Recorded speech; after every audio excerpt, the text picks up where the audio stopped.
I haven't read anything individual, but people have been saying it's a bloodbath, right?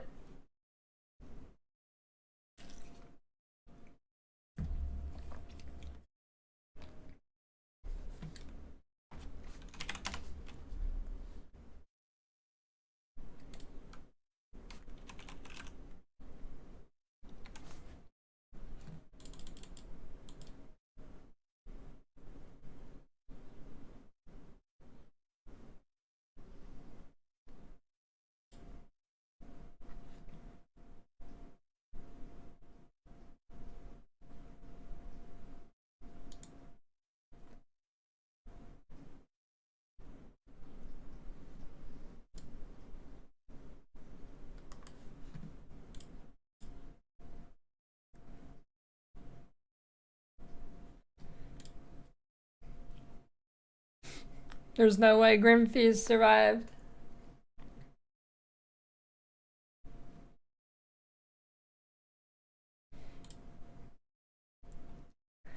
No way.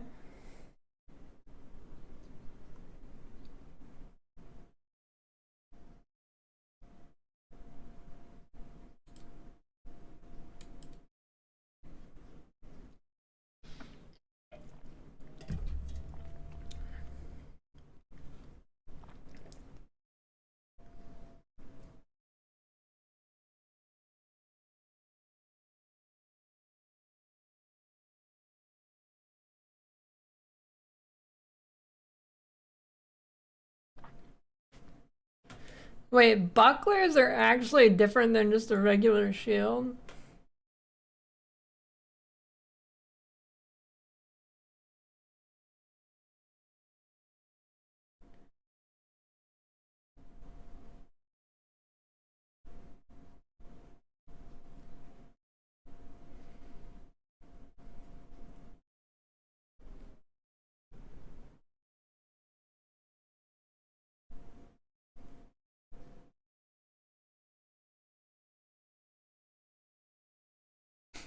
Yeah, I guess for the parry thing.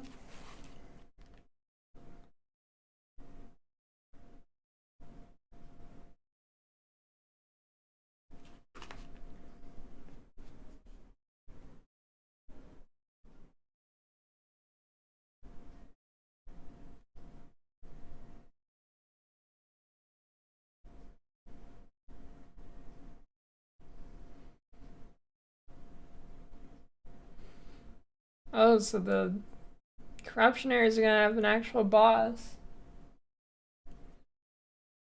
Dude, now when people get owned, you can just say just parry.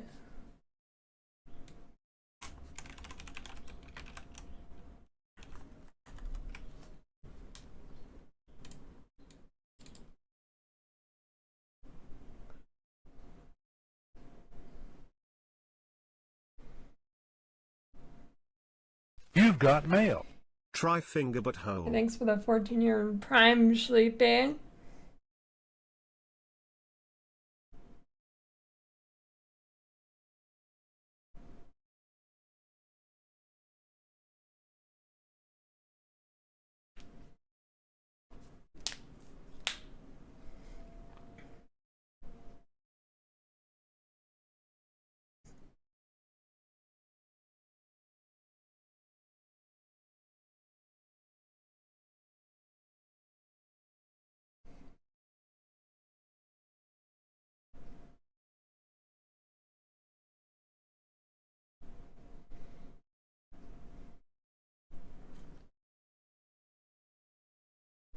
I don't. The way they said fracturing orb, you get like one every corruption zone.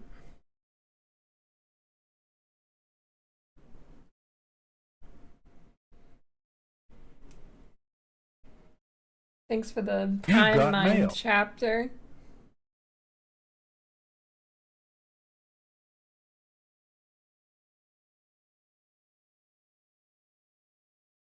Yeah, no, I feel like a lot of the time they say stuff like that, it ends up not really being true. So I wouldn't be surprised if they're way rare. Hey, thanks for the gift sub, Sykes.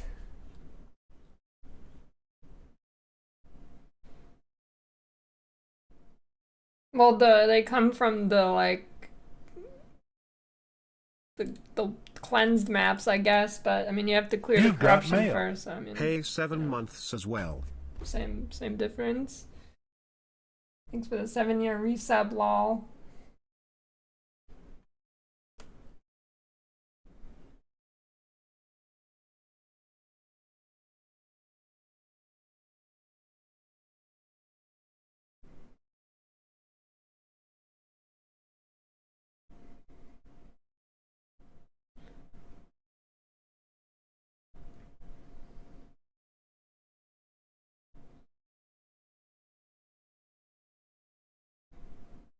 If you decide to rush the map boss without interacting with any of the other map content and die, you'll be respawned at the boss checkpoint and only the map boss will be present. All the other monsters and content will be removed. This is preventing cases where players would be able to farm multiple copies of the same rewards by dying on purpose.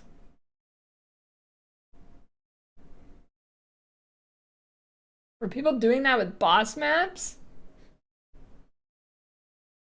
I can only think of that for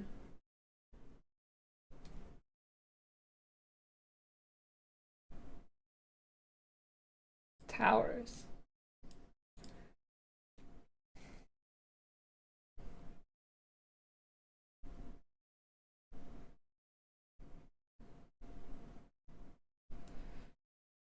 I don't know, I might make a video for patch notes, but I don't know if I'll just upload me reading it. Mostly because I'm not reading the whole thing. Out loud anyways. Too lazy.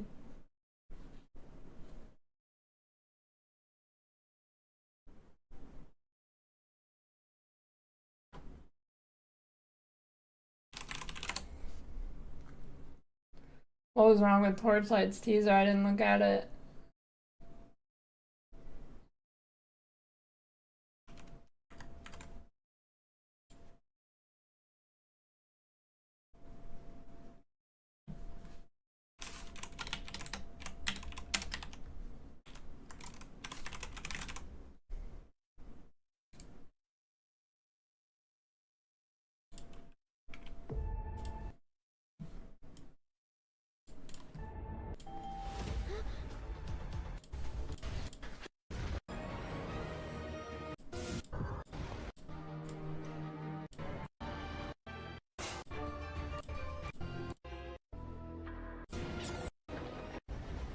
I don't get it.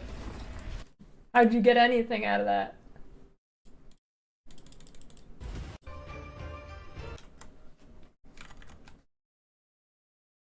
Oh.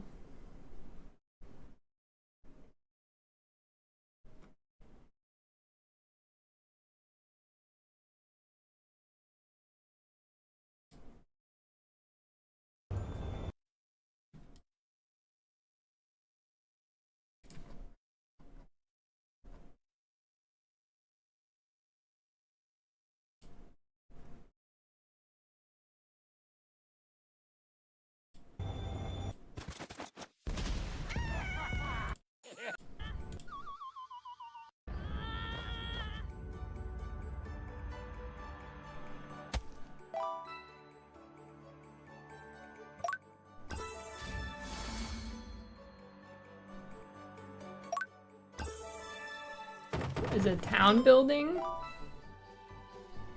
It is a mobile game. Although this really makes it look like a mobile game.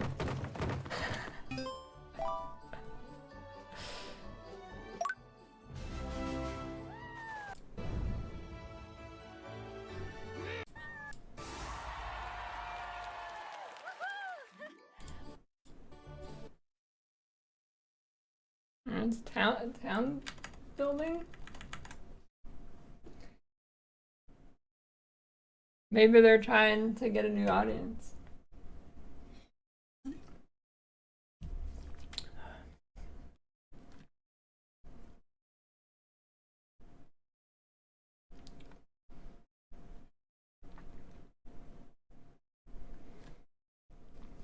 I don't know. It's not the preview I would have made for that. I'm sure it'll be fine though.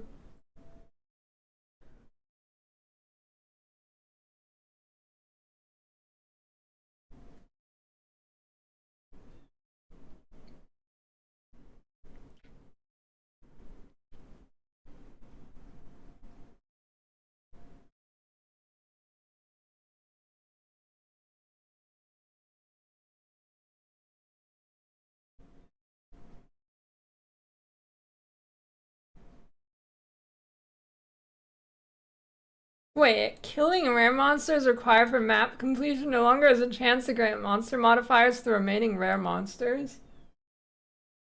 Did anybody, am I the only person who didn't know that? What? I've never known that. I had no idea, dude.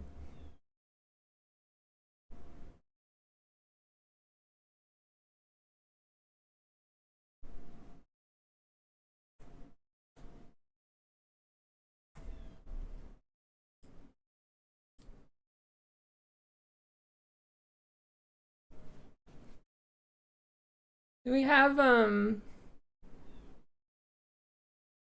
shit. I don't know what I was gonna say. Oh, does this have gem numbers in it, or are we in the dark for that?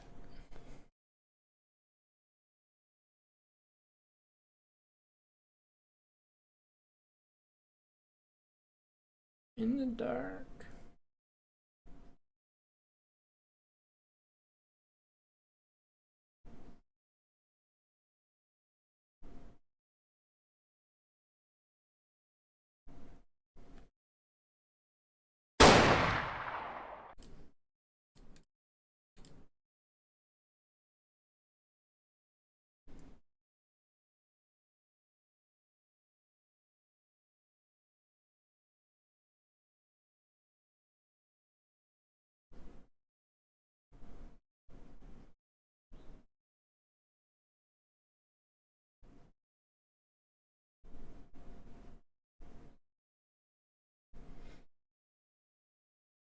What if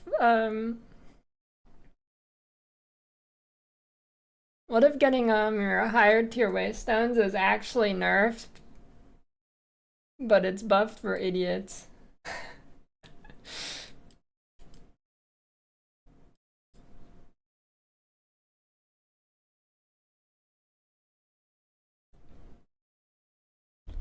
Maybe. I don't know.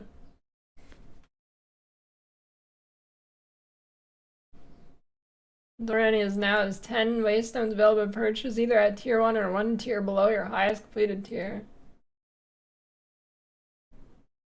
Okay, probably not.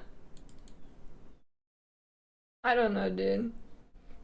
It sounds like you're just gonna fly to tier 15 still. I don't know. It's weird.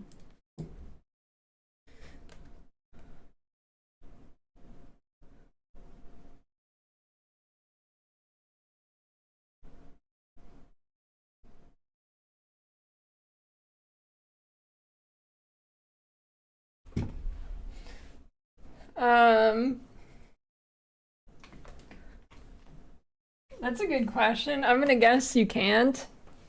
I'm gonna guess it stops at like 14 or something.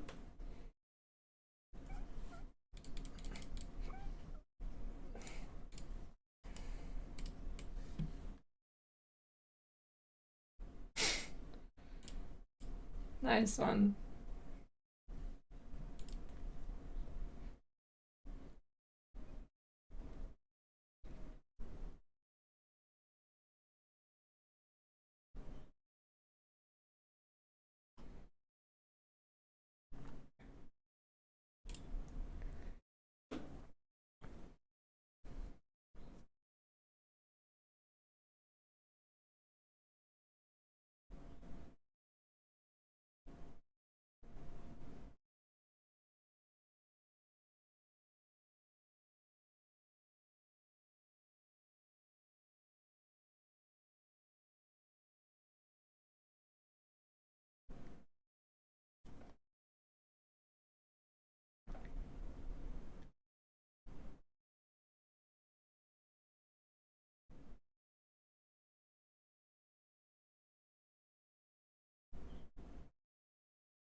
Remember before PV2 came out and they said we don't like nerfs or a cop out? No, I don't remember that at all, actually.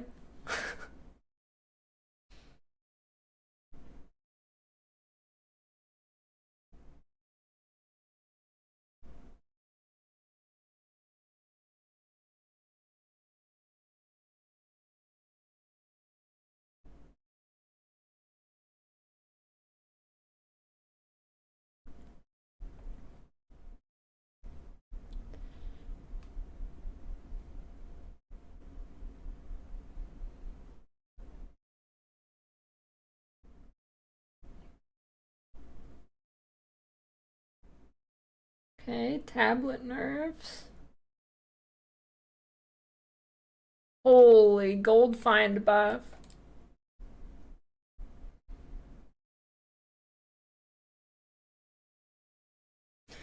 Yeah, I wonder how people react to the new power level.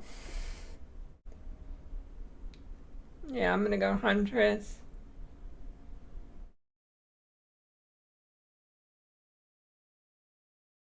Is Reddit mad?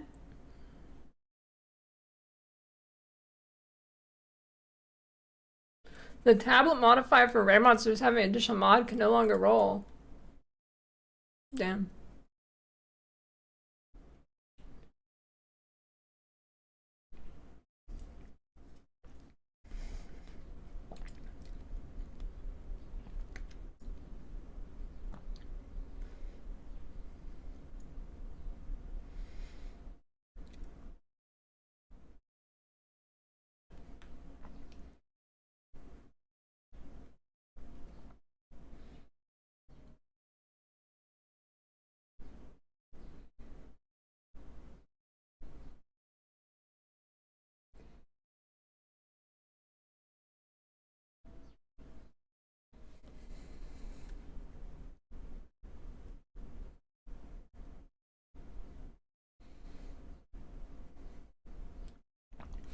I wonder, like, how much easier. Hey, a typo. I wonder how much easier Arbiter 0 will actually be with, like, the balance changes.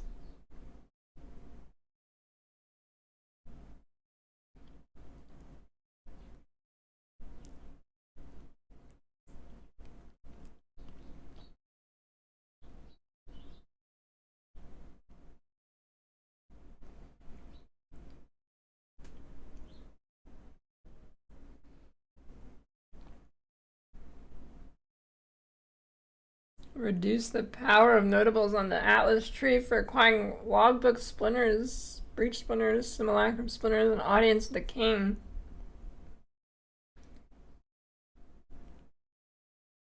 Wait. Players no longer lose experience from dying in Simulacrum, Twisted Domain, or Waltz Arena inside logbooks, the crux of nothing in a burning monolith. Players also no longer gain experience from killing monsters in these areas. This is the dumbest change I've ever seen. What the fuck?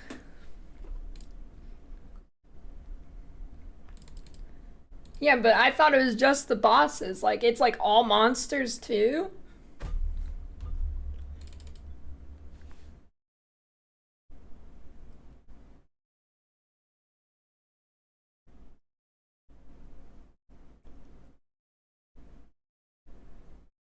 No, it just says from killing monsters in these areas.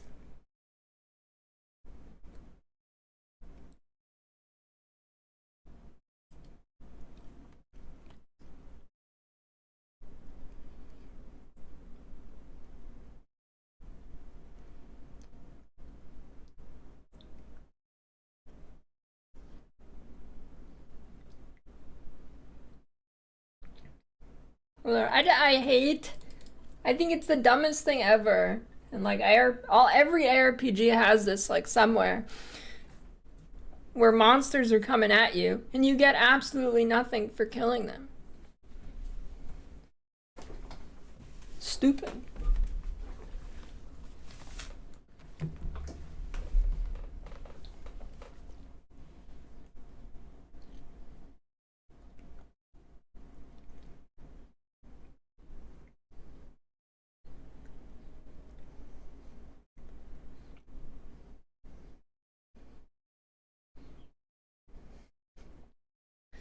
Delirium encounters and maps now reward 1 splinter each time a reward type is filled.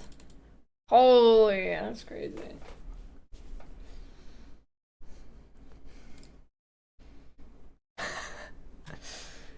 I'm assuming monsters are still gonna drop them.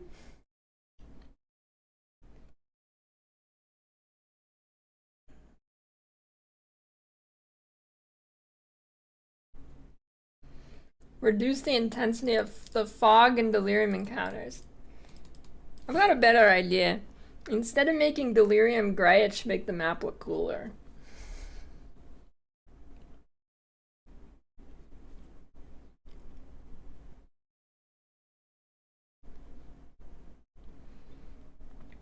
Number of monsters spawned from breaches has been reduced. Higher percentage of total breach monsters spawned earlier. Reduced the number of small breach chests found.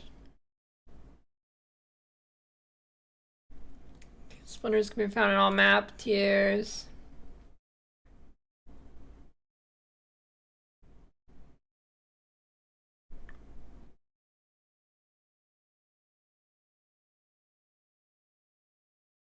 Yeah, I mean, I haven't seen the defense changes yet, but I have a feeling it's gonna be what I guessed happened, and hardcore is gonna be not fun to play. Because the defense, like, without energy shield is pretty bad.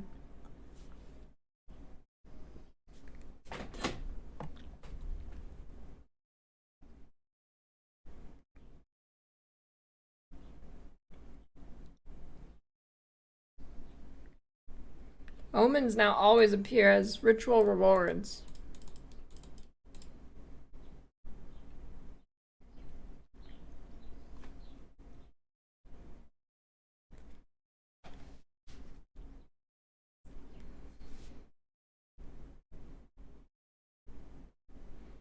Wait, if you exit the game while in an endgame map area, logging back into the same character will now place you back on the map instance if it exists.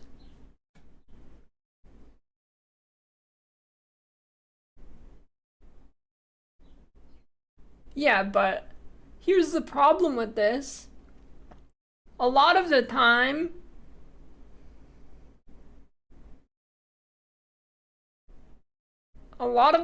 you will have something in your map that's bugged and it will crash you. So now your character's stuck. And it doesn't delete the instance. Not always. There's a lot of times something in the map is like bugged, and whenever it loads it crashes your game.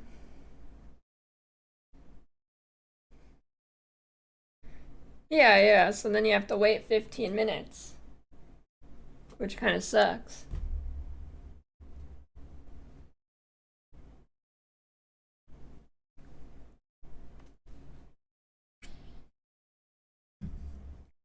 It's like one time in the campaign, it was like one of the jungle zones in Act 3. There was something in the map that was bugged, and since you're in the campaign, it puts you back in the zone. So every time I go in the zone, the game crashed.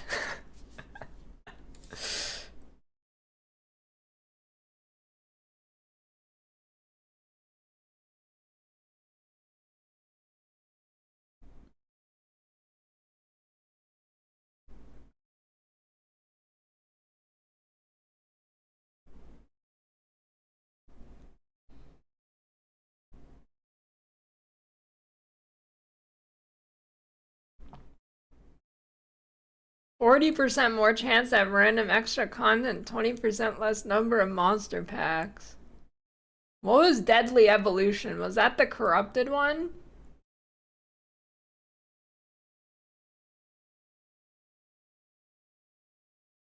Oh, it was the +1 rare modifier. Crumbling Walls now has 10% chance for additional breach, 3% chance for 3 additional breaches, and 1% for 10.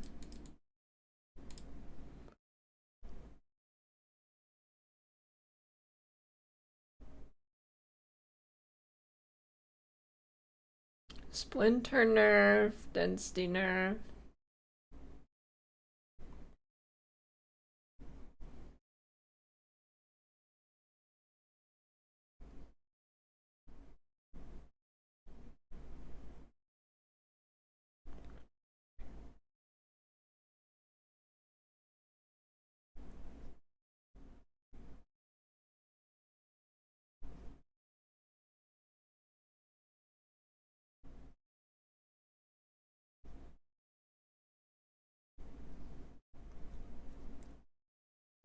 Joe Rowe.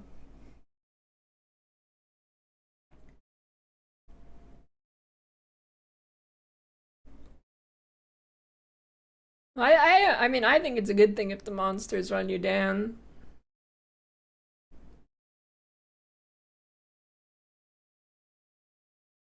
In fact, I think they should revert the dodge roll buff.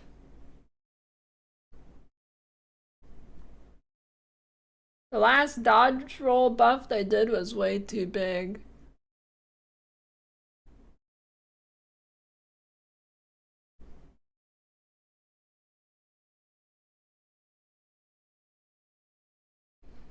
The jumps perform an escape shot and Tox Road now allow you to jump over enemies in small amounts of terrain.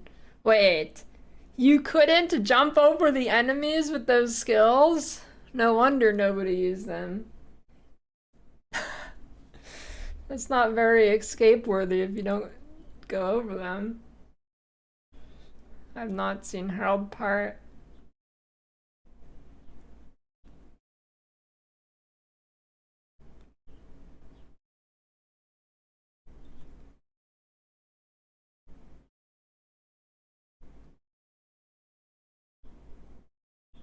Grenade skills now have a small amount of random variation in travel distance when firing multiple grenades at once.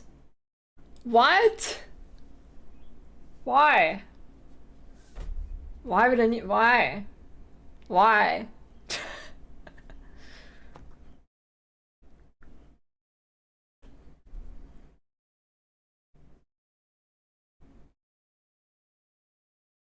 Wait, characters in an hour require to be at least level 25 to enter cool difficulty areas and 50 to get enter endgame areas. What?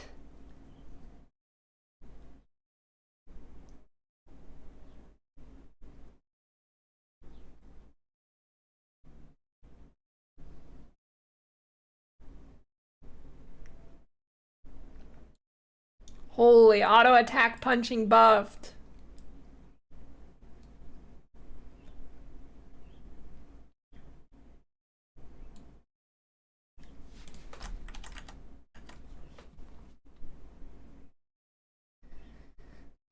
Freeze now builds up roughly 48% slower on enemies. Okay, that's good. You definitely... Well, at least bosses. Bosses got froze way too much. Player base ailment threshold is now half of maximum life. Previously all of maximum life. What the fuck? No way, dude. It's over. I'm never playing hardcore in this game again. I don't even have to read the defense changes. What is that, dude?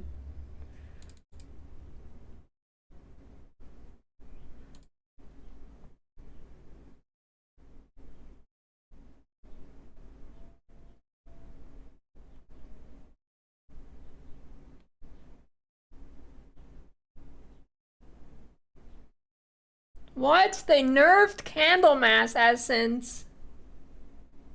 You lose 3% life. Oh my god, what? It's over. It's over.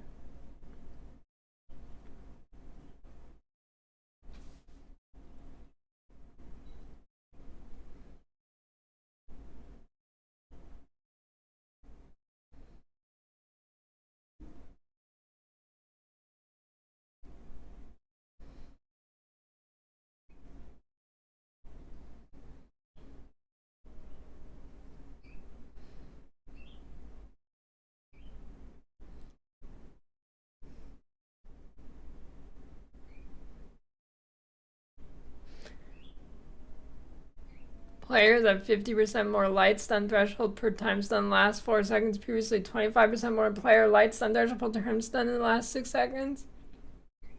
Wait, what? That's just a base stat you have?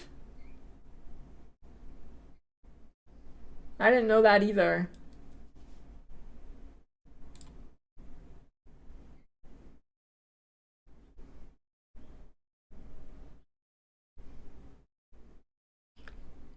Your heavy stun bar now doesn't start emptying until the heavy stun animation has been finished. Does that mean like on you or on an enemy?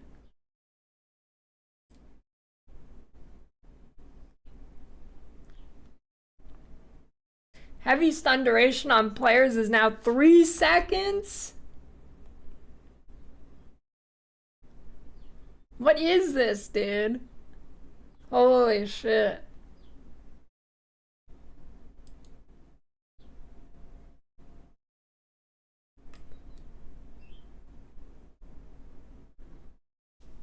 Never blocking again. Well, I think heavy stun is when you're holding your shield up and it fills up your bar.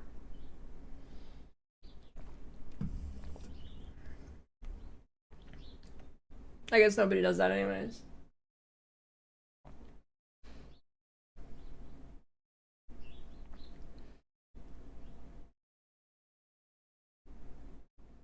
But still, nobody was doing it anyways. Why is it already? Why is it nerfed? Critical weakness stacks now track duration individually rather than refreshing the duration of all the stacks when a new stack is gained. Pinned targets can no longer evade. Pinning a target now also causes them to be light stunned. Base duration for charge is now 15 seconds. Fully broken armor now causes enemies to take 20% increased fizz damage from hits.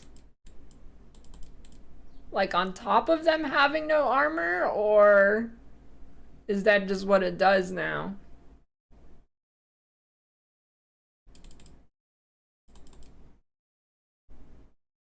I'm assuming it's an extra 20%. I don't know.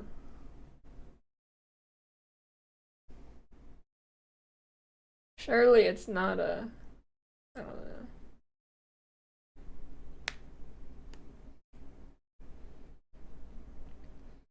Revivable minions now spawn with their skills on cooldown.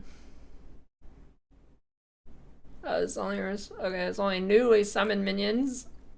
I was about to have a fucking breakdown over there. That would have been minions dog shit. Not that I play them in this game, but... Ancestral Slam buffed.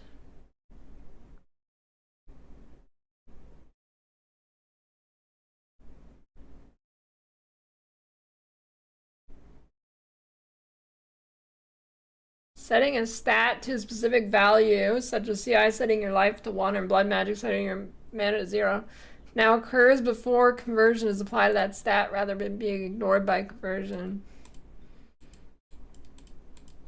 Yeah, that was kind of weird how it worked like that.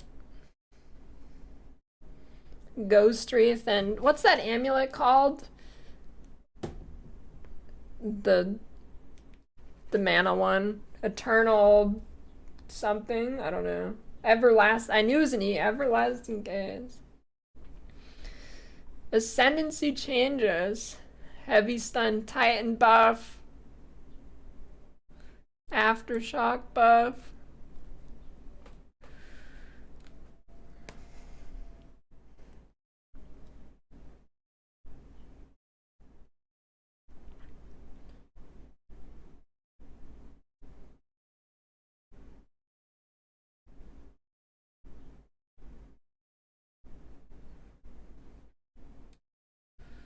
Scaling corpse explosion AoE.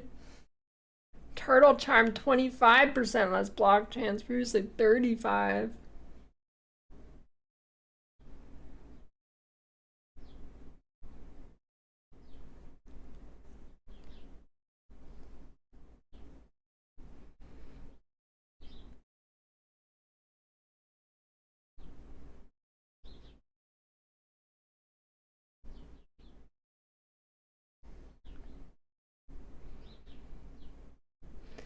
The enhanced effectiveness ascendancy passive skill now also grants 20% less attributes.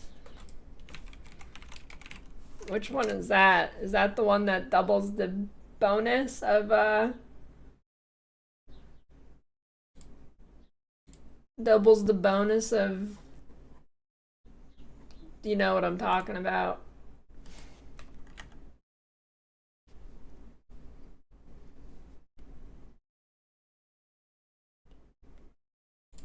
Integrate efficiency ascendancy passive skill, swap position with gem studded. I need to open like a, I guess I have Path of Exile to POB. Okay. Is POB updated yet?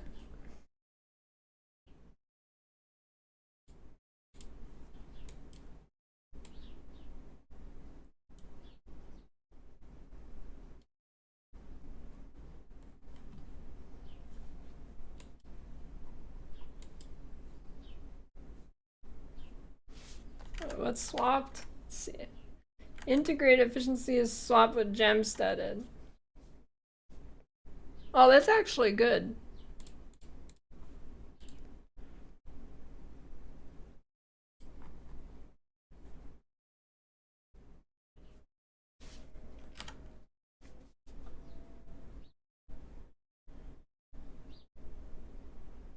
Instead, it now causes skills to gain 20% increased damage per socketed red sport gem. Skills gain 6% increased skill speed per socketed green sport gem. Skills gain 20% increased crit chance per socketed blue gem. Implanted gems no longer provides +1 to all levels skills. Instead, it now provides a choice between +2 level of all skills with strength requirement or +2 of the dex, +2 of the int. Okay. Witch Hunter, 10% damage buff. Ooh. Obsessive Rituals Ascendancy passive now provides 35% less armor and evasion, previously 50. The Sork War Barrier recharge has also been reduced by 2 seconds at all gem levels. Hey, maybe that's good now.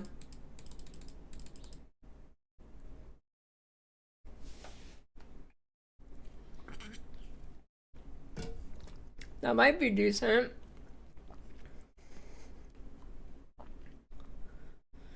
Deadeye, the thrilling consistency now provides when you consume frenzy charges, you count as having consumed twice as many. Previously, 50% chance of describing the weight. Wow, they didn't nerf Tailwind. That's crazy.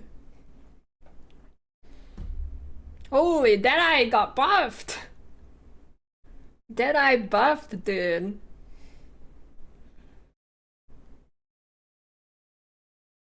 I wasn't expecting that. Pathfinder. Running Assault now grants 50% less move speed penalty from using skills previously 30. Location's been swapped with Relentless Pursuit.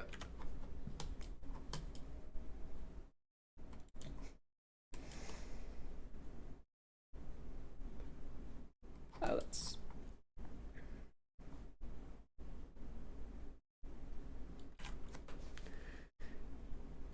Connected Chemistry Ascendancy passive skills have been removed. Enduring Elixirs no longer has a prerequisite.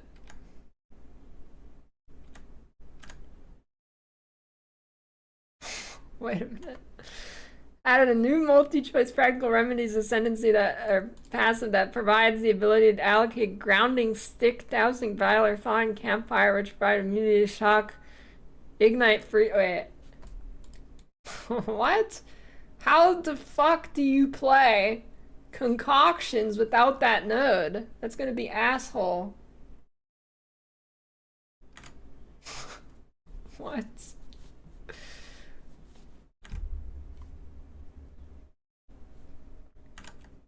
Maybe they want the concoctions to be like a secondary skill you'd throw out. I don't know.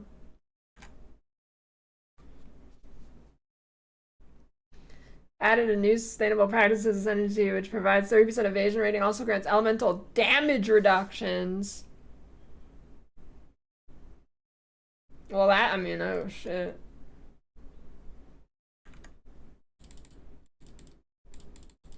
Wait, with no downside?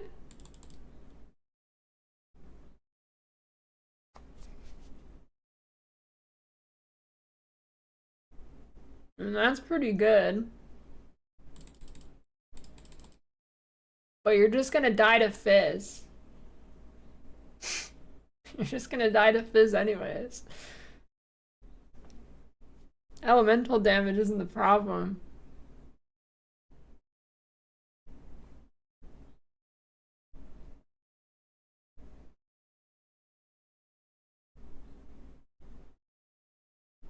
No more mana leech is instant. No, it provides mana leech recovers based on other damage types other than physical damage. Okay, I mean, I guess that's good. Oh, the honor nerf. Yeah, but I don't know. Cloak of Flame's kind of rough to equip on your evasion. Like, all your evasion comes from chest piece.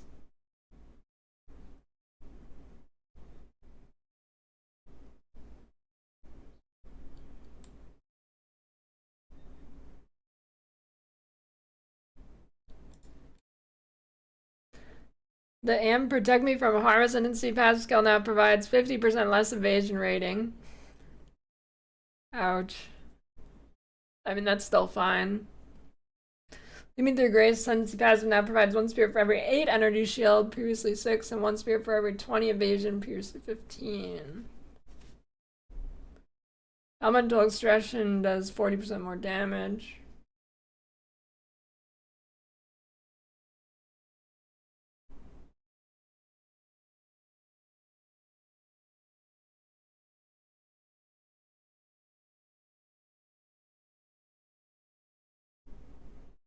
Blood Barbs no longer grants 10% of damage gained as extra fizz. Now causes bleeding you inflict on cursed targets to be aggravated. Added a new in between the cracks ascendancy that causes critical hits to ignore monster armor.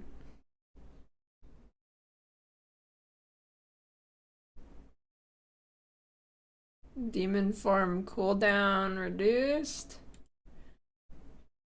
And a maximum demon flame of 10. You now lose a flat amount of per life per second per demon flame rather than a percentage. The dodge roll in demon form is also at its distance reduced.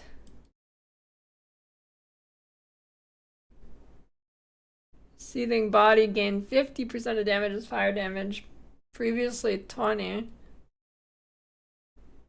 50% more crit damage bonus. 50% of Infernal Flame would be lost when it was again past 2 seconds, previously 10%.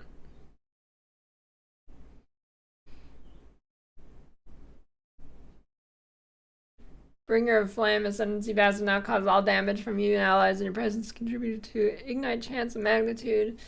Instead of providing while not alone, blah blah blah blah blah blah. Wait, the Loyal Hellhound Ascendancy passive skill no longer causes 20% of damage from hits to be taken from your Hellhound's life before you. What? Oh my god. Why? This game's gonna be unplayable and hardcore, isn't it?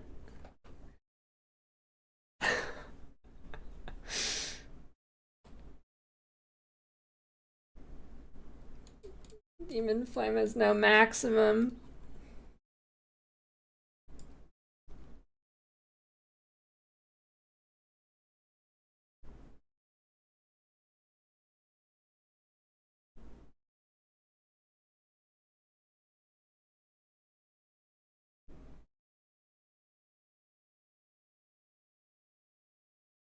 Every 10 seconds, gain 50% more cast speed for 5 seconds. Unleash.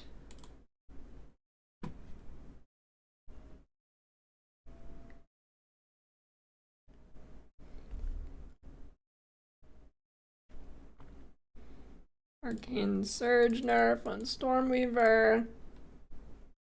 Scouring Winds Ascendancy passive now causes exposure you inflict to lower the effective resistance by an additional 12%, previously 20. 25% less magnitude of shock.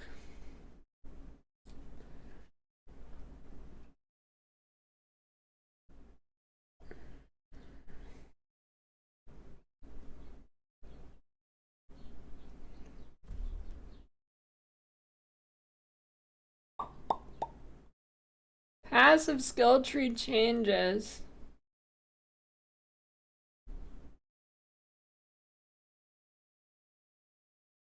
Blind related clusters, oh boy.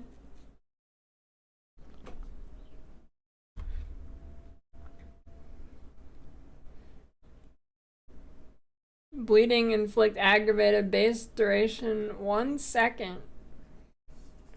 I don't know, I'm surprised they didn't nerf Deadeye.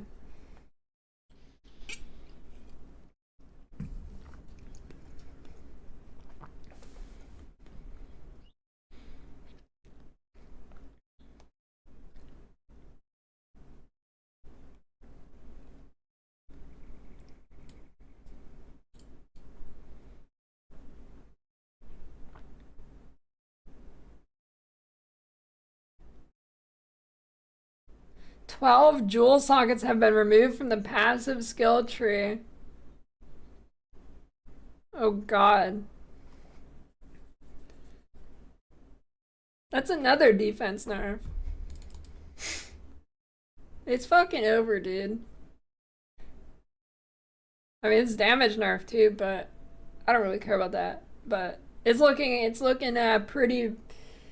looking pretty brutal for defense. Acrobatics now grants 75% less evasion rating. Eldritch Battery Keystone passive now has additional property of doubles mana cost.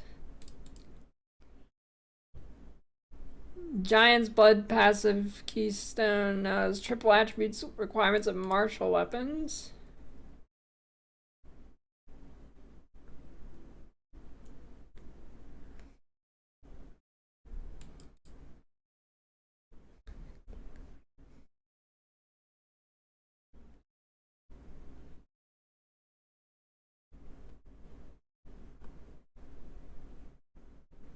Oh hey, the Infernalist like damage conversion thing wasn't nerfed though.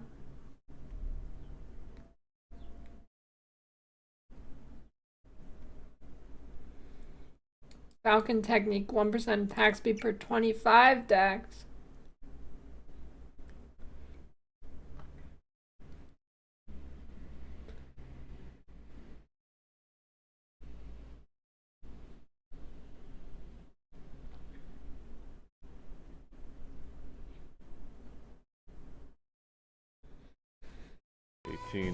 Fully clothed cowboys in the showers at Ram Ranch.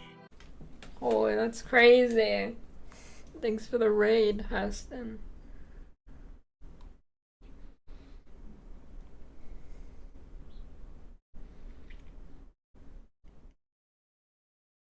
Master Fletching Quiver bonus nerfed by 10%. And then the small value passives by 4%.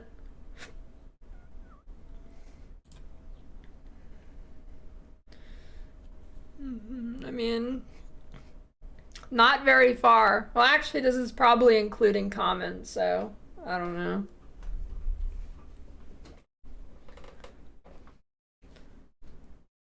Percent increase attributes. Polymathy node nerfed.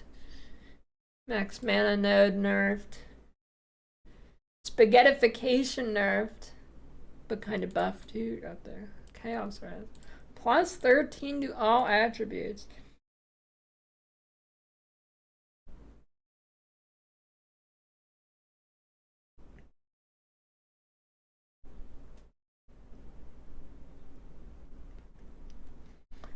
Unwavering Stance now has cannot be light stunned. What is the downside of Unwavering Stance in this game?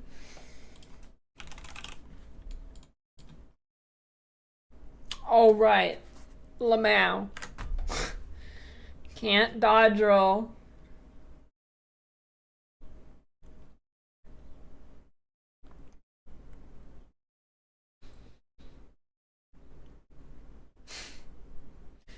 Skill changes. Many skills have had their base damage and or damage growth per level rebalance. Most of the changes are not specifically mentioned below as the changes are too widespread. What, so we have no idea?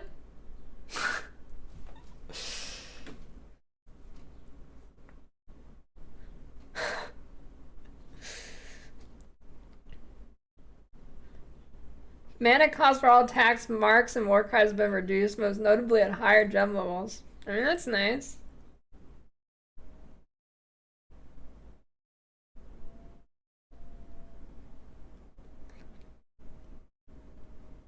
Adjusted minion damage and life scaling.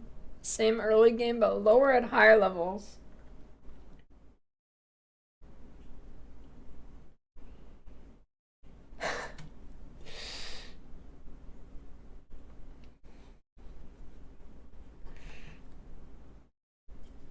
They're too scared to put all the nerfs.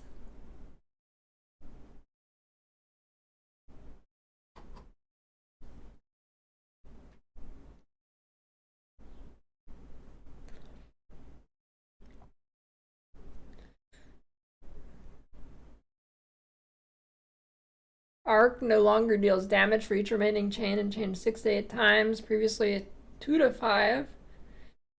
Holly now grants 2% more damage for each remaining chain.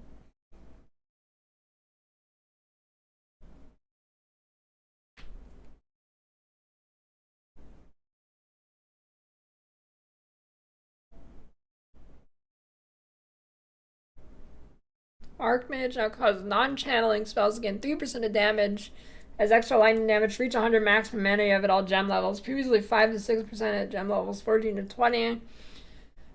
Non-channeling spells now cost an additional 6.1 of your max mana, previously 5.05. Quality now provides 0 to 10% reduced reservation instead of granting non-channeling spells.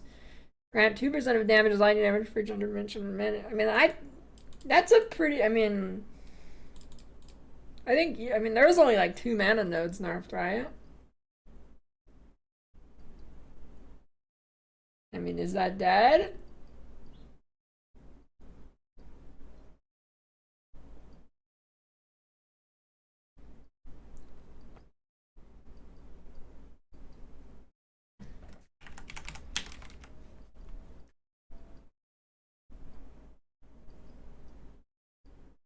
I mean, they're not down enough, Thorn. I need them to go down more.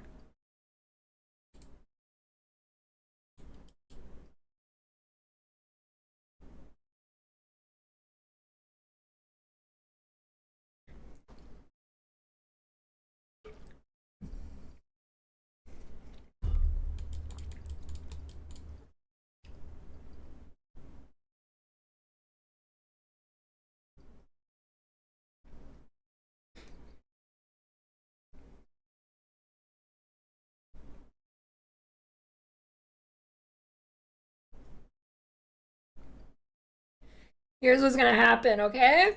The economy is gonna crash. Interest rates are gonna go to 1%. Before there's crazy inflation, I'm gonna buy 45 properties. That's what's gonna happen.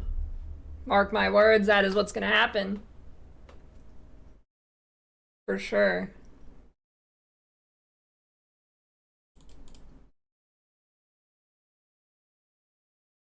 Yeah, that's when I'm gonna get the McDonald's.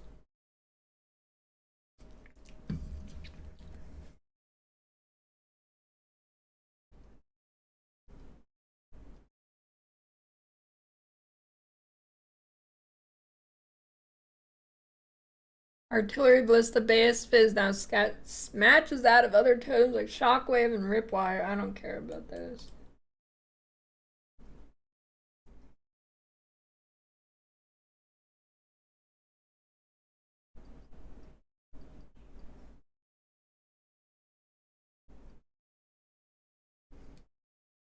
I'm going to open a payday loan store.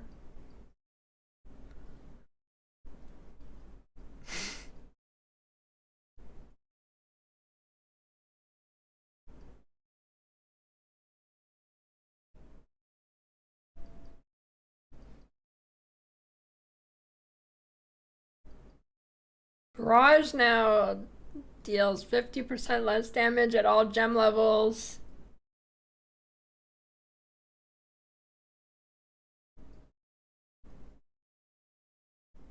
410% of repeated skills attack time is now added to skills cooldown to a maximum of 30 seconds at gem levels 5 through 20. Oh, wait, that already existed?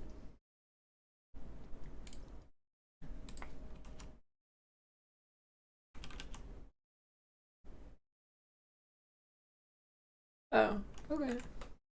What's the Spectre build, Oscrix?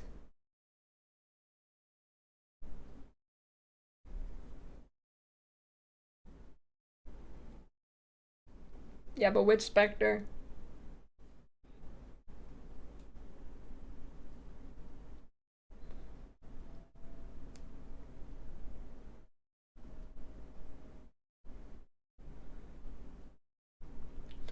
Bleeding Concoction has 200% more magnitude of bleeding inflicted. Holy, now you'll be able to cast it 3 times for double damage instead of 20.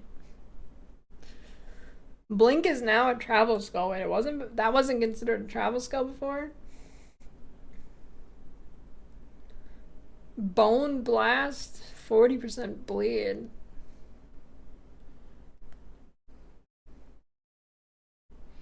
Bone Storm Shrapnel has become a general mechanic called Impale, similar to the mechanic of PoE1. It's that Impale enemy causes the next attack against that enemy to gain added physical damage equal to 30% of the physical damage dealt by the impaling hit. So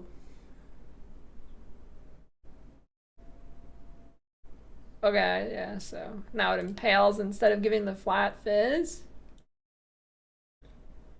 Your super secret Spectre video.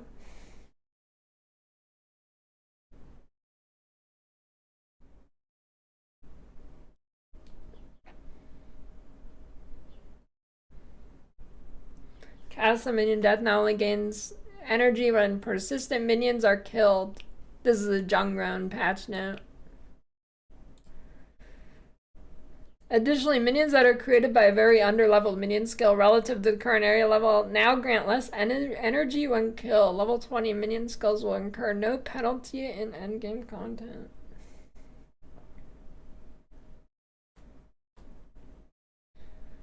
Cast on Shock now gains 1 energy per power of enemies you shock with hits from skills previously 2. Cluster grenades, mini grenades explosion radius is now 1.4. Wait, are cluster grenades good now? That might be big enough to make it okay. Maybe, possibly. Yeah, I just want cluster grenade to be good.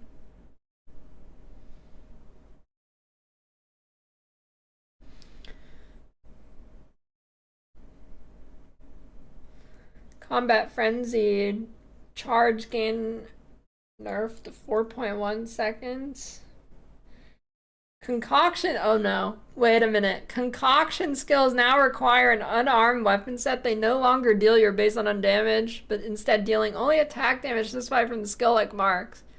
They now consume 5 mana flasks per charges per use, previously 3. Why don't they just remove concoctions from the game, dude?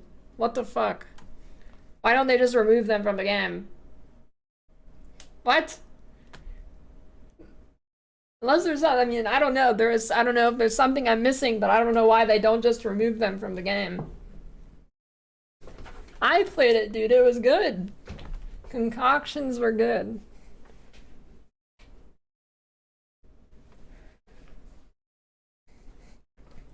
No, everything is not so nerfed that concoctions are okay.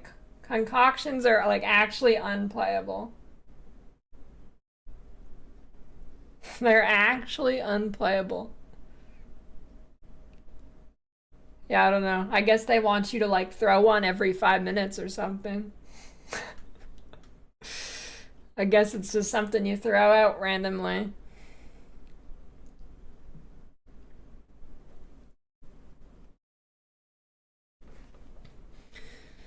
Conductivity. Minus 29 lightning years, previously minus 36. Cold snap explosion radius of 1.6, previously 0.7.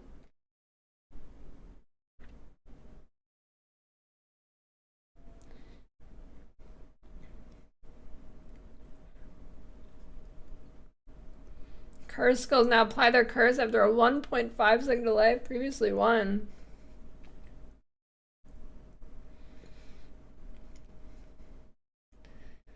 Dark MG Proj now has a critical hit chance of 7% and an impact radius of 1.2 meters. I wonder if that's actually a buff though.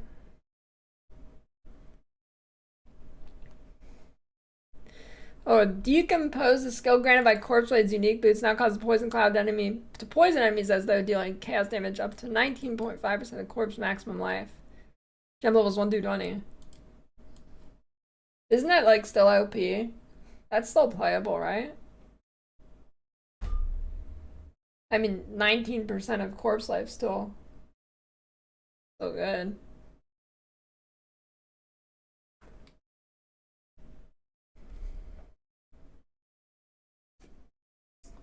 Explosive grenade?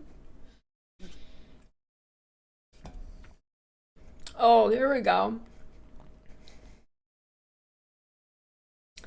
Detonate Dead now deals fizz damage equal to 10%, 10.7% of corpse max life at gem level 20, scaling further past gem level 20. Also now, okay, it does less fire damage, but that doesn't really matter. I mean, that's probably still playable, unless minions also got an HP nerf.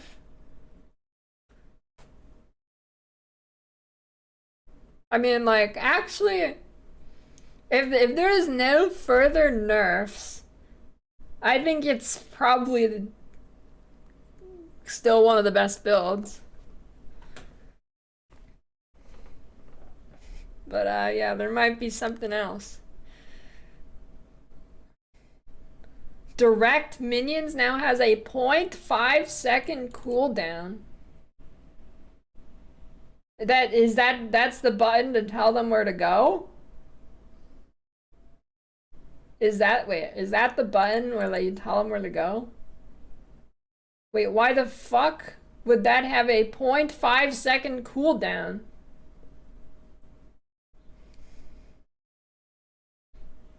Why? What?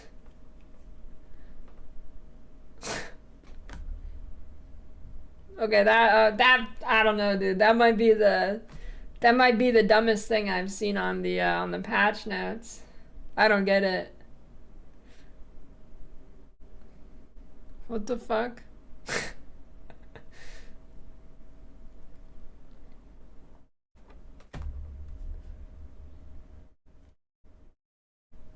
Chance for minions to ignore you if you don't have the right gym badge.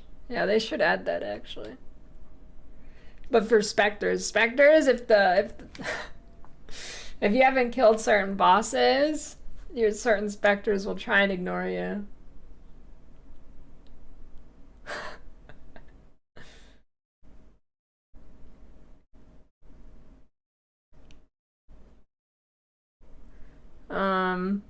Elemental Invocation now gains 10% energy per power of enemies you freeze with hits from skills, previously 10. 2 energy per power of enemies you ignite.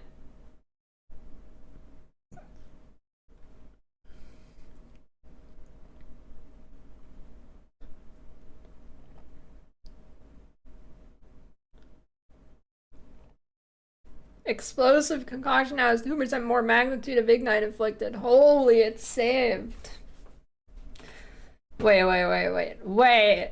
Explosive grenade cooldown is now 7 seconds?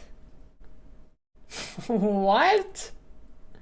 Now has a detonation time of 3 seconds? Bro, what is that? What the fuck?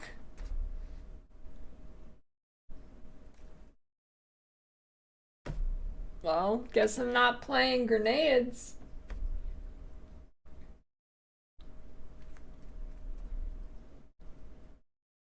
What? I have Winter now gains 70% of damage as the corresponding type and passing over an elemental ground effect of 50. Wow, they didn't. Wait. They actually, unless there's still something I'm missing below, They actually didn't nerf the Eye of Winter critical weakness too bad.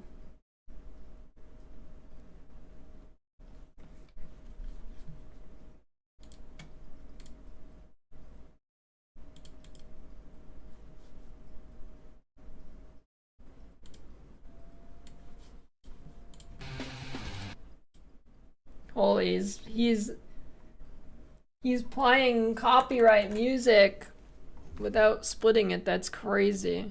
Hold on.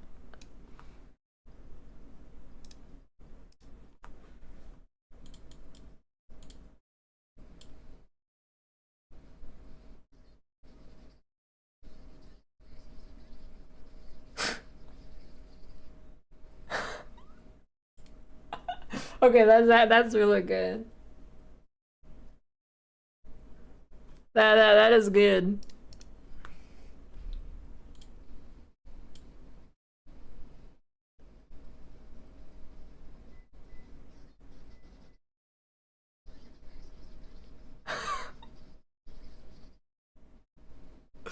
Okay, that might be the new best PoE clip, I think. That's up there for sure.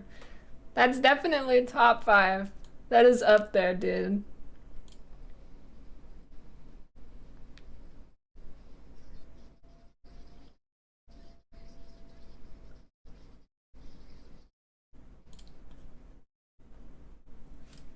That's good.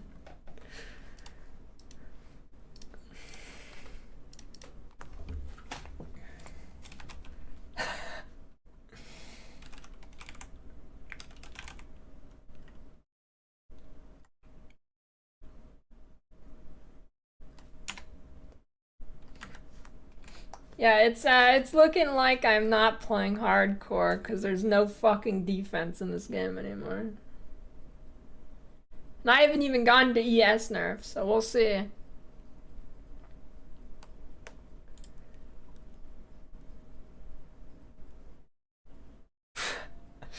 That was such a good clip. That was good.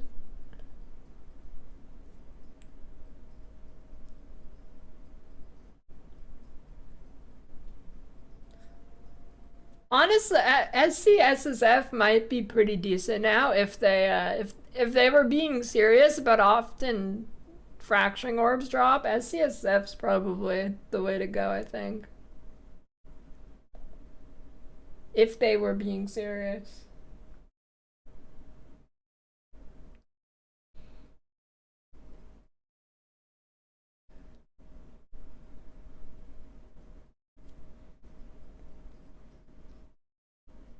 They said you get 1 fracturing orb on average per like cleansing zone or whatever they are.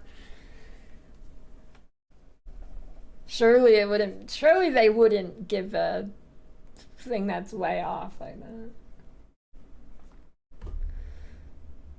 Flame Blast now has a 15-second cooldown. Now has 75% more damage per stage.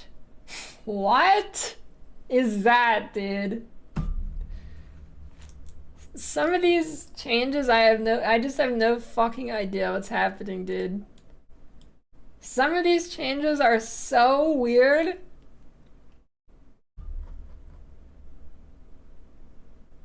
Maybe, dude, this first line is gonna change everything. Maybe all of this is like irrelevant with this line. Maybe this line there's like a million lines and everything that's changed. Surely, some of these are just really weird.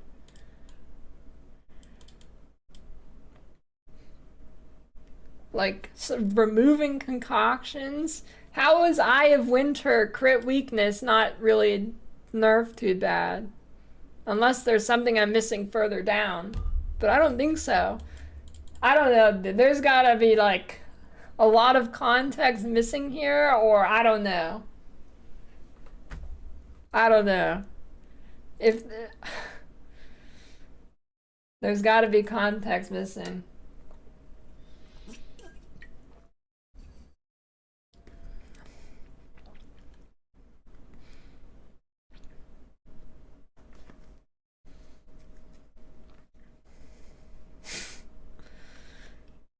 Freezing shard nerf.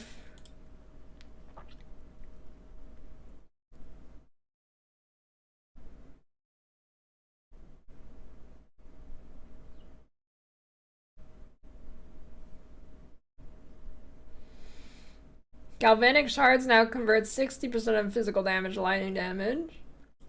Gas arrow, gas grenade, and decompose now have a limit of 6 poison clouds. Ah. I see.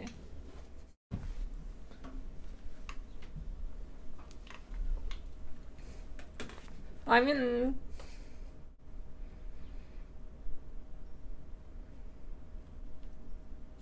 Still, I mean, a gas arrow is still playable, probably, right? I mean...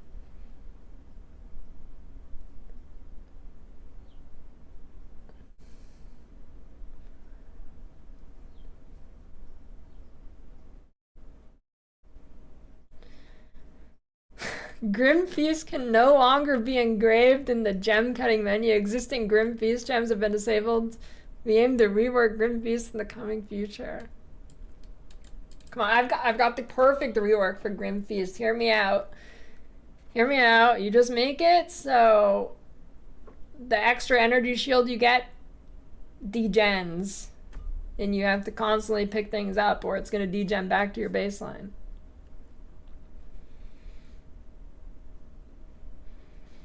Hammer of the Gods no longer has a cooldown, but now requires 20 glory to use. Glory is a resource that gets built up by heavy stunning enemies. The amount of glory gained is based on the stun monster's power.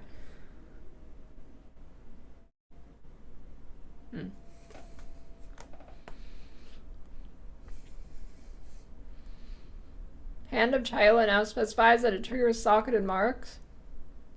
Okay, you know what a problem here is? I mean, I guess they're adding more skill gems, but here's a problem. If they want all these skills to be like things you use every once in a while, there's like 5 skills left for your normal skills. There's not enough skills right now to have a bunch of supplemental skills.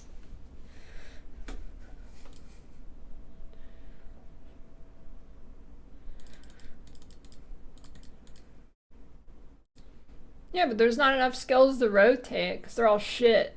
I mean, maybe that'll change here. Maybe they will be relatively better now.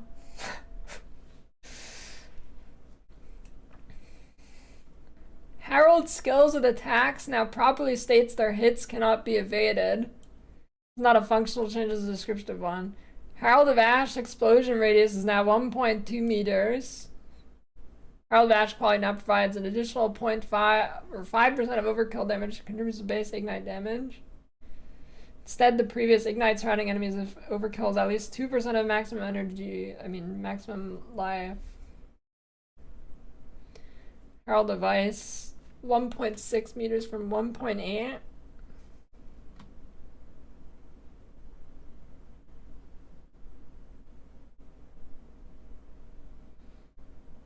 Where's the line about them not being able to self-propagate?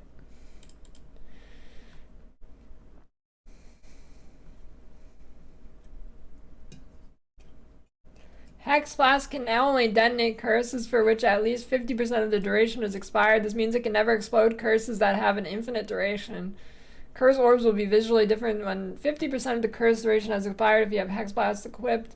Explosion radius of Hex Blast has been increased to 2 meters, and it now has an max explosions, 3 explosions per cast.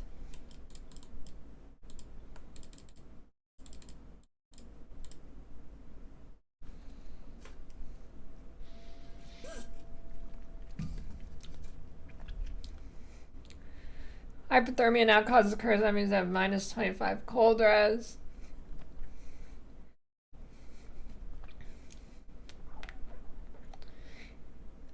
If you have multiple travel skills with cooldowns, their cooldowns are now shared.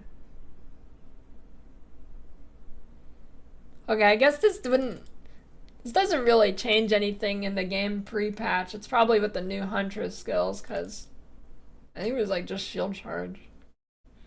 I guess blink now too, since it's a travel skill.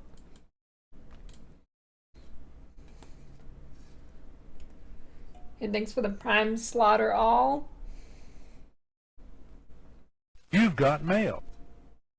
Yeah, I hope the armor scrap currency strategy is still gonna be good.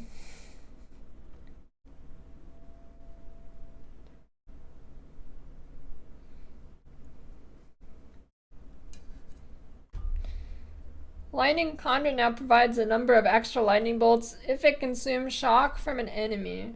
These bolts are distributed among targets in the scale area, but can hit the same target multiple times. Few enough targets were hit.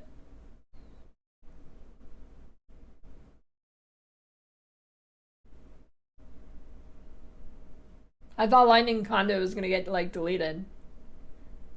Okay, yeah, there's gotta be like, there's gotta be a lot of stuff, info we're missing here or something, or it's below. I don't know.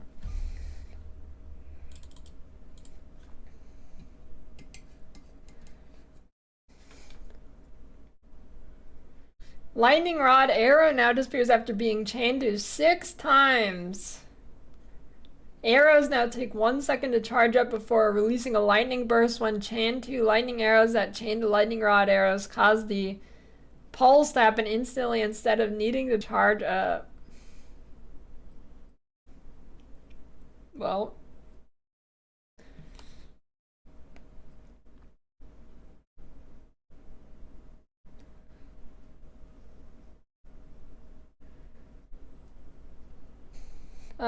I mean, I don't remember 315 being like, I've got to be missing something. I remember 315 being like, these flash changes fucking suck.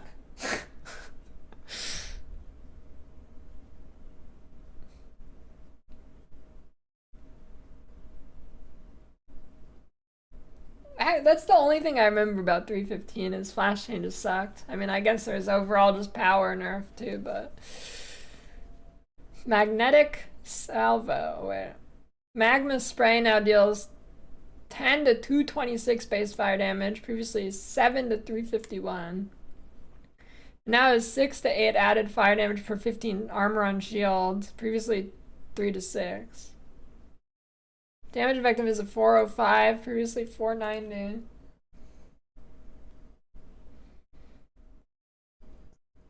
Now magnetic salvo now deals 140% of attack damage with impact at gem levels. Blah blah blah. Previously 125. And 218% of attack damage with explosion. Previously 250. And now fires up to 8 missiles at all gem levels, previously 14 to 17. Quality provides 4 missiles.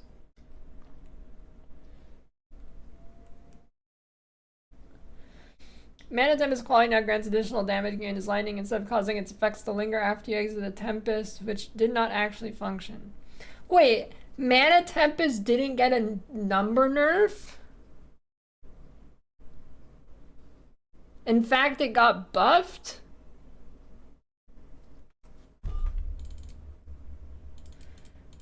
I mean, maybe it'll make sense with the new numbers. I don't know.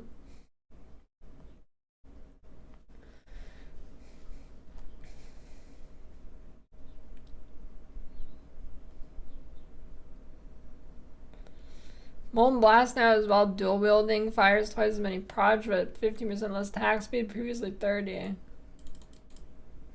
Wait, what was the skill that was pretty good for clearing? Was it Molten Blast or Magma Spray? There was like some like Mace Fire skill that shot out, or I don't know if it was Mace, but I think it was. Shot out a bunch of like projectiles. Which one is it? Is it Molten Blast? I think it's Molten Blast. I don't know, let me see.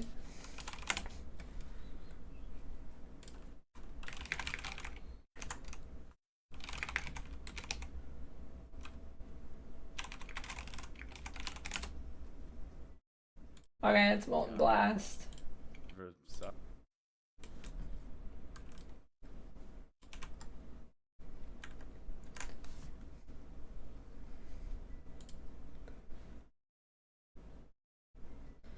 Pain Offering Zora now grants minions 58% increased damage rather than 44% more damage.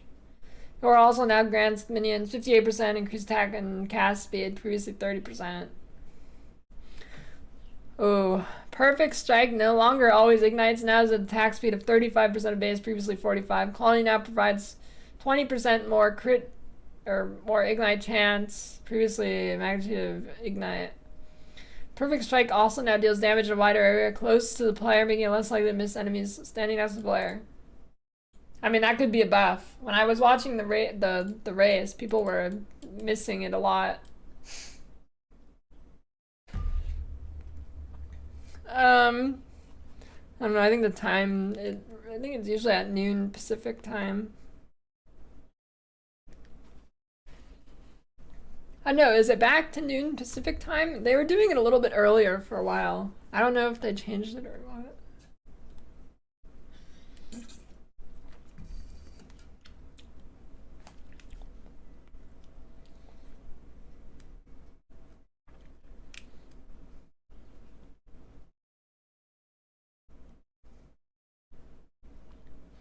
Poison Concoction has 200% more magnitude poison inflicted.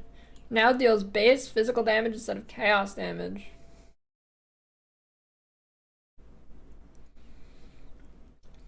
Raging spirits now have a duration of 5 seconds and maximum 2 spirits summoned per spell cast, previously 5. Triggered spells will not summon spirits.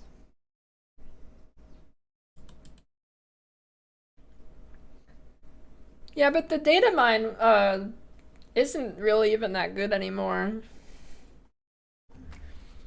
Like, data mine last time wasn't that good. They hide a lot of stuff server side now.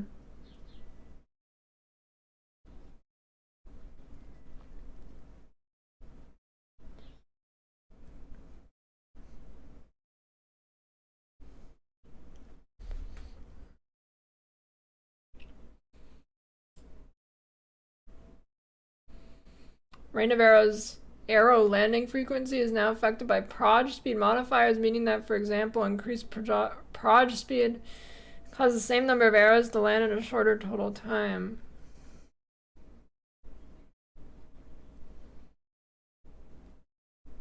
Rolling Slam is faster. Sacrifice now has minions revive 66% more slowly. Oh, 60% more slowly at gem level 20, previously 31% more slowly. Damn, that's rough for DD.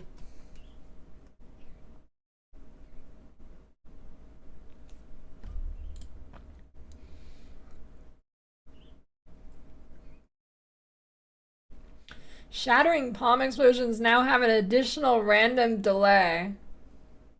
Dude, why? The shards of ice now cannot be applied to targets if the shattering palm damaging strike broke an existing ice shard on them. Dude, what is this like random delay shit? I hope it's like a 0.2 second random range or something. I don't know.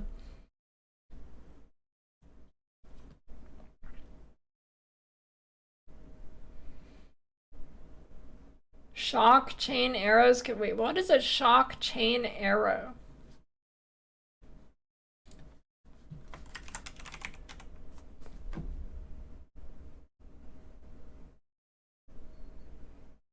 I've never seen that skill in my life.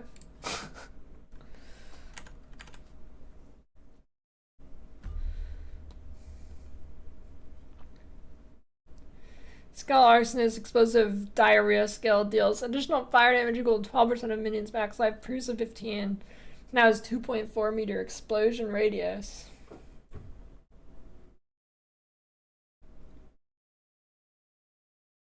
Oh, Skeletal Brute Quality now causes brutes to inflict more stun buildup instead of having increased maximum life. Alright, yeah, I don't think I'm playing DD again.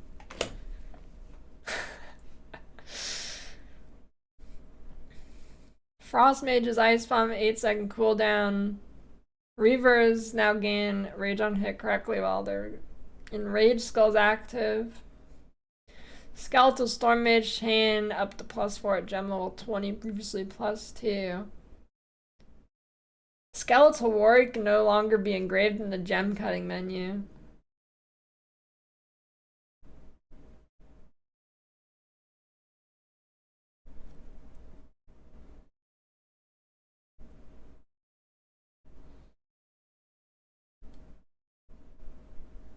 What is Storm Wave?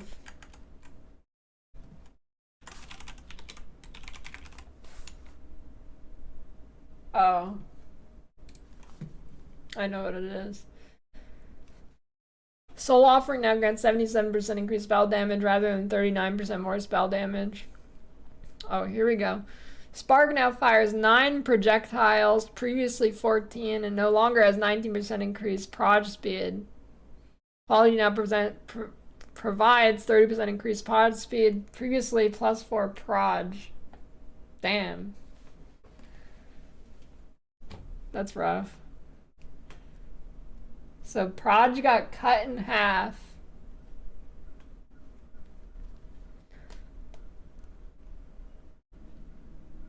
Sunder now has plus 1 second to total attack time, previously 1.4 seconds. Stampede quality now has 20% chance. Aftershock. Stormcaller arrows bolt now has 500% more chance to shock, previously 800. I mean, that's fine.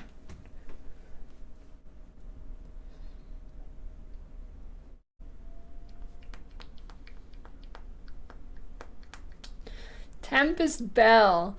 Tempest Bell's impact now deals 490% of attack damage. Previously 316.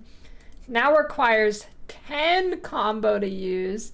And the bell is destroyed after 10 hits at all gem levels. Well, you have to hit 10 times for it. Hey, you can still use multiple though? Actually, there's like 5 lines. Alright, maybe you can't. Tempest Bell Shockwave no longer has 30% more damage per Ellie ailment afflicting the bell, or 60% of his damage compared to the corresponding type. Instead, it now has gained 30% of his damage as extra damage of each type, matching an elemental ailment on the bell. It also now deals 132% of attack damage, previously 211. Tempest Bell can now only trigger a shockwave every 250 milliseconds. This value is a strict limit, not a cooldown. Tempest Bell's limit on number of bells plays is now shared between different copies of the skill. RIP. On-kill effects of Herald skills can no longer trigger from kills caused by Herald skills.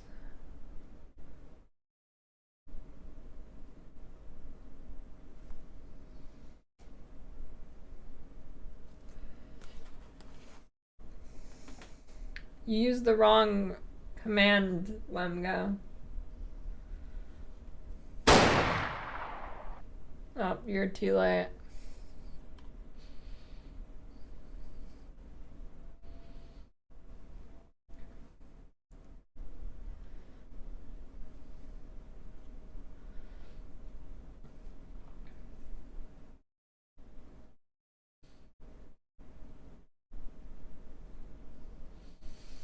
Vine Arrow now has a limit of 1 plant.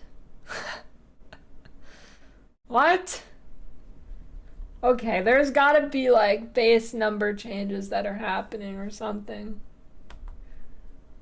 There has to be a bunch, like everything has to have different base numbers now. Surely.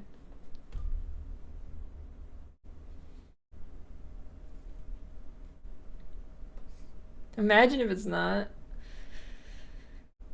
Volcanic Fissure now has a limit of 8 fissures on the ground, and the aftershocks no longer erupt other fissures. Voltaic Grenade cooldown is now 6 seconds. What are these grenade times, dude? Wave of Frost now has more freeze buildup of gem level 20. Wind Dancer now grants 10% more evasion per stage, previously 19%. And gains a stage every 1.12 seconds, previously 1.3.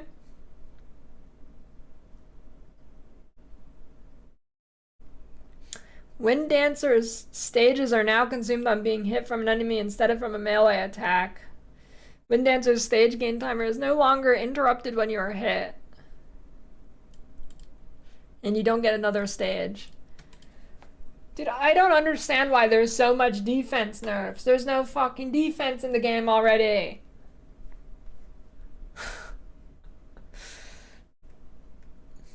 My god.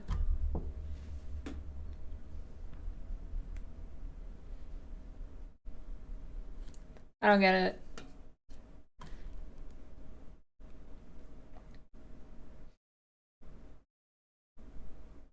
The poison cloud on gas arrow, gas grenade, and decompose now gain 20% more radius per second up to a maximum of 80%, previously up to 200%. Okay, that's fine.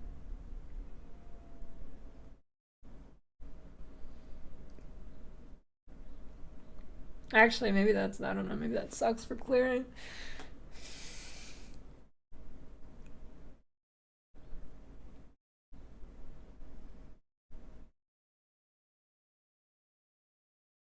The spread of grenade skills with more than one projectile has been reduced by 40% except for, oh, okay, I mean, that's actually good. Except for cluster grenade. Damn you. Damn you. That's the one grenade skill I care about.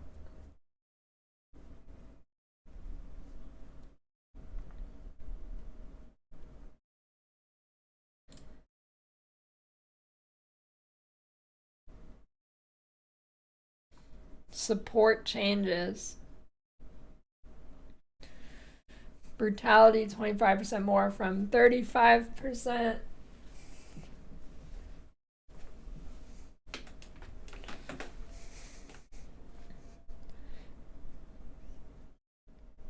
Yeah, I mean, something will probably still be broken, but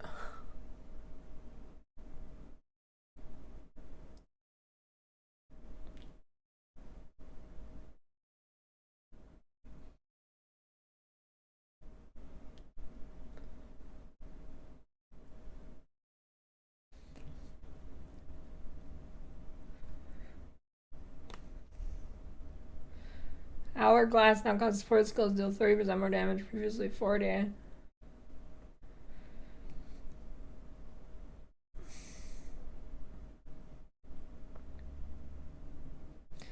Meat Shield support now grants minions take 35% less damage instead of granting them 50% more max life. Yeah, I'm really not playing Detonate Dead again, I guess. I'm really not. Okay. I get it.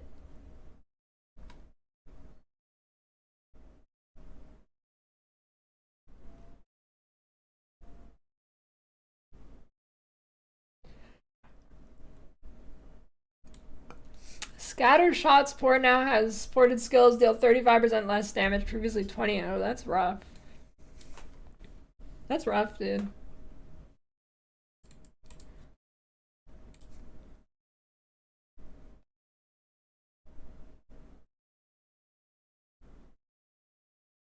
Spell Echo can no longer support triggered skills? I didn't know that worked.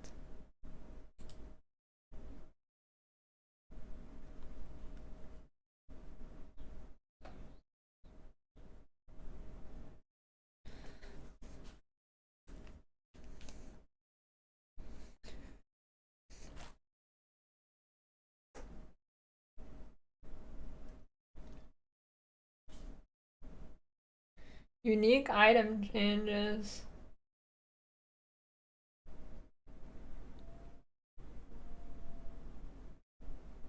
Existing items can be made worse with the Divine Orb. Okay, against the darkness now has medium radius, previously large. And then attributes reduced to 2 to 3%.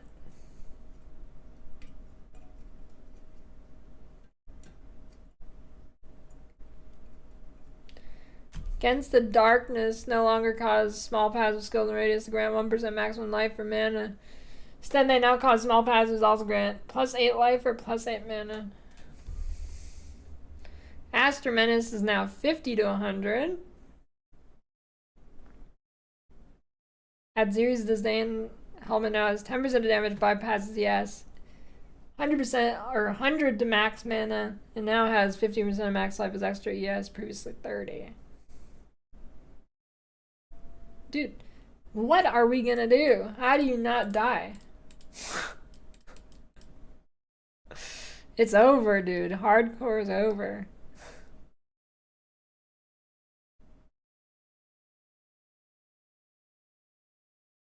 Pure skill. Everlasting Gaze now causes you to gain 6% of max mana as extra ES.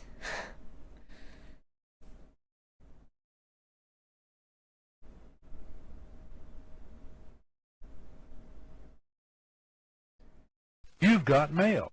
RIP to my HC playthrough with the form man. Hey, thanks for the 2-year resub, Eagle. Didn't they say if you die, I don't know if I like dreamed this in my head or something, but did they say that when you die in hardcore now you always go to the softcore league?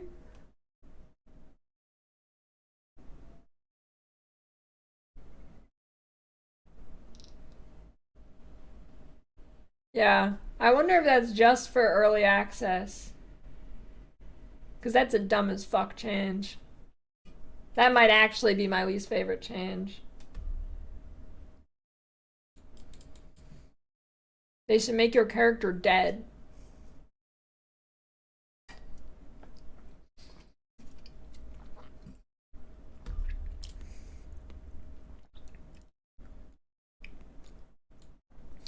Animalism in action now adds 1 to 10 lightning damage to attacks per 20 int, previously 10.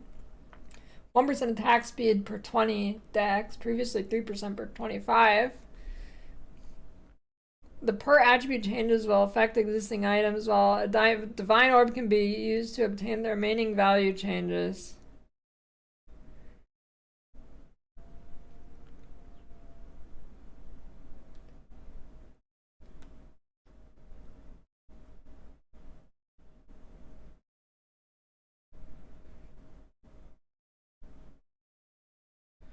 Ingenuity Bell no longer has 80% increased bonuses gained from equipped rings. Instead, it now has 30% increased bonuses from left ring, 30% increased bonuses gained from right wing. Now is plus 1 to 2 charm slots, minus 20 to 20% increased charges gained, and minus 10 to 10 reduced charm charges used. So wait, oh my god, you have to roll good on both rings? Holy shit.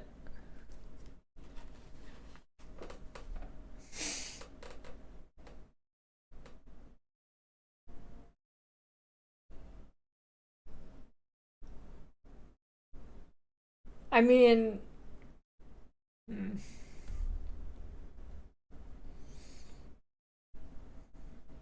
yeah, dude, that's kind of bullshit. It doesn't work with the third ring.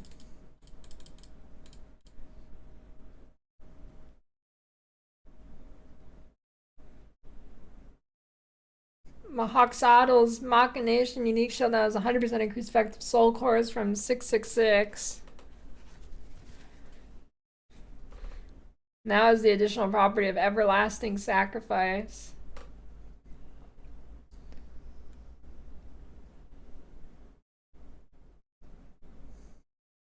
Oh, true. The third ring is on the left. That is true. That is true.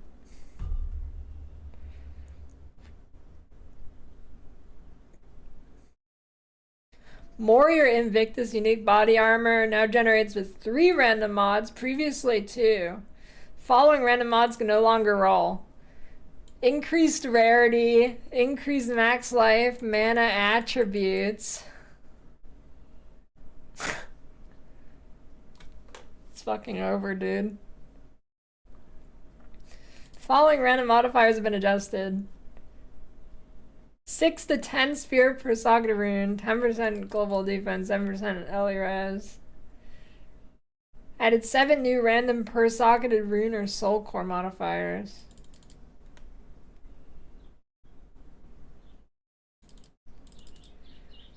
Oak Sworn unique shield no longer provides 50 to spirit, now provides 50% increased life regenerate. Pillar of the Cage God unique quarterstaff now provides 1% attack speed per 10 dex and 1% AoE per 10 int.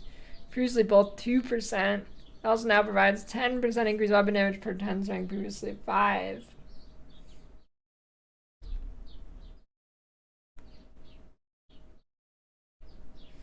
Queen of the Forest, 1% move speed per 800 evasion, previously 500. Temporalis now causes skills that have -2 to -1 seconds of cooldown, previously -4 to -2.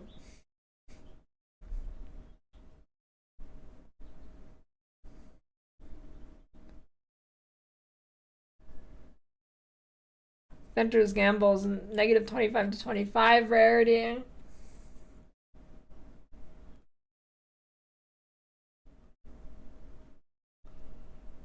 Solus Ipsi, I don't know what that is.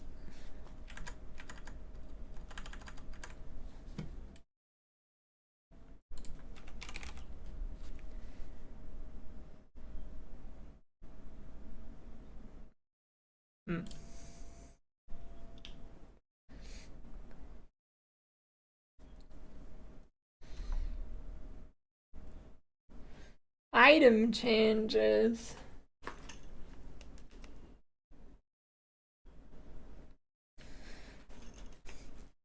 Jeweler orbs now set a skill gem to have the specified number of support gem sockets rather than adding a support gem socket to a skill with a specific number of support gem sockets already. For example, you can now use perfect jeweler's orb on a gem at 2 to set it to 5. Well, that's good.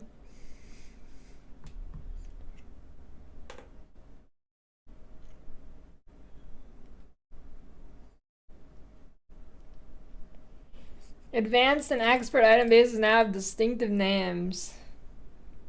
Oh, dude, the filter change, or the filter information post was fucking gigantic. God.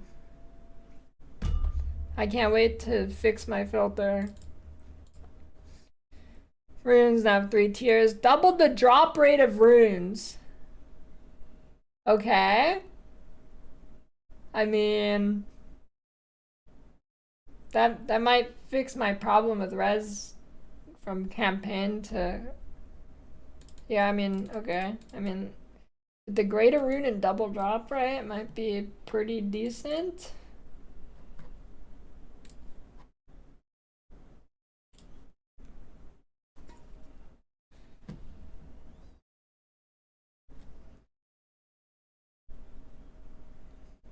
The base damage of all crossbows has been increased. Crossbows also now have 2-handed version of added damage modifiers instead of the 1-handed versions they were using.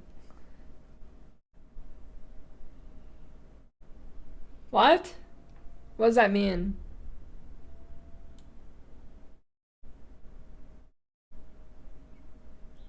Like the fizz rolls on a...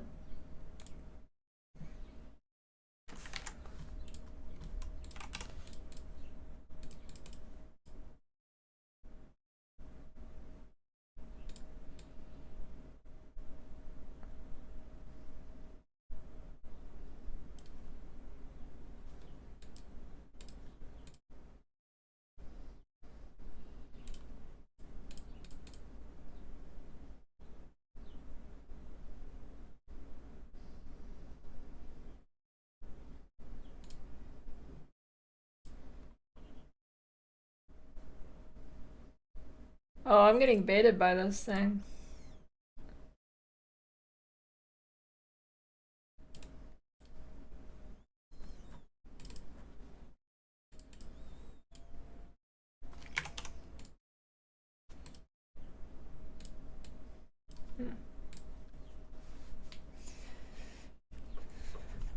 Yeah, crossbow's looking pretty good.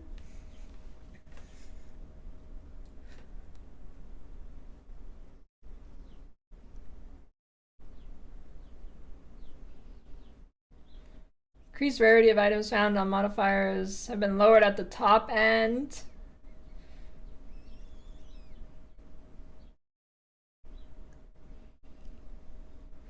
The chance for breach rings to drop has been greatly reduced. Damn. I don't know, I'm gonna play some Amazon build.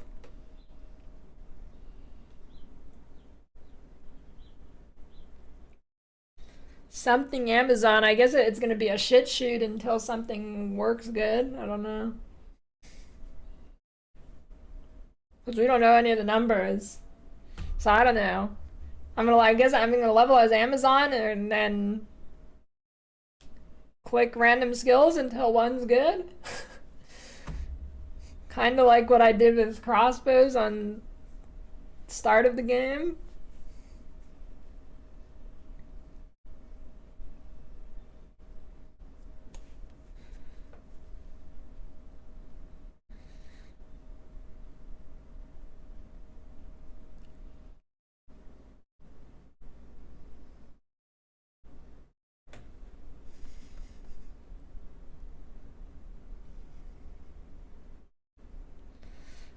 Soul Corp as Coppet has 5% increased quantity of gold dropped by enemies, previously 10% rarity of items found.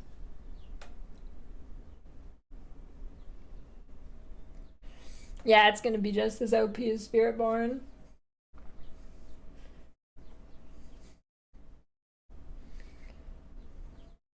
Corruption modifiers that jewel that provide 5 to 10 of a specific attribute now has values of 4 to 6. Scepters can now only roll up to 4 all minion skills.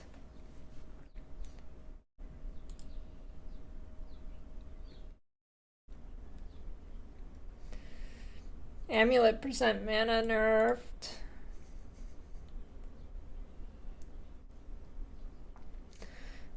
Mana nerfed. The first 2 tiers of added LE damage modifiers on weapons have had their values lowered. Added lightning damage on weapons have had their values slightly lowered. Monster, dude, this is a girthy patch notes. Holy shit. It's probably missing another huge line.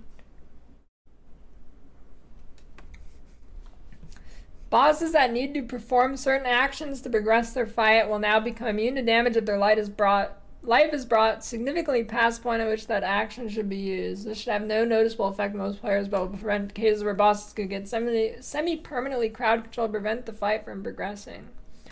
Armor on all monsters is reduced by 30%. Soul Eater now grants 1% skill speed and 1% less damage taken per attack, previously 5 and 2%. Boss is nerfed early.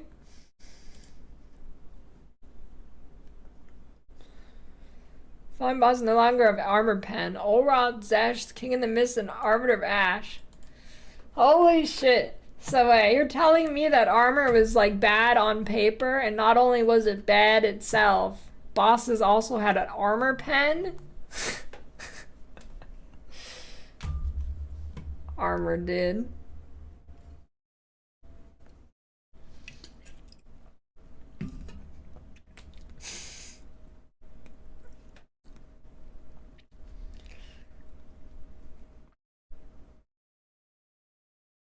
Wait. But the next line, they actually nerf armor again. Lower the damage conversion to other elements for some skills used by Arbiter Ash and Olroth. Okay, so they don't have armor pen, but they do more fizz damage now, which means they're gonna get through more of your armor.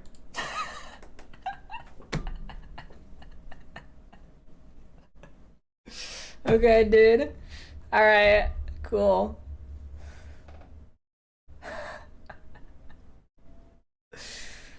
Okay.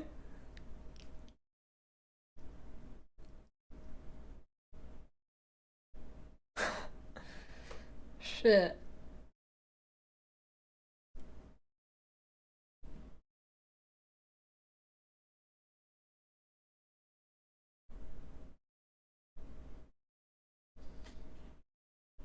Increase damage, increase damage, increase damage, increase damage, increase damage, increase damage, reduce damage. There we go. Well, there we go. Mighty Silver Fist dodge roll now does reduced damage.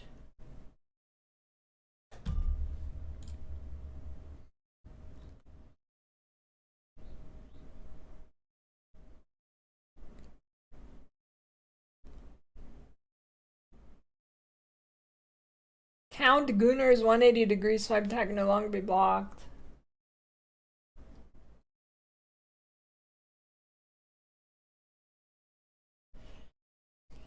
Lower the max number of monsters that can be alive in ritual encounters, particularly earlier in the game.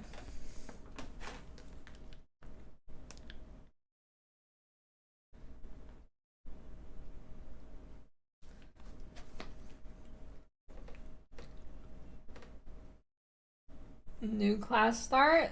Starts with a ranger starts.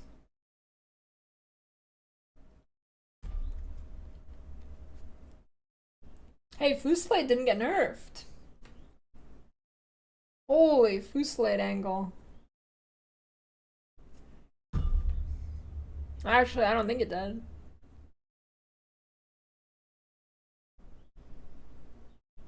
Electrocute builds up 44% slower, Pin builds up 58% slower.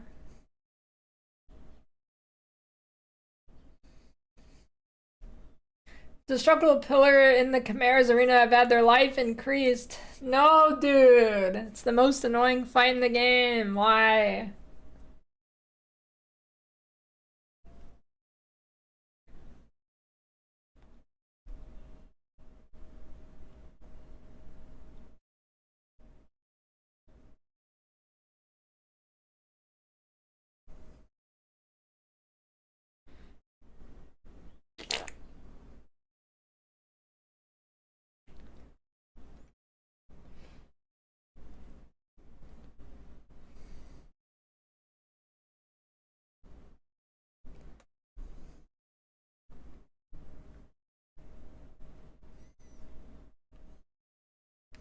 The guaranteed magic monsters near the exit of the Dreadnought will no longer respawn when you respawn at the checkpoint if you have killed them.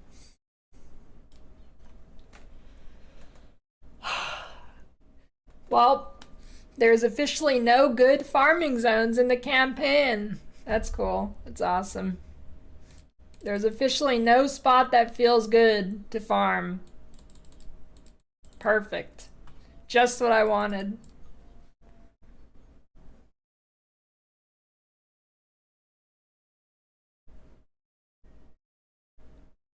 The Sun boss has been renamed from the Eater of Children to Brock of the... Are you kidding me?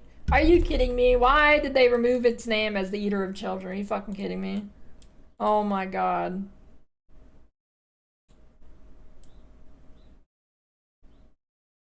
GGG's gone woke.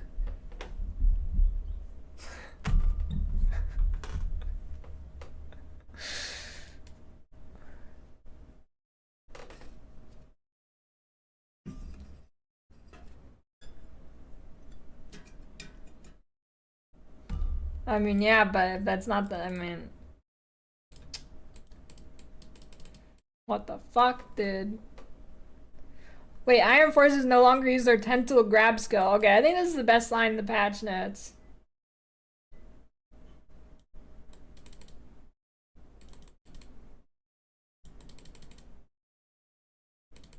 Okay, but I don't understand like what they're doing with the campaign.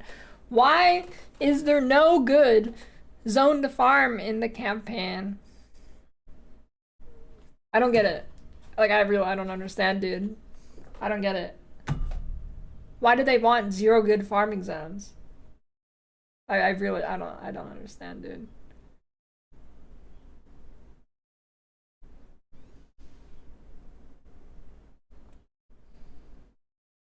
Like there's actually there's zero zones in the game that'll feel good to farm now.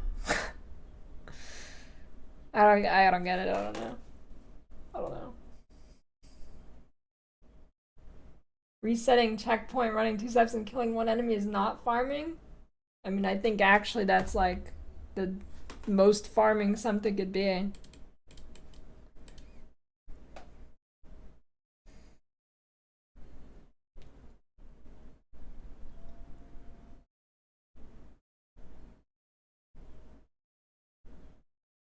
I don't know, dude.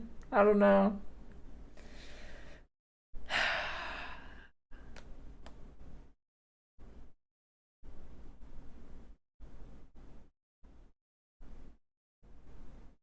Added the ability to spectate party members if you died in combat.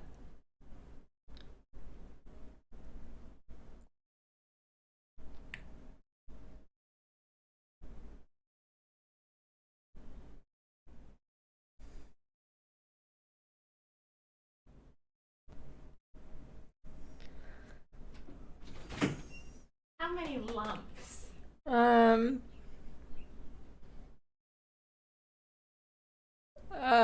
Which tostadas am I getting? I don't know.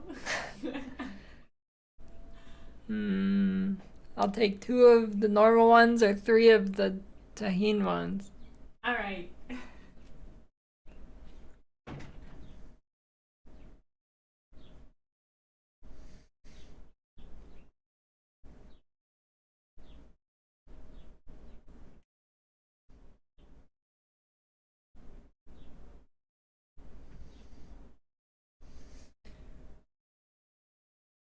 Well, they enabled a lot of pets.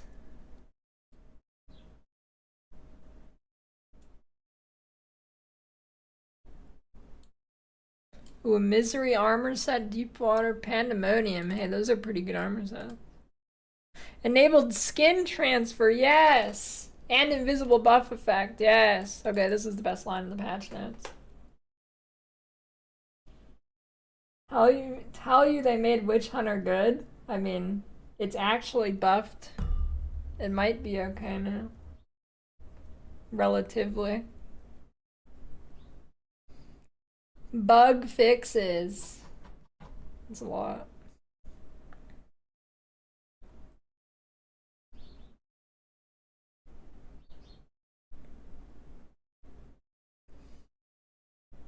Wait, Ingenuity was actually double nerfed? It was originally not nerfed as bad as it is now? I mean, I guess it was charm slots. No. They didn't buff charms at all, did they?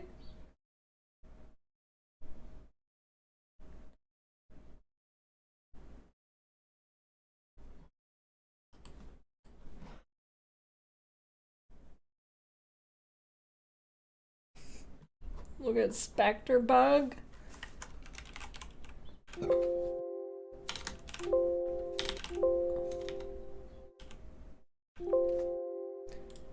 There's no Spectre.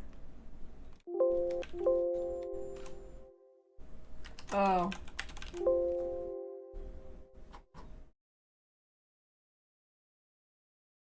How the fuck is that not spelled right? Is broken? Oh, okay, stupid English.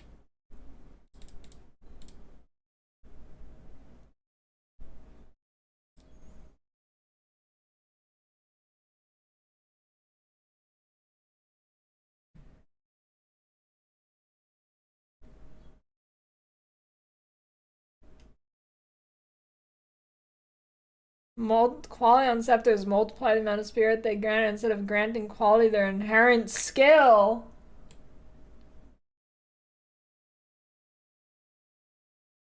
Well, I did not realize that was a bug.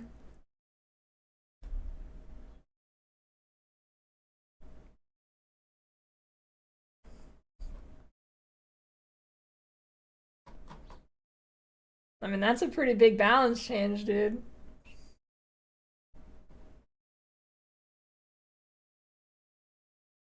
Oh. Never mind.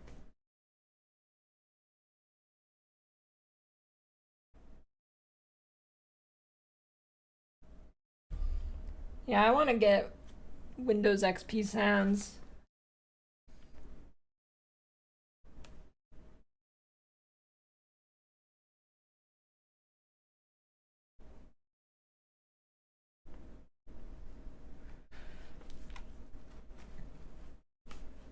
I don't know. I don't know how you don't die now. I guess you like don't get hit. Don't get hit.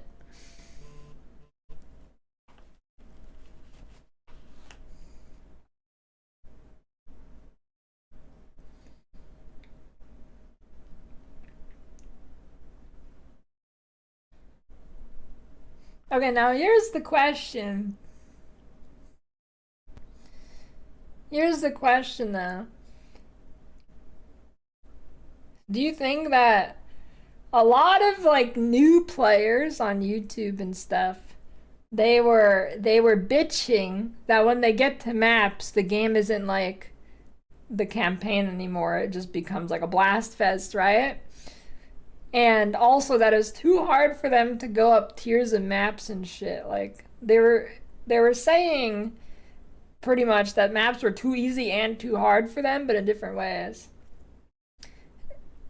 Do you think now that that's basically been flip-flopped the other way, where maps are actually, I mean, assuming there's not like some crazy stuff that's missed, assuming everything actually is nerfed this much, now that it's going to be more like the campaign in terms of balance, maybe, do you think those people are still going to bitch?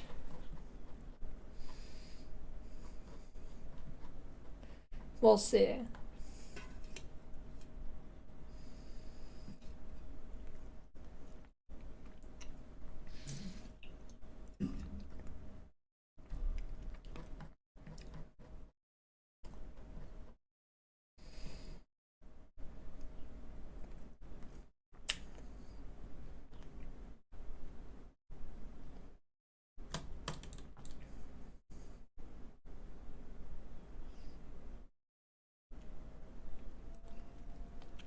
Yeah, I don't know how you I really don't know how you play hardcore in this anymore.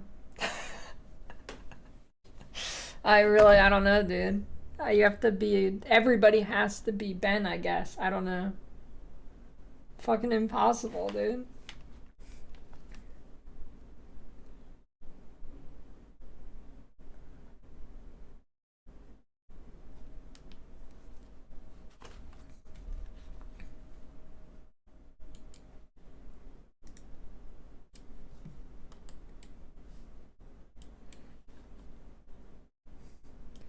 Players have been screaming for new endgame features in D4, so this expansion is primed to provide them, introducing heck tides.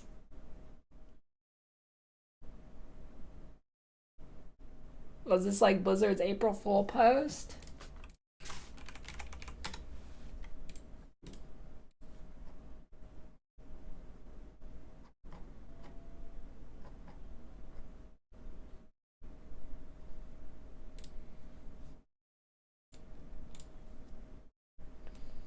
I mean, this is basically what the game is.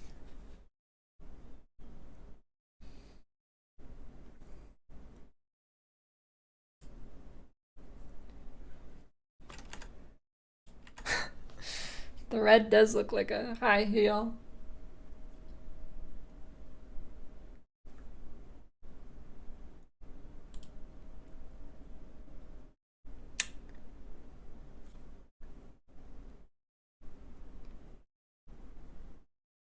Yeah, I don't know, dude. This is gonna be rough. How do you survive?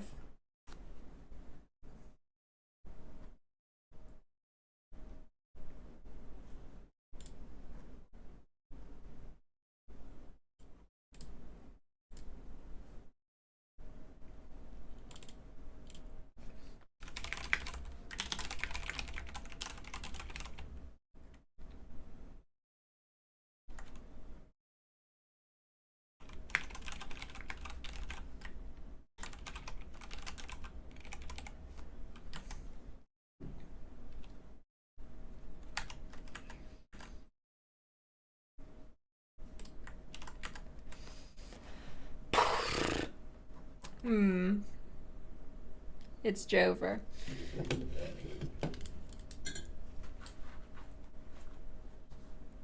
Are the new Ascendancies in POB yet? No.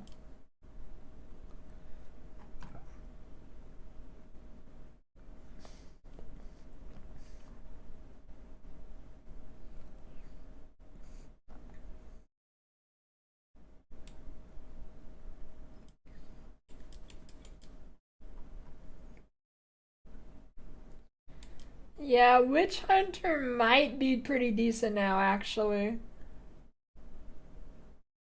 Click. I don't know, dude. Fizz reduction in this game is fucking impossible. There's no fizz reduction. I don't know. I don't know what you're supposed to do. Go blacksmith, I guess.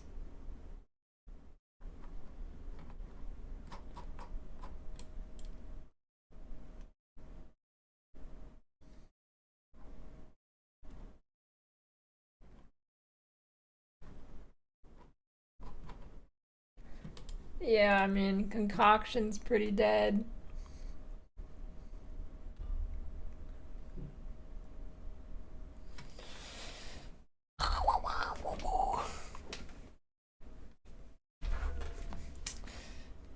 Well, looks like a softcore trade starting angle.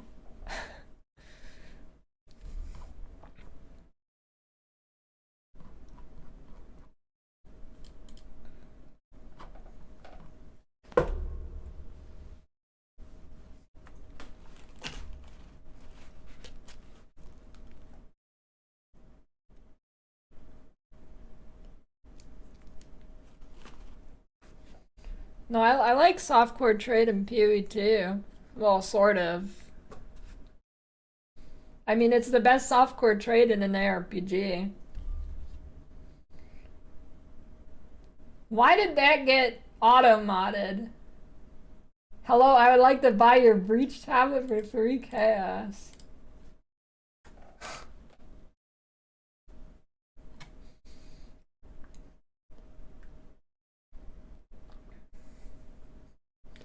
Yeah, I don't know.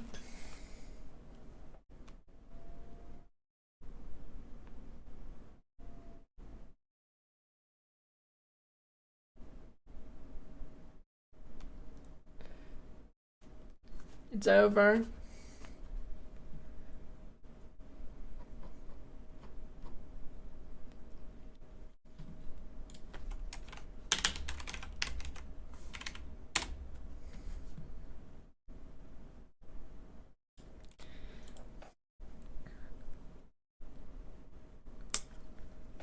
Yep.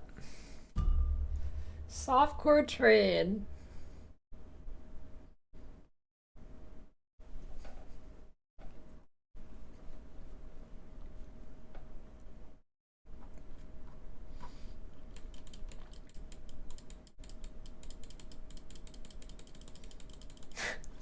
Standard with legacy items angle.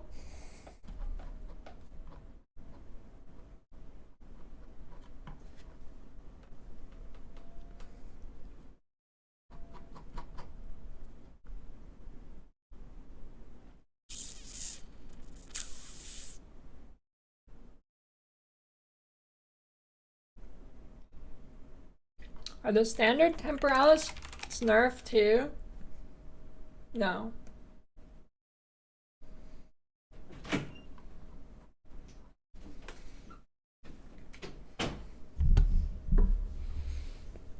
Thanks, dear. You're welcome.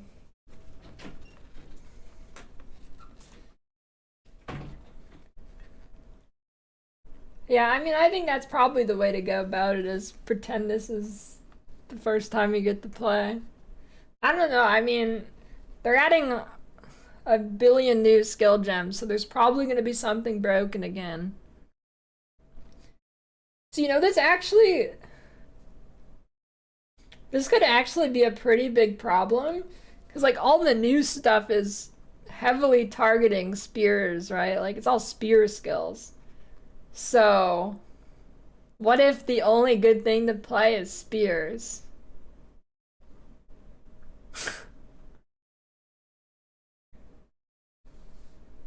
That could actually be a problem. Tostada.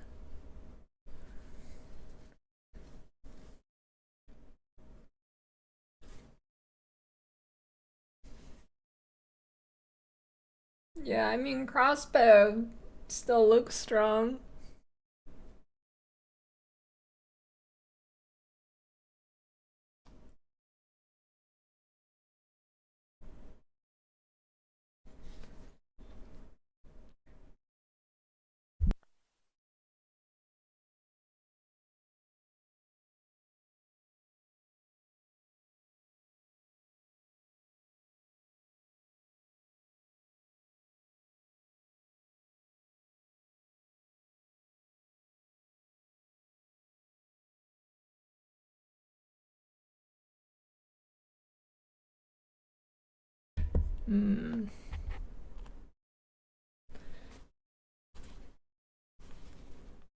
There's no way 326 gets delayed. Got some pork, cheese, guacamole. It was supposed to have jalapenos, but we accidentally left them out, so yeah.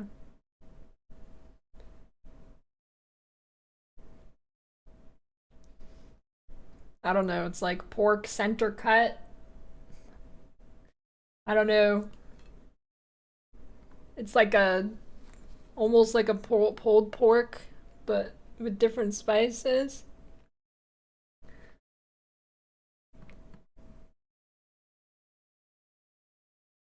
You know what's actually surprisingly good on tostadas is a pot roast. Surprisingly good on tostadas. How do you cook them? The meat goes in an Instapot, and then you shred it. And the tostadas, you just buy them, but they're just fried tortillas. Play repo today? No. It's work time. Meatball taco.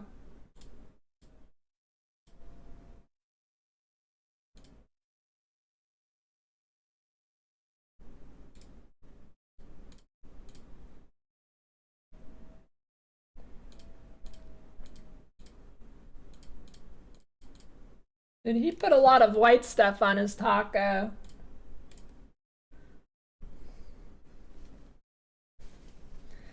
That's like 80% white stuff. Is it good?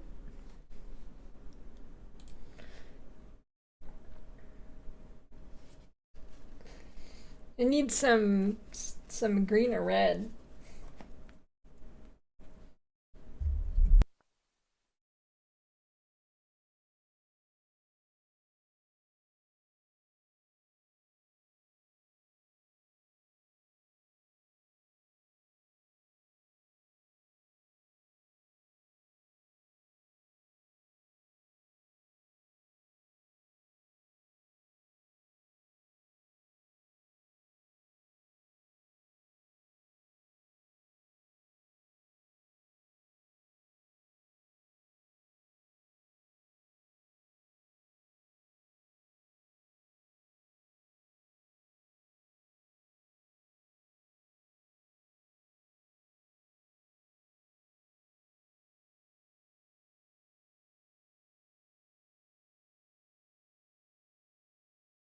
I mean, there's Cholula on it.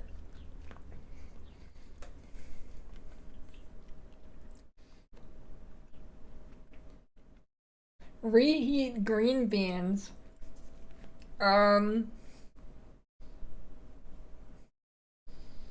Usually whenever we make green beans, we eat it all in one sitting.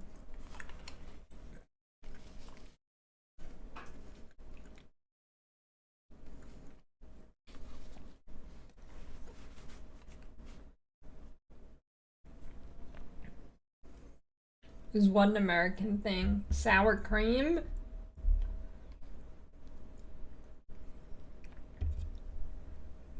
What kind of green beans?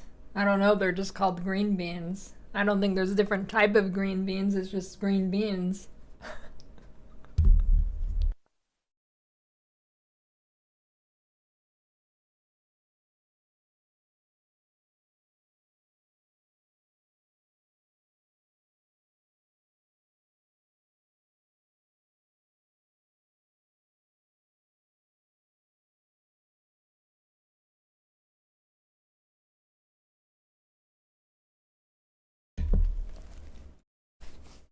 Yeah, you eat the whole thing. 100 different types of green. Well, they're not.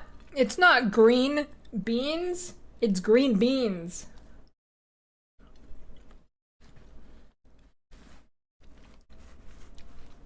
There's only one type of green bean.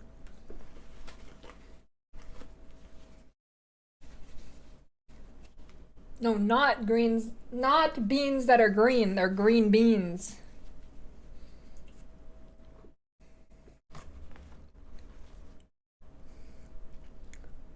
It's not just beans that are green. There's many greens that are beans, but there's only green beans. There's only one type of green beans. There's green beans and green beans.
Hey, you guys better watch it.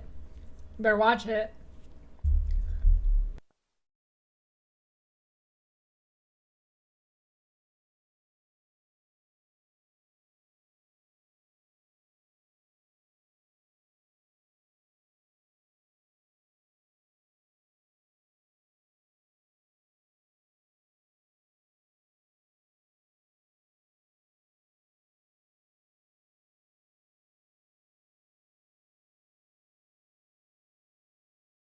You probably go lich for specters.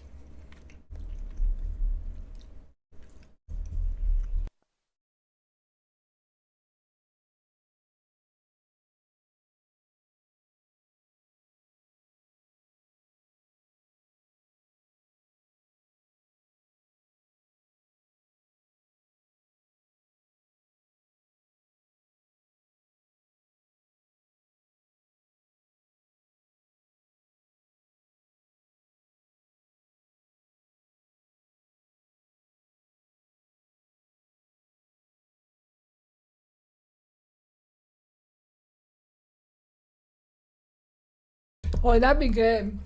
A grocery store map, and the monsters are Karens.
Well, it's probably because you join the stream every day and I eat at the same time every day.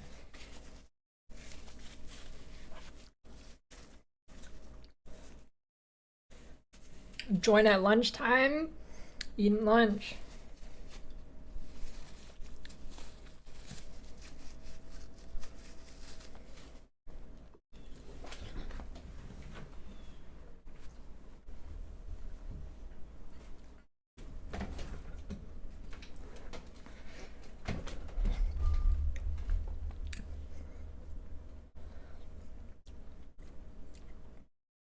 Hot dogs for lunch? I don't know, I could go for like a Chili dog or something. Yeah, it's going on the ground. I run out of table space on the second table.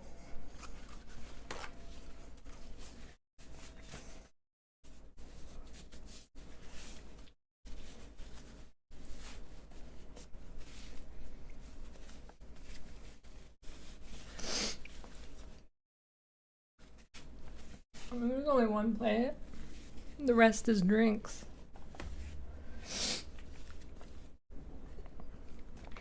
Okay.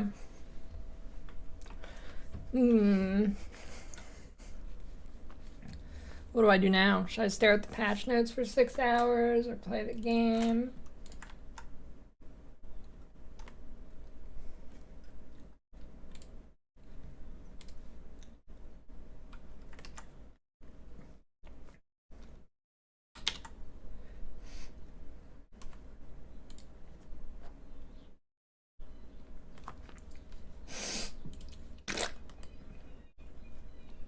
Well,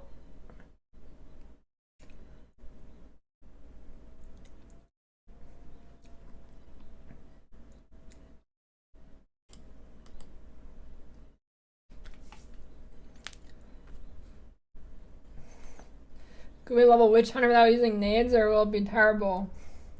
Yeah, you use bows instead. I mean, I could make a flow chart here. Here, you want the flow chart? This is gonna be like 3 minutes of content, but yeah, I could do a quick flow chart here, sure.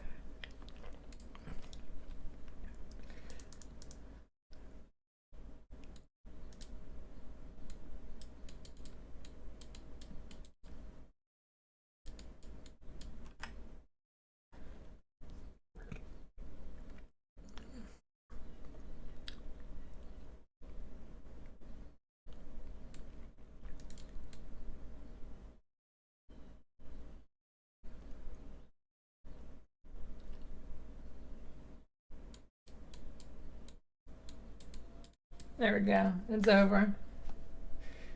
Flowchart complete.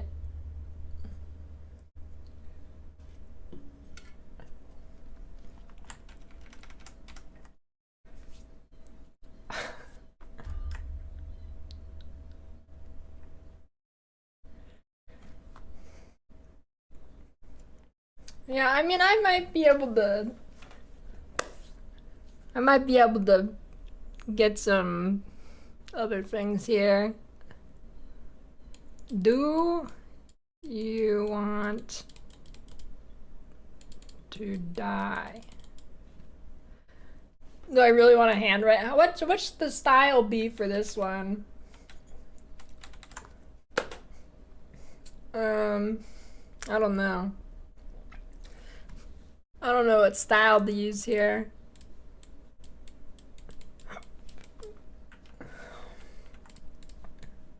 Crayon?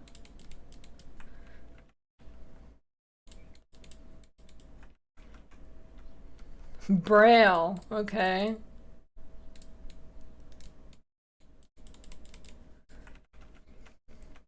Every other letter is typed and every other letter is hand drawn. I don't know.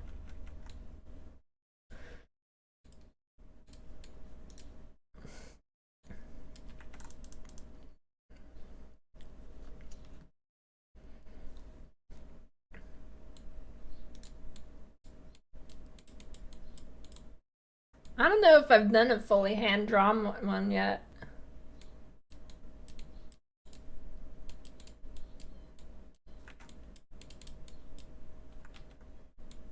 Different font every text. I wonder actually.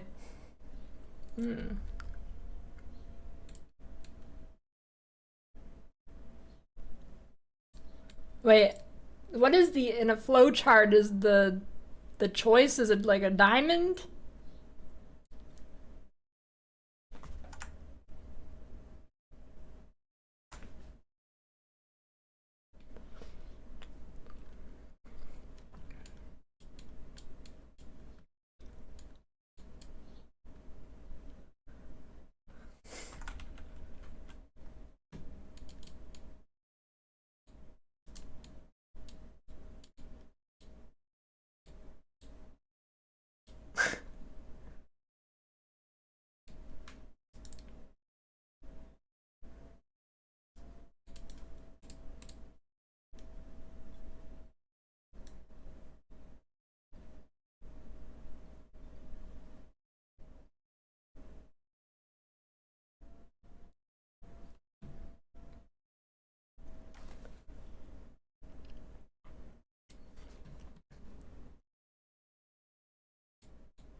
Actually,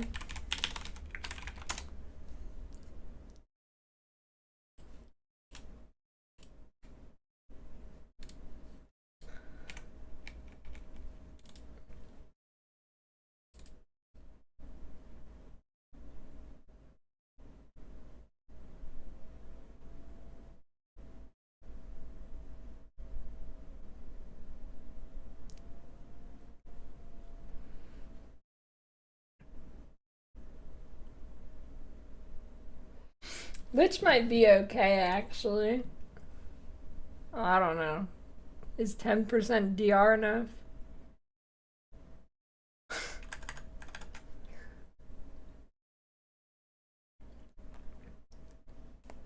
My thoughts on the patch notes is you're gonna die.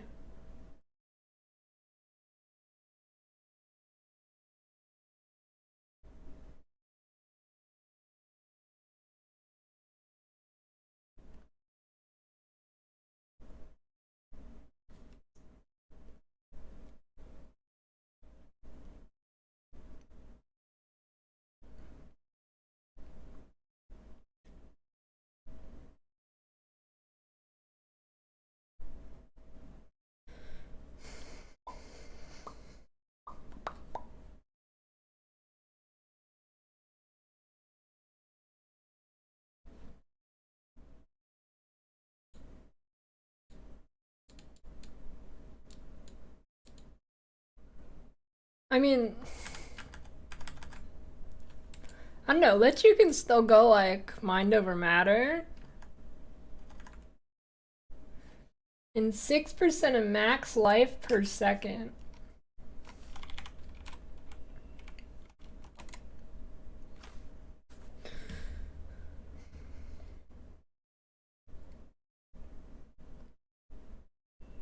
Does this get scaled by mana regen? Probably, right? Surely.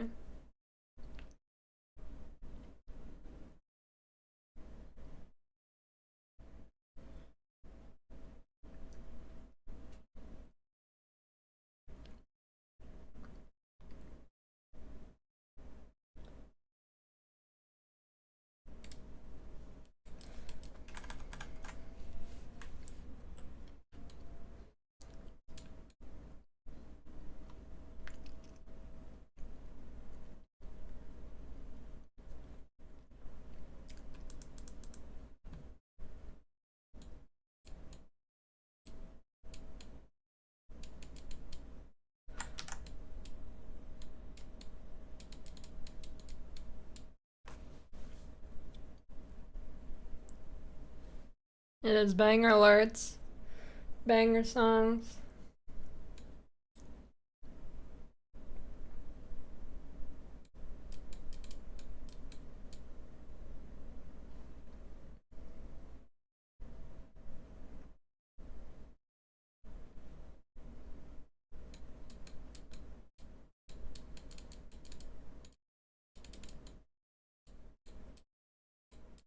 There we go. Boom.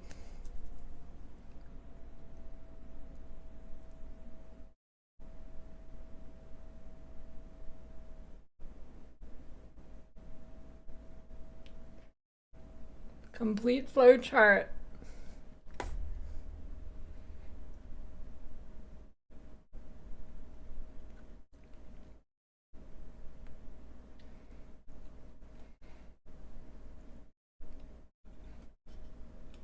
Yeah, but elemental damage is the problem anyways, so Pathfinder you're just gonna die to Fizz instantly. Because Pathfinder doesn't even get any Fizz reduction. You can't even get armor on Pathfinder.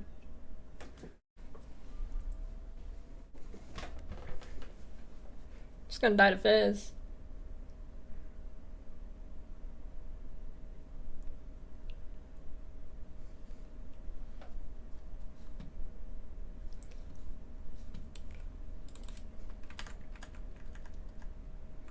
Lich is tankier than Blacksmith.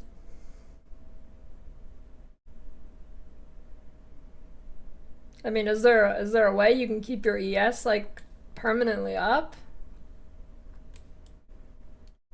How do you have it up all the time?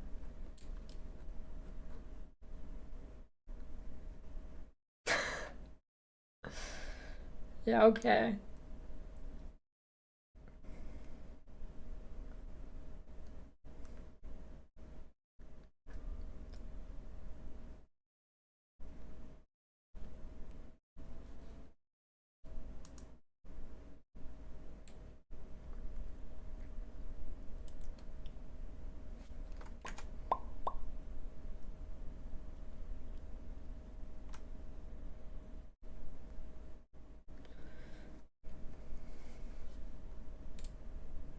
Holy, the Pobe is linked.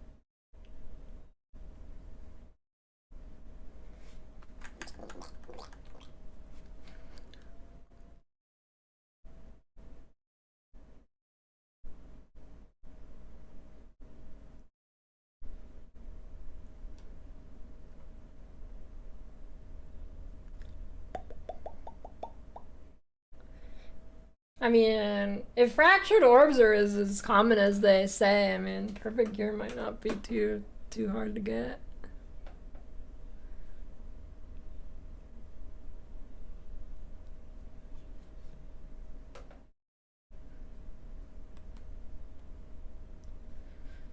It's all Maple Story music.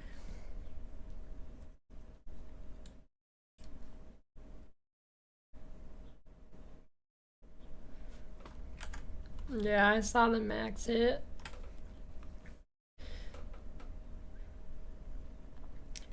But how do you, I mean, how do you not just get ticked down in maps? I guess just have your minions kill everything before they can hit you.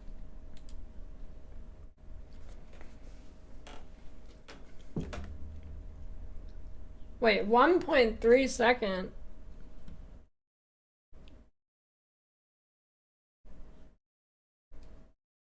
I thought it was super. Wait, how do you get it that low?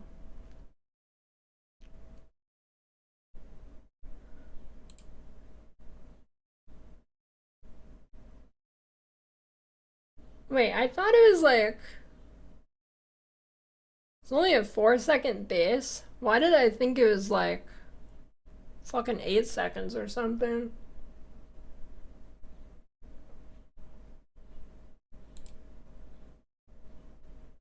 Huh. I thought it was like 8 second base or something crazy. Okay, well in that case.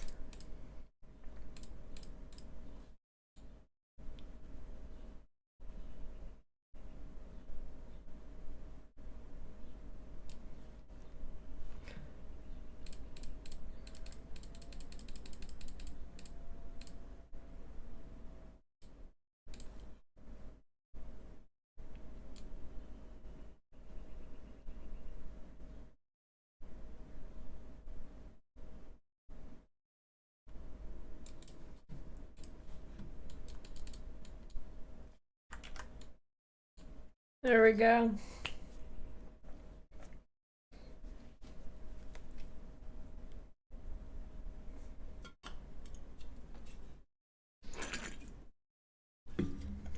Fixed.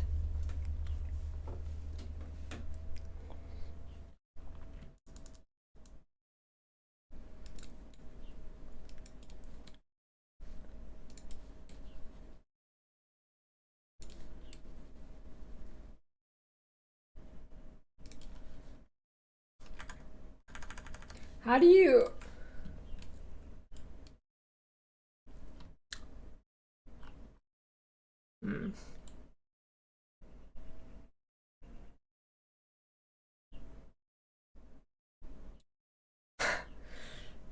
Yeah, I don't know. I guess you just go energy shield still. Very cool.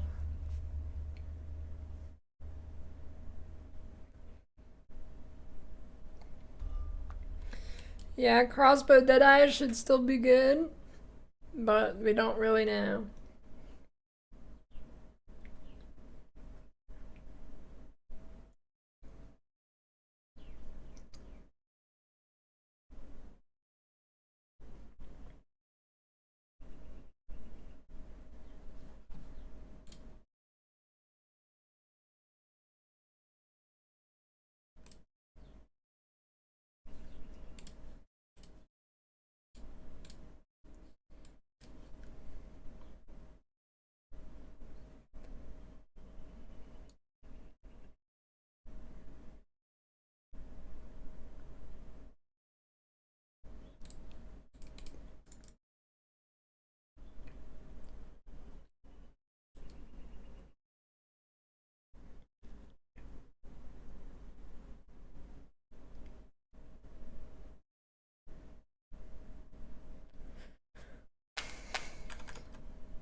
But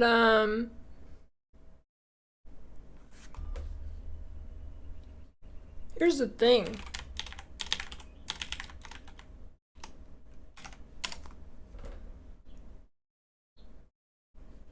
Where do you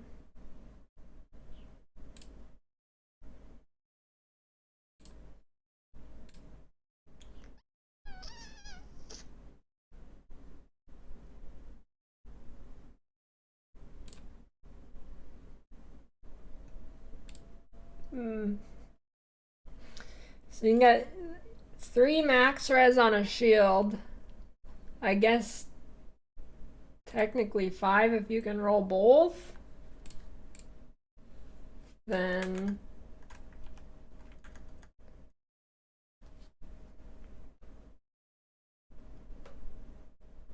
yeah, but they killed the amount of jewel sockets on the tree.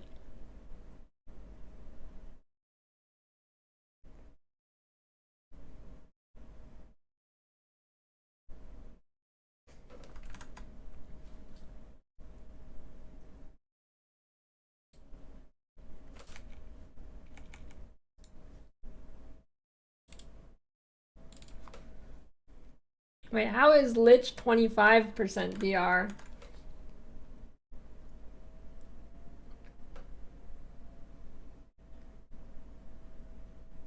Oh, with the helmet you mean? With that Ziri's disdain or whatever? Yeah, okay.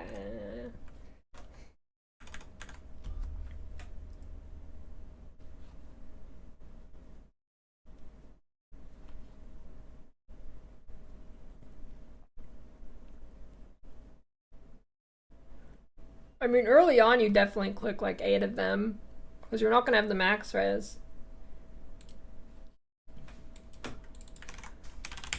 Well, how many jewel sockets are there? 1, 2, 3, 4, 5, 6, 7, 8, 9, 10, 11, 12, 13, 14, 15, 16, 17, 18, 19, 20, 21, 22, 23, 24. So there's half the jewel sockets on the tree now. Let's say you could realistically get like 1, 2, 3, 4, 5, 6, 7, 8, 9, 2, 4, 6, 8, 10, 11, 12. Now you get 6. I mean, alright, I guess.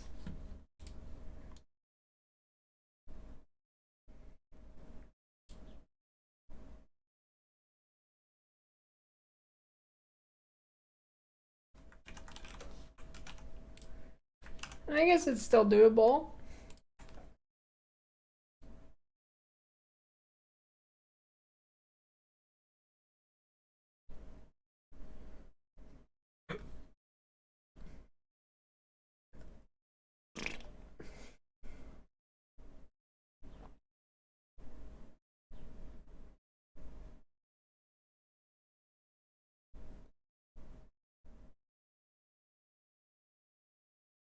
The Lich back tat, and then right underneath it you get Gazi on the tramp stamp area.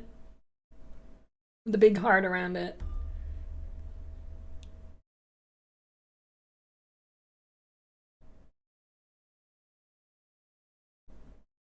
For 10K.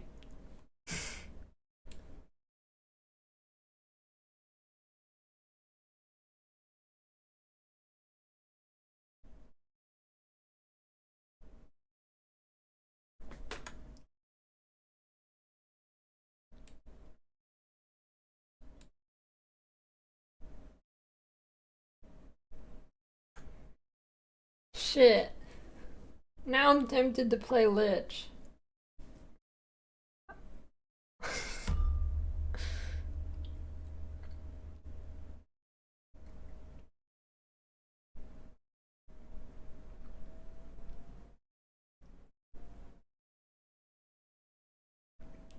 Yeah, dude, and if you play minions, you get the occultist pops with your minions.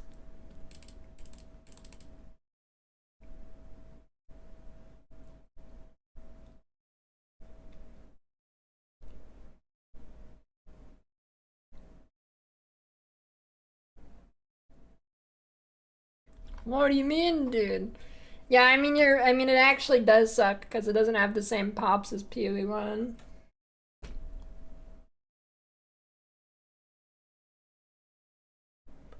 Hey, I mean you just I don't know, I guess Curtis have a delay.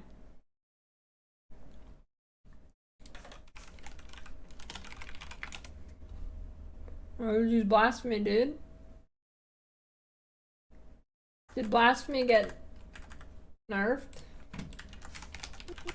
No.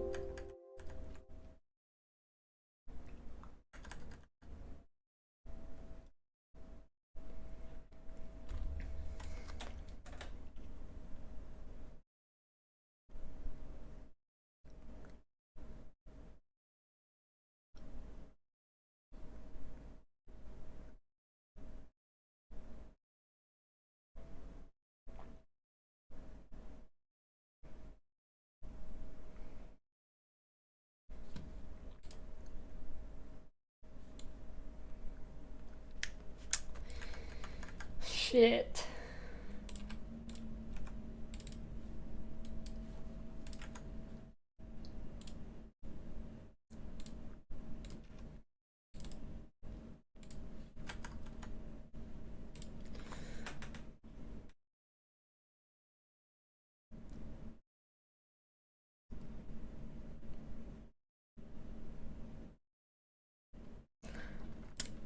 I don't know, dude. The lifesteal is gonna go crazy. 2K HP with lifesteal. How good do you think that is?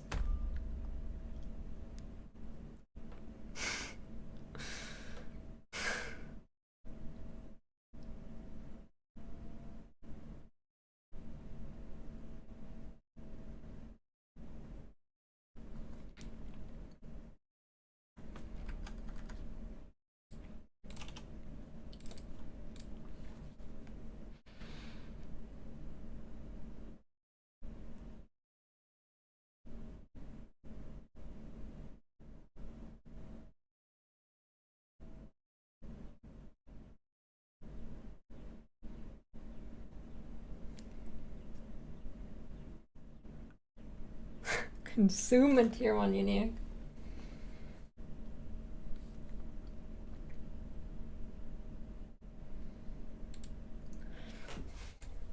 Yeah, I don't know, dude. I can either play something good or something fun. I mean, Spectres will surely be good and fun, right?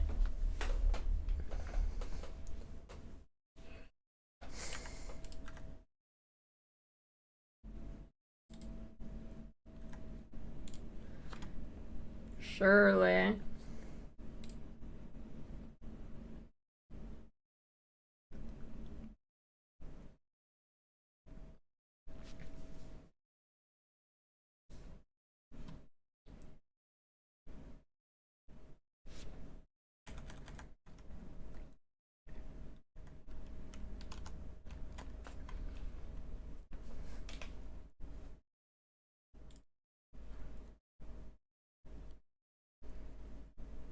No C word.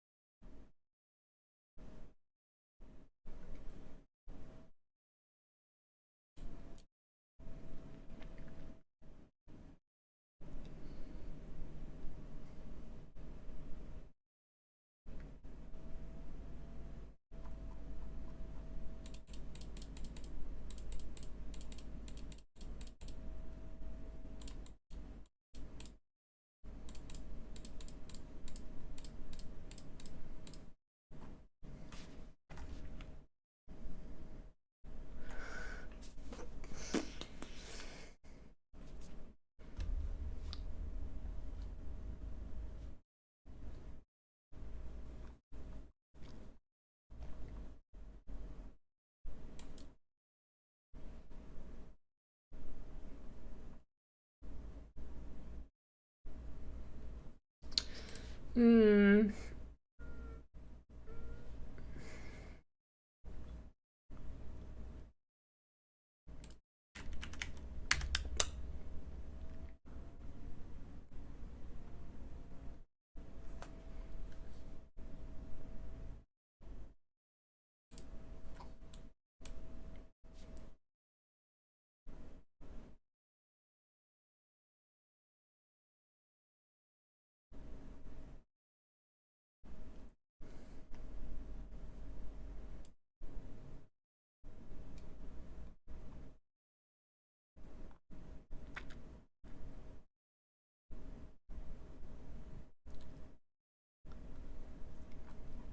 This fucking game, dude.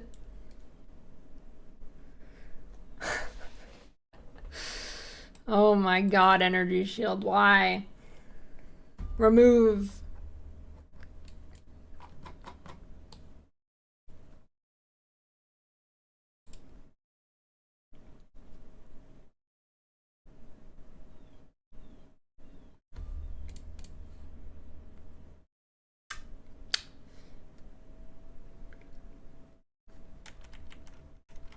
Yeah, I don't know. It might be the angle where I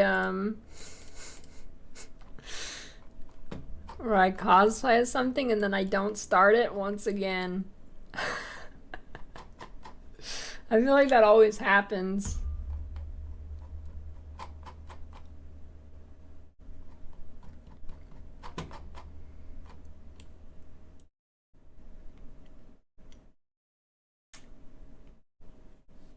Well.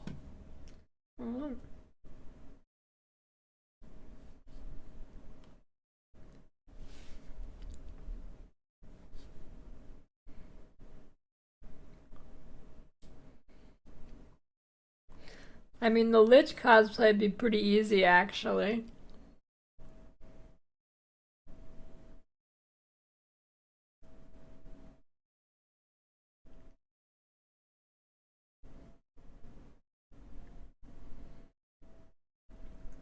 I mean, I'd be hyped for the update if defense wasn't in a fucking abysmal state still.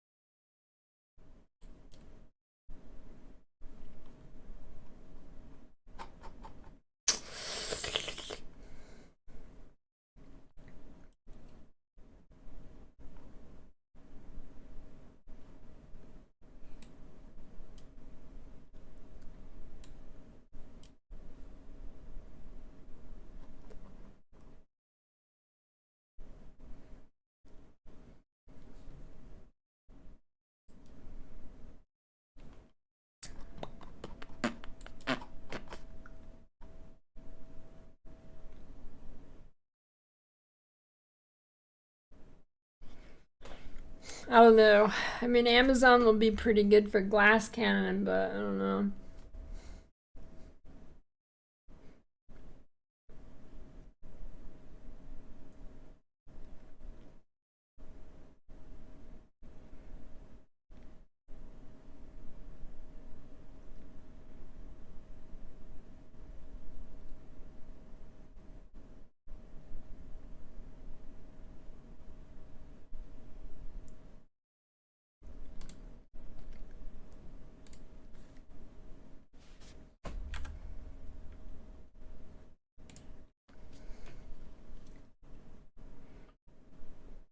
Will Eternal Life work with blood magic?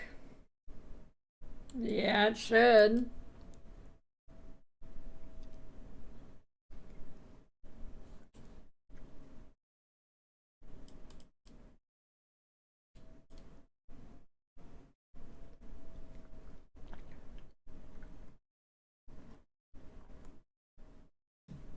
Well,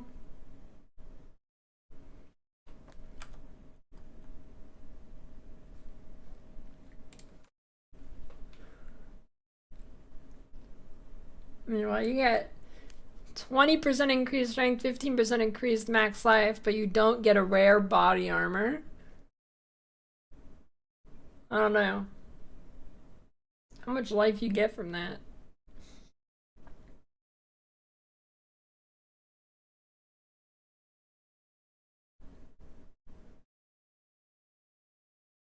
Probably a decent amount, but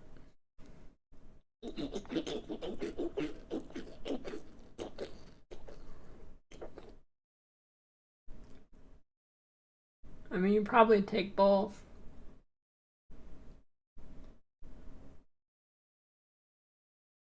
Go strength, go life. And then the fizz is fire, and then +5 max fire.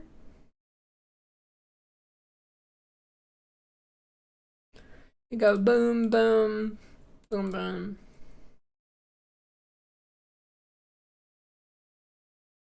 I mean, I think technically we don't know how it works, but I'm assuming you can put in multiple, otherwise it's dog shit.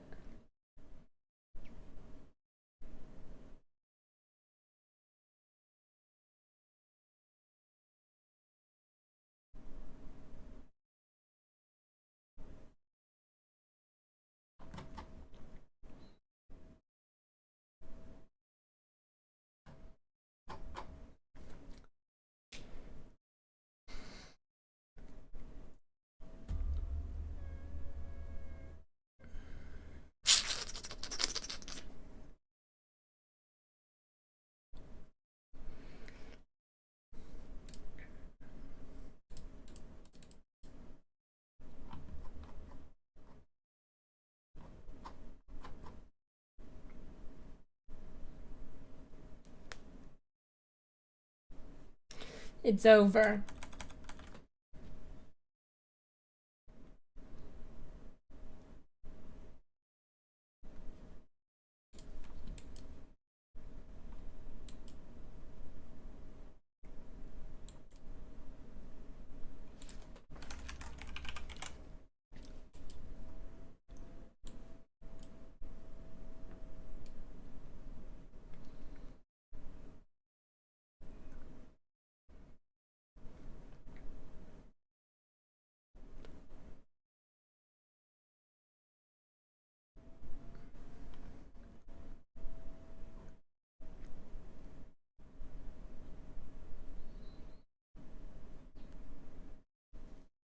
I mean, you can get overleech, I guess.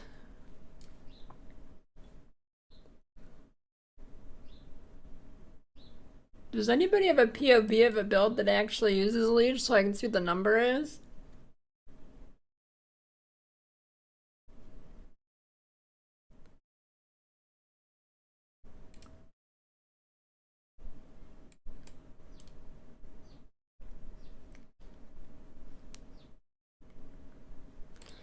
I guess I could, like, scuff it.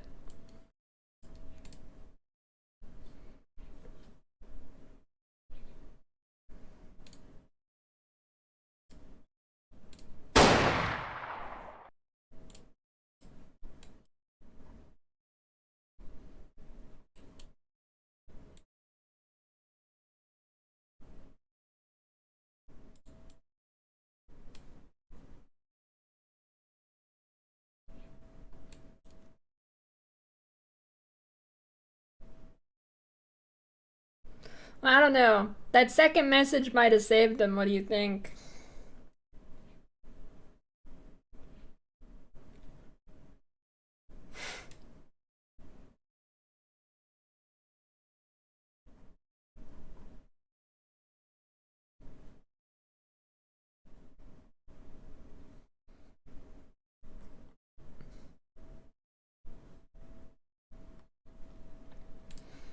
No, it's fine.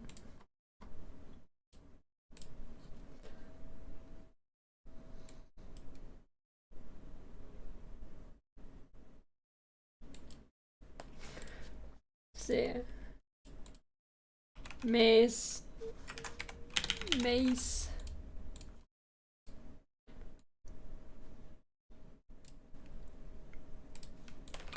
Plus 5,000% increased attack damage. Alright, that didn't work. Alright, that didn't work either.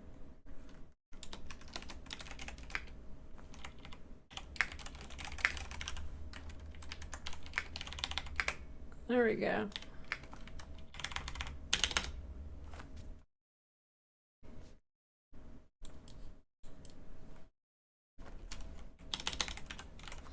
Yeah, dude, I mean, just type that in and boom, you're the greatest build maker of all time.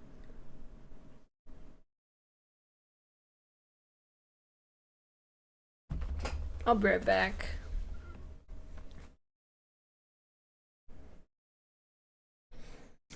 Just put what you want your build to be in the config and then it works. Easy.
Oh wait, did that guy make a new video for the build next patch already?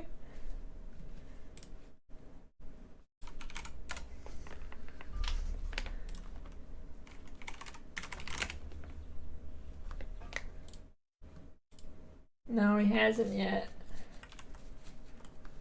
Baited.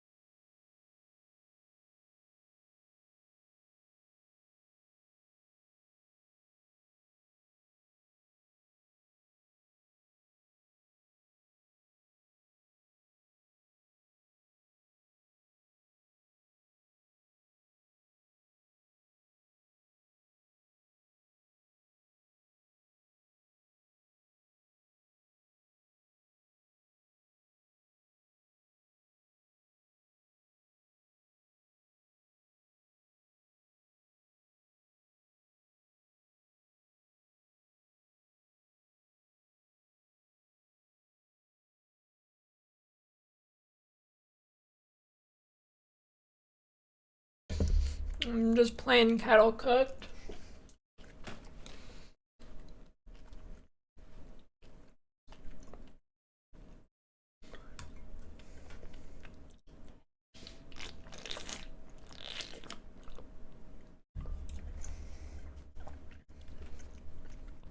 The pepper kettle cooked is good. Well, do you not have kettle cooked chips in Australia?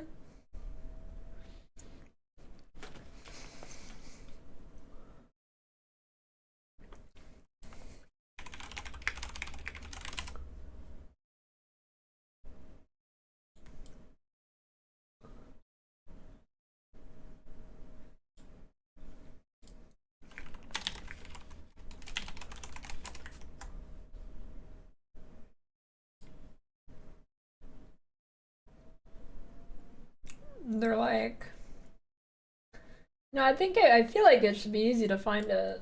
Oh yeah, here we go. I don't know. You know, they're they're like crispier, a little bit more to them.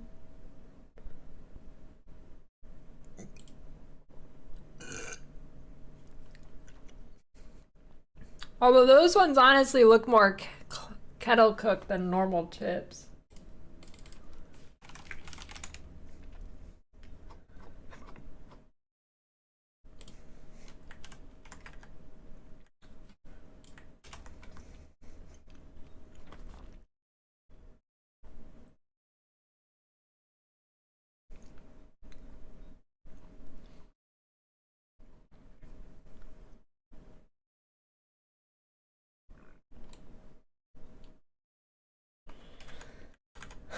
Hmm.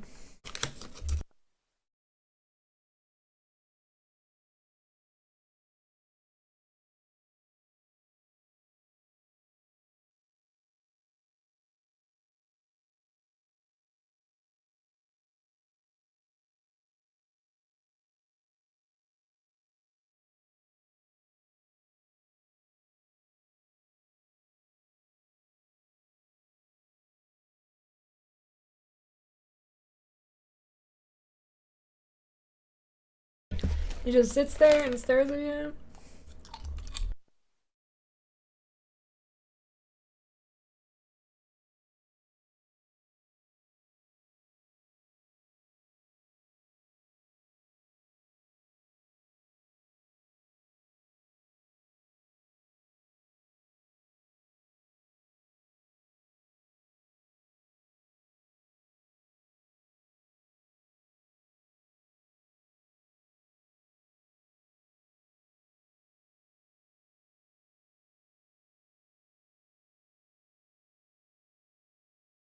Dude, you just had that ready to go, Anaya.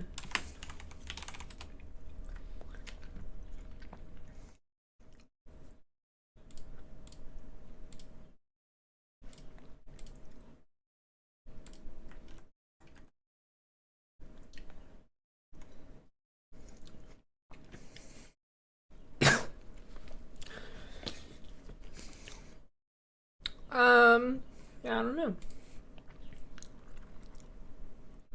Do I go the fun route or the good route?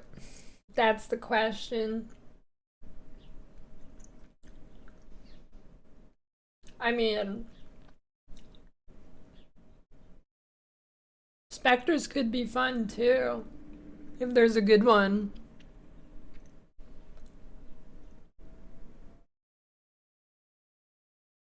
At least 3 weeks, Dr. Come, at least 3 weeks.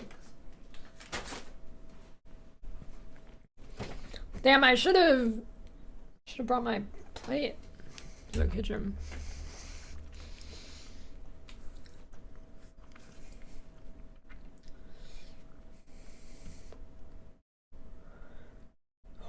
I don't know, dude.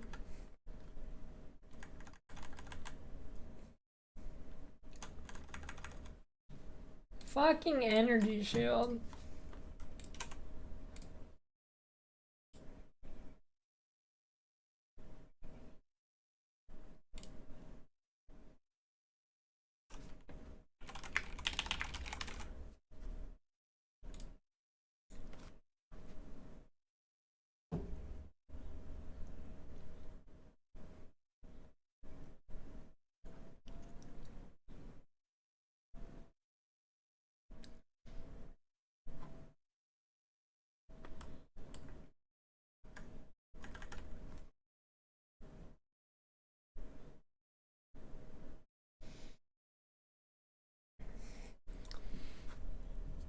Yeah, companion's like a monster you can raise or some shit.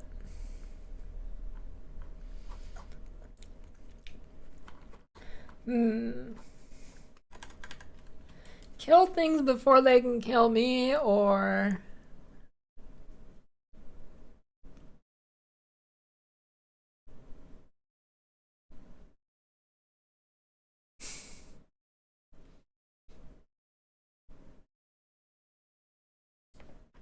Where do you even...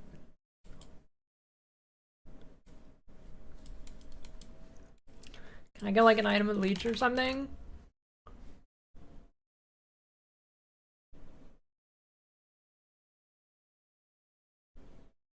There you go.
Well, that doesn't change anything?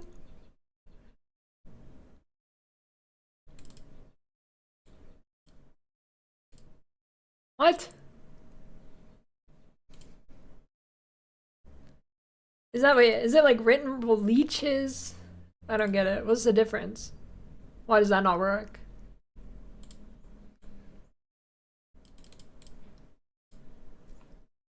Huh?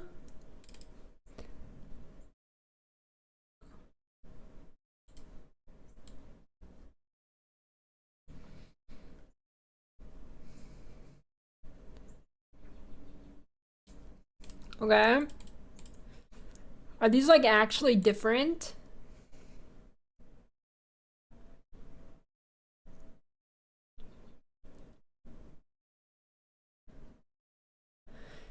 Ew. Well, I'm trying to see how much leech I can actually expect to get.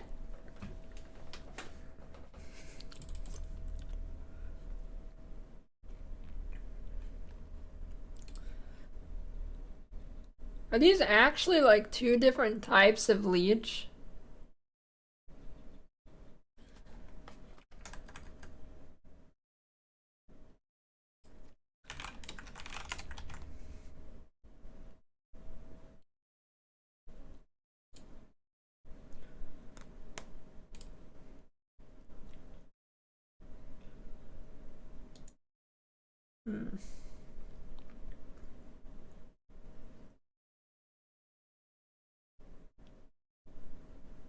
I guess they are.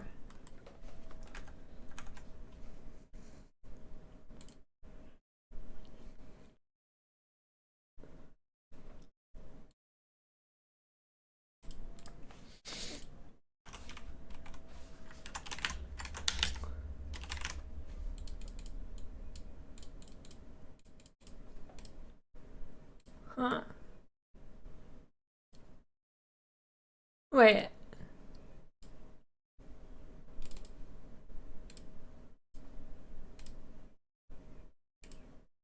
What? I don't get it.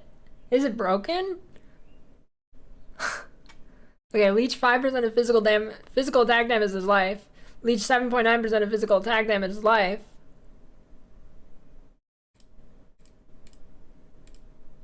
What? What the fuck's happening, dude? Is it broken? It's gotta be broken, right? This makes no sense. It's not me, right? This makes no sense.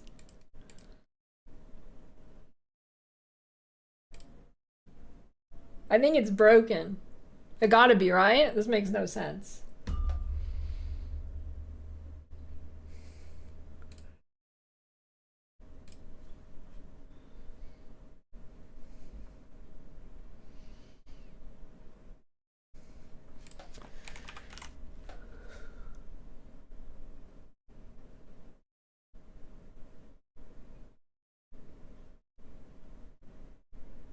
Yeah, I don't get it.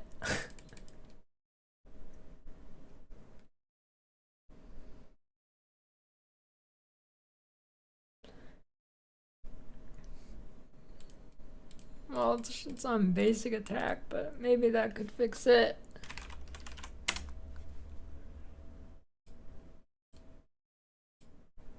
It does not.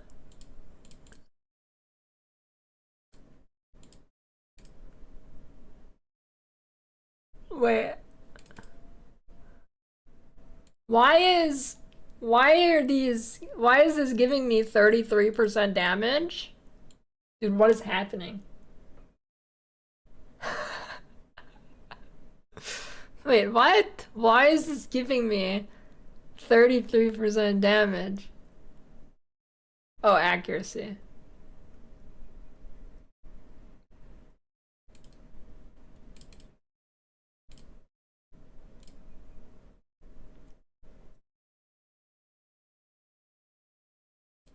I don't get it. It's gotta be broken, right?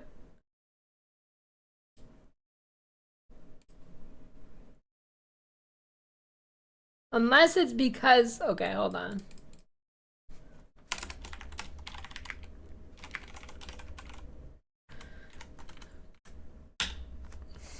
Okay, maybe it was because it was... Okay. Yeah, okay, okay. Now I got it. Now it makes sense.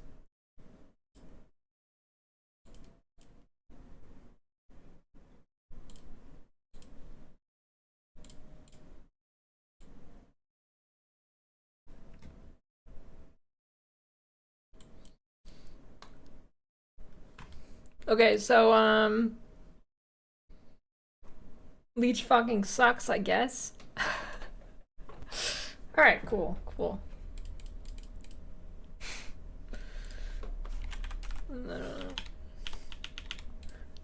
Yeah, I don't know, I mean, it looks pretty bad. uh...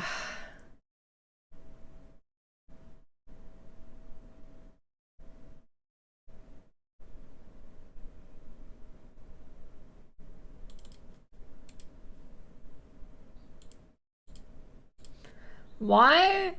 Oh.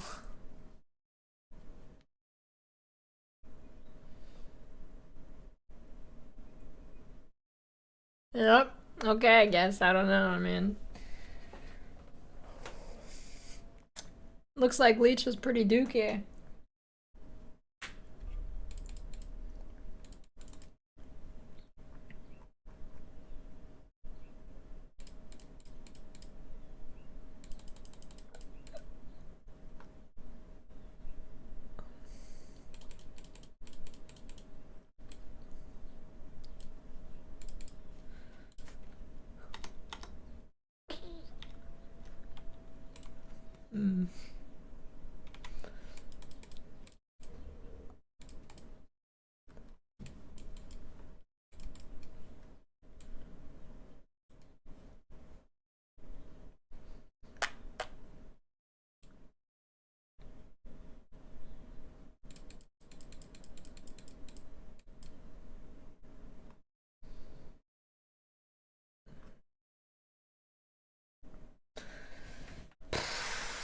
Hmm.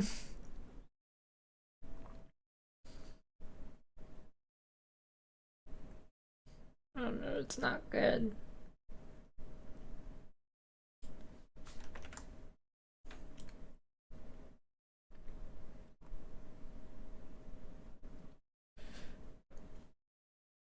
I don't know, dude, it's Jovar.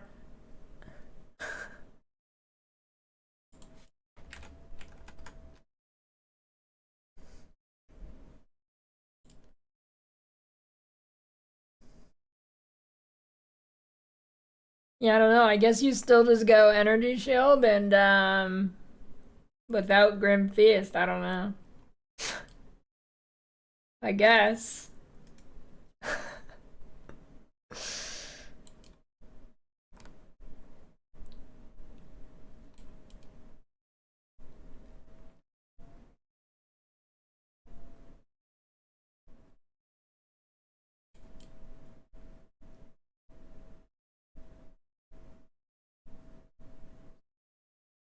I mean, how many points is it gonna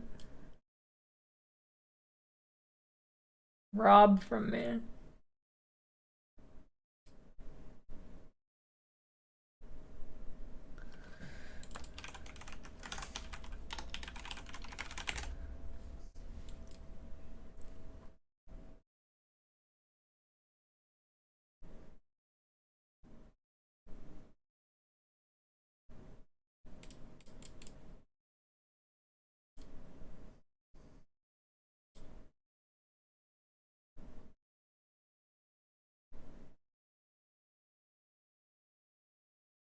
Crit DD Lich. Yeah, now we're talking.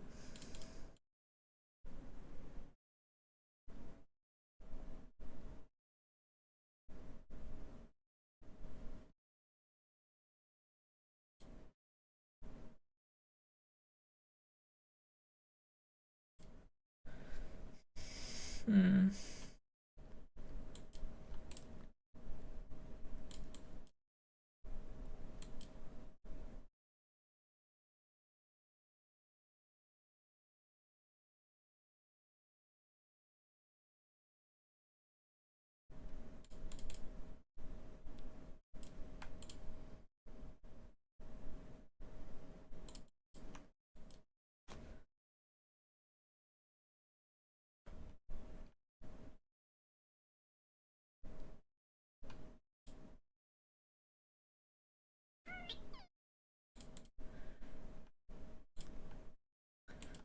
Alright, I mean, that leaves like 10-ish points for damage, but all the spears shit's gonna be down here. Although. Maybe to stop here.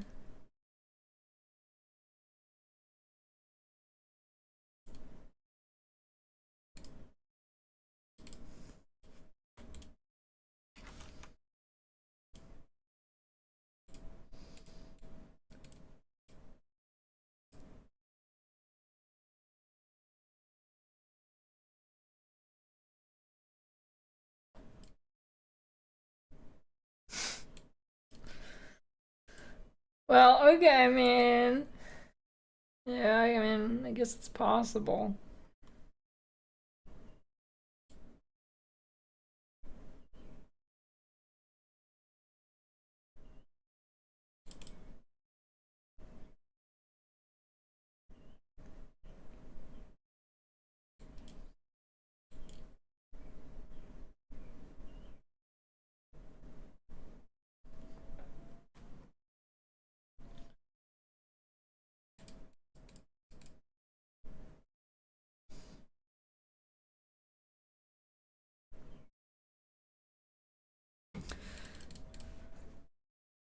Yeah, Rogue Exile is probably gonna be crazy.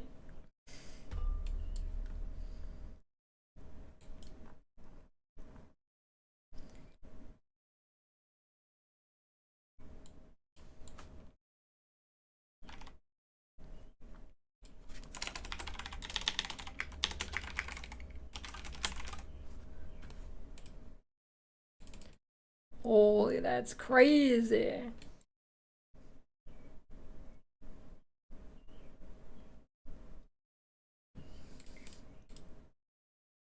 It's so Jover.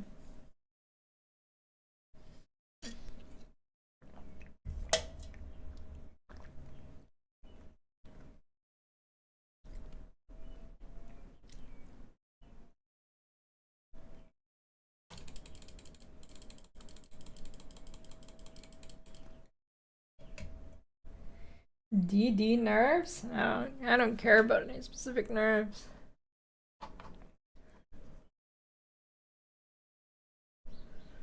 My thoughts are I have no fucking idea what they want to do with defense. I guess you just only get energy shield.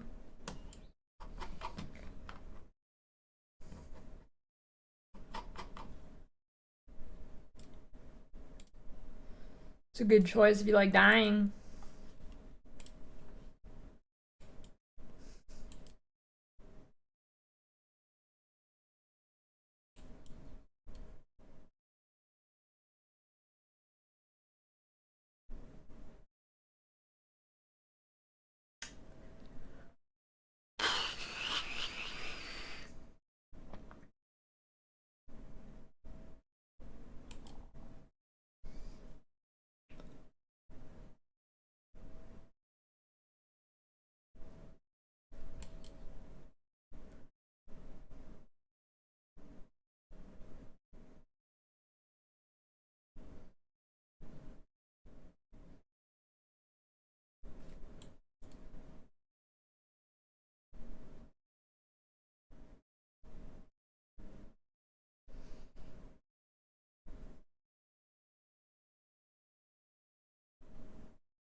Hmm.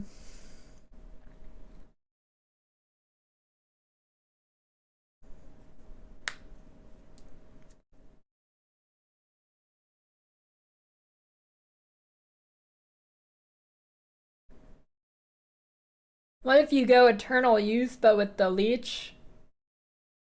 And then you kind of get like double regen in a way. Kinda? In a way. Your flask will be regenning your thing. Then you'll be leeching life, so it's kind of like double.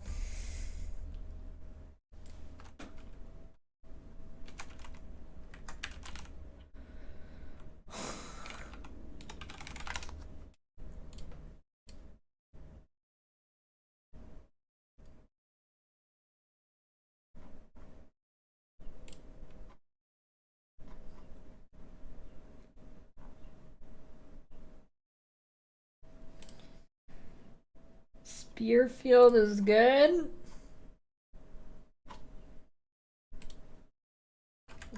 Is that a passive node? Is that not the spear skill thing that leaves spears in the ground?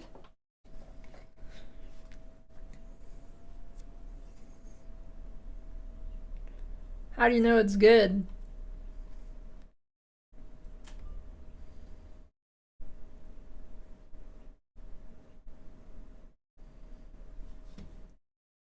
Ziggy D's video.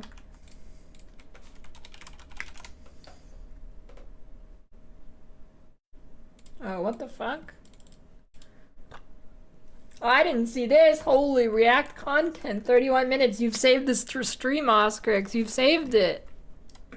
Holy. You've saved it. You've saved the day for the next 30 minutes.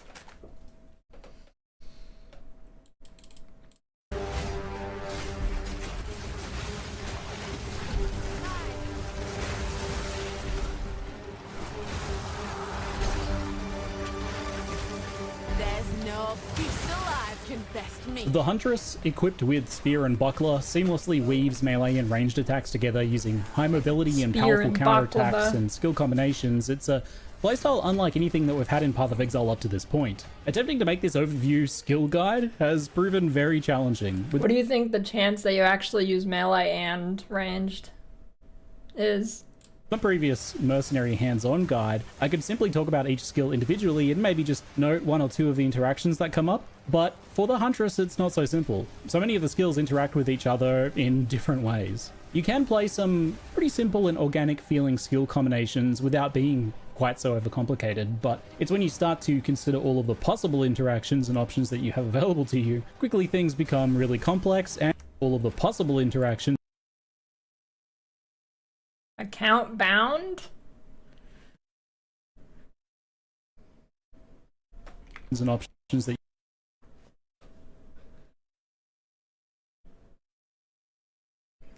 you have available to you, quickly things become really complex and really interesting. I think it's definitely the most dynamic and engaging playstyle that GGG have released thus far. So here's my overview of the Huntress, Spear, and Buckler skills from my hands-on time at the GGG studios. This guide will be in two parts. Part 1 has skills up to level 5, and Part 2 has the rest. Spears are one-handed only and cannot be dual-wielded. There's definitely a bit of synergy with bucklers, but technically you can just use a normal shield or even no offhand with the Dance with Death keystone. Spears are fundamentally hybrid melee ranged weapons, and they come pre-packaged with both Spear Stab and Spear Throw basic skills. Both of these are decent single target skills and cost 0 mana, so they're fine choices while leveling for some easy boss poking. The devs actually want these to be on the higher end of raw damage compared to other skills because, and this was how it was will auto attack for your highest DPS in the campaign, and you will like it. to me, they don't do anything else, so they might as well deal some damage. Spear Throw can actually consume a Frenzy Charge to create a small explosion. There's no real reason to do this, but it's a cute little addition. It's mainly because the idea is that every single spear throwing skill can consume a Frenzy Charge for some benefit, so they wanted to keep it consistent even with the basic the one. Iron Ring on the Bucklers, which are the beach. new pure evasion shields, all come paired with the parry skill. This works the same as Raise Shield in that you hold the button down to block incoming attacks, with some key differences. Projectiles can only be blocked with parry if they're fired from within 1 meter of you. After a successful parry block, the enemy is struck for a small amount of damage, they're light stunned,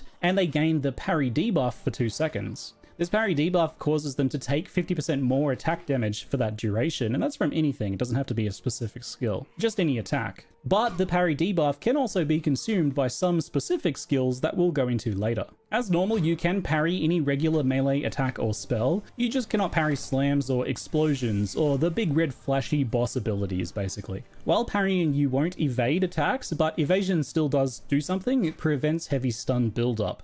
And on that note, and this is not specific to parry but just globally across the board, heavy Parry stun probably is gets now a skills fair bit more slots, punishing right? towards players.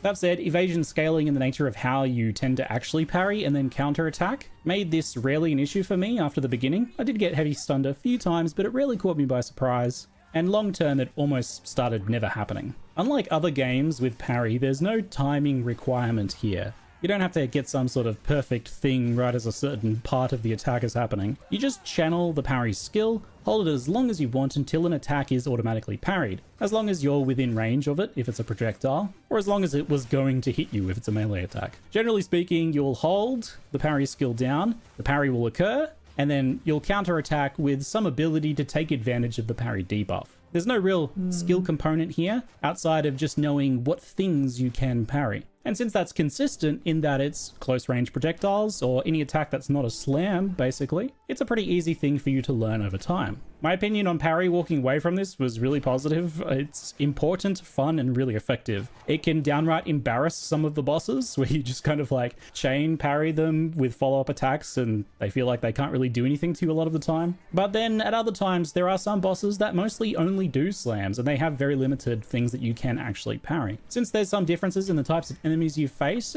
you'll end up changing your playstyle, and that adds to the overall dynamic feel of the Huntress. One boss you'll be parrying a lot and doing a lot of parry-based counterattacks, and other ones you'll be doing a bit more dodge rolling and hit and run tactics. There are a bunch of parry nodes on the passive tree too. They often come packaged or next to Cannot be critically hit while parrying. Which makes them much more Holy, appealing. what a node, Any of the dude. nodes do things like parry debuff duration, which is pretty handy for kind of more grace in the follow-up attack timings. It's hard to say if something like full parry investment will be worth it, but since block is great anyway, I'm pretty keen to experiment with it in my builds. Now this video is all about skills, so how appropriate then that Boot.dev has returned to be my sponsor once again. That's right, this is the sponsored segment. Boot.dev is all about learning back-end web development skills like coding in Python and Go. The first skill you get from the tutorial is actually whirling slash, but I wanted to talk about... Dude, I'm just saying, my boob.dev ad was better than his. Making progress because It it was boring. actually has Mine's way better. Check this out. Use my boot. Where'd I even put it? Oh yeah, here. Check this out. This is the real advertisement. Probably wondering where you are. Well, I'm not gonna tell you. Until you start working on your boot.dev course on back end. the follow-up to parry that you get access to the earliest. Disengage ended up being the skill I found myself cutting first in my different runs. It's a slashing backflip with a small AoE. It has a short cooldown, so you can't quite use it end to end, but you can do things like use disengage, dodge roll, move a little bit, then disengage again pretty smoothly. It flips you away from your mouse cursor or target, but you can obviously use that to flip Someone's you in the forwards or barrel. sideways, depending on where you aim. It seems to work similarly to dodge overall, and it can be used to animation cancel too from other attacks, could be used while using other attacks. And it also does avoid damage. It guarantees strikes and projectiles miss you while you're flipping. When the attack portion hits a target that has the parry debuff as well, it causes a chunky little explosion and consumes the debuff to give you a frenzy charge. Since quite a few things want frenzy charges for powerful buffs, the early game strategy of parry, disengage, then throw an empowered spear is very good and quite fun. Both this and parry being easy to pull off make the whole thing way more fun too. It's a simple skill that does a lot for the overall feeling of mobility and that hit and run and ranged melee combination that the Huntress is going for. It really encourages it, I think. Personally, I never took disengage off my skill bar for even a second. It felt like a core class mechanic to me, just like dodge roll. I ended up using the ingenuity support to lower its cooldown, which felt quite nice. And that paired with a bit of incidental parry debuff duration meant that it was really easy to, even if I first missed my first attempt at disengage to try and get that frenzy charge, I would usually be able to do a second one as a follow-up thanks to that combination. The support gem I really loved on disengage though was Shocking Leap, which I believe is a new one. It puts down some shocked ground on use. Since you use disengage on top of enemies a lot of the time, that leaves them shocked exactly when you plan to follow up with some sort of empowered spear throw, for example. It's also really great paired with triggering explosions on whirlwinds from our next skill, Whirling Slash. So Whirling Slash is the first of the wind-themed skills, bit of an archetype here within the Huntress. It's a combo piece for quite a few other skills as well. Quite simply, you slash in a circle for fairly low damage and create a whirlwind. Each whirling slash adds a stage to the whirlwind, increasing its area up to 3 total stages. If you leave the whirlwind area, such as just walking away or dodge rolling or indeed disengaging out of it, it explodes, dealing more damage per stage in that larger area.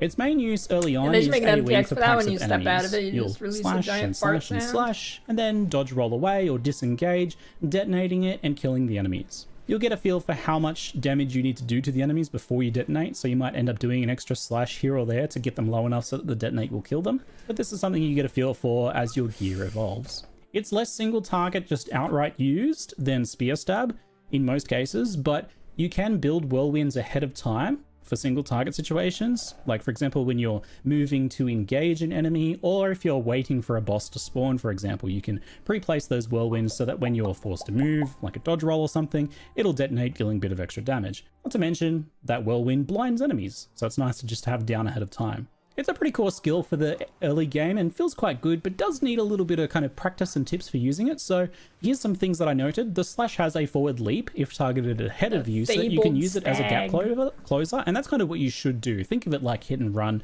using that whirling slash to advance on enemies and push them and group them up since it has that knockback, and then use your disengage to explode or dodge roll to get out of the way and explode, and then follow up with more whirling slashes. That's kind of the core little combo there.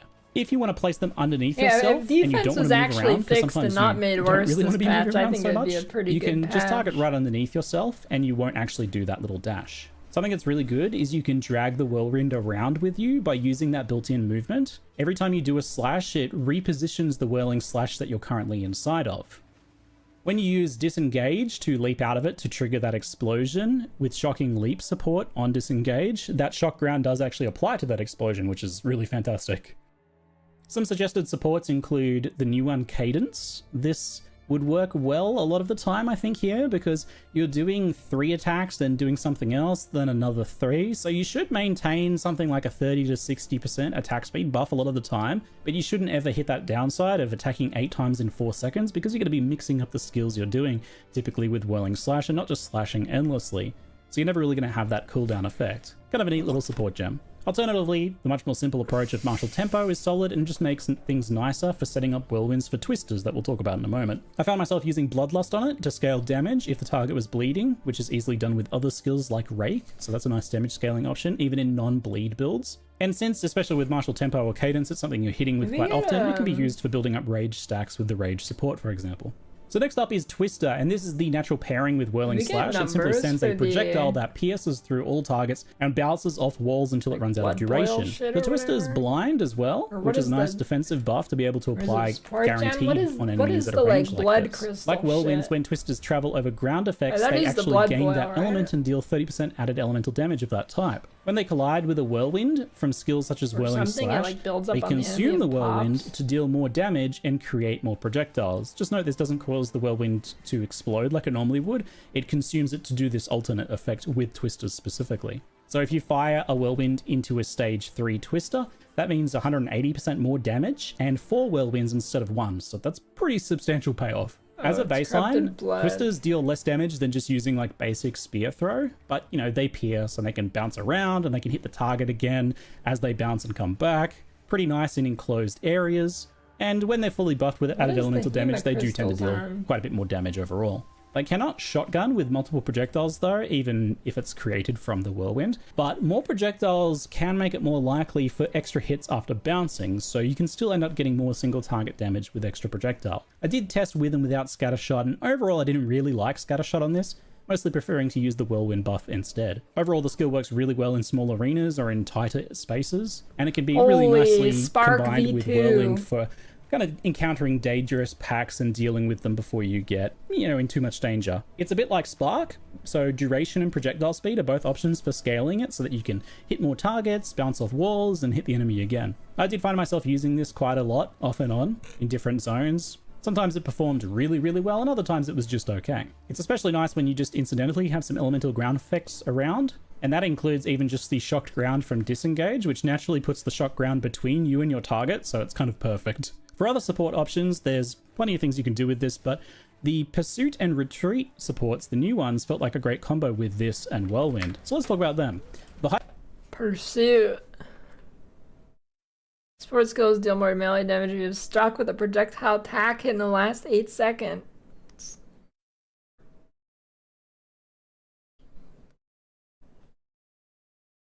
Hybrid melee ranged playstyle of the Huntress and Spears is encapsulated in a brand new pair of support gems here, which kind of naturally go together. Pursuit makes the linked melee attack deal 30% more melee damage if you damage an enemy with a projectile attack in the last 8 seconds. And conversely, Retreat is the opposite. 25% more projectile damage if you've damaged an enemy with a melee hit in the last 8 seconds. You get what they're going for here, it's pretty obvious. Both have an additional restriction though, preventing the linked skills from doing the other type of damage. This is likely just to prevent issues with like hybrid skills, like Monk's Falling Thunder for example, that have both a melee and projectile component. I didn't run into this at all playing on an actual Huntress. The simplest and most obvious pairing here is just Whirling Slash and Twister, right? They combo together nicely, they're melee and ranged. But that said, the 8 seconds is pretty long, and you can even activate Retreat pretty easily by just using on mobility skills like Thunder Asleep or Disengage. You disengage, you hit the target, that gives you 8 seconds of uptime on your damage scaling for your projectile skill. Very nice. The next skill in that first tier of those level 1 gems is Explosive Spear, and this is one of my favorites. I like how it throws a low damage spear that detonates after 2.5 seconds to deal a powerful fire damage explosion. Pops. I thought now, he you can missed only the have zombie one like 3 active spear at a times. time, and you have to wait for it to detonate before you throw another one, otherwise you'll override it and it'll never detonate. So there's some level of self-control that you need to apply here. That said, consuming a frenzy charge causes it to detonate instantly, leaving behind burning ground. Explosive Spear's explosion, whether it's with frenzy charge or after the delay, acts as a detonator, meaning that it can detonate other skills that we'll see later on, like Stormlance or Rapid Assault's stuck spearheads. Explosive Spear overall is very satisfying and effective. The limit on active spears and the longer detonation time actually means that you weave it in between your other skills and combine it opportunistically. Whenever you find a parry opportunity, you can disengage to make a frenzy charge, explosive spear for that burning ground and some nice damage, and then follow up with whirling slash or twisters to empower them with that added fire damage. Most builds, I think, will use this for at least a while in Act 1. It's just a good leveling skill for that early portion of the game, if nothing else. But that said, it's definitely got core skill potential, and it was one of the main skills I ended up using in the elemental build that I fell into, combined with Stormlance. For supports, you've got your obvious choices like Fire Imbuement and Primal Armament, Concentrated Effect or Magnified Effect if you want more area of effect, for example.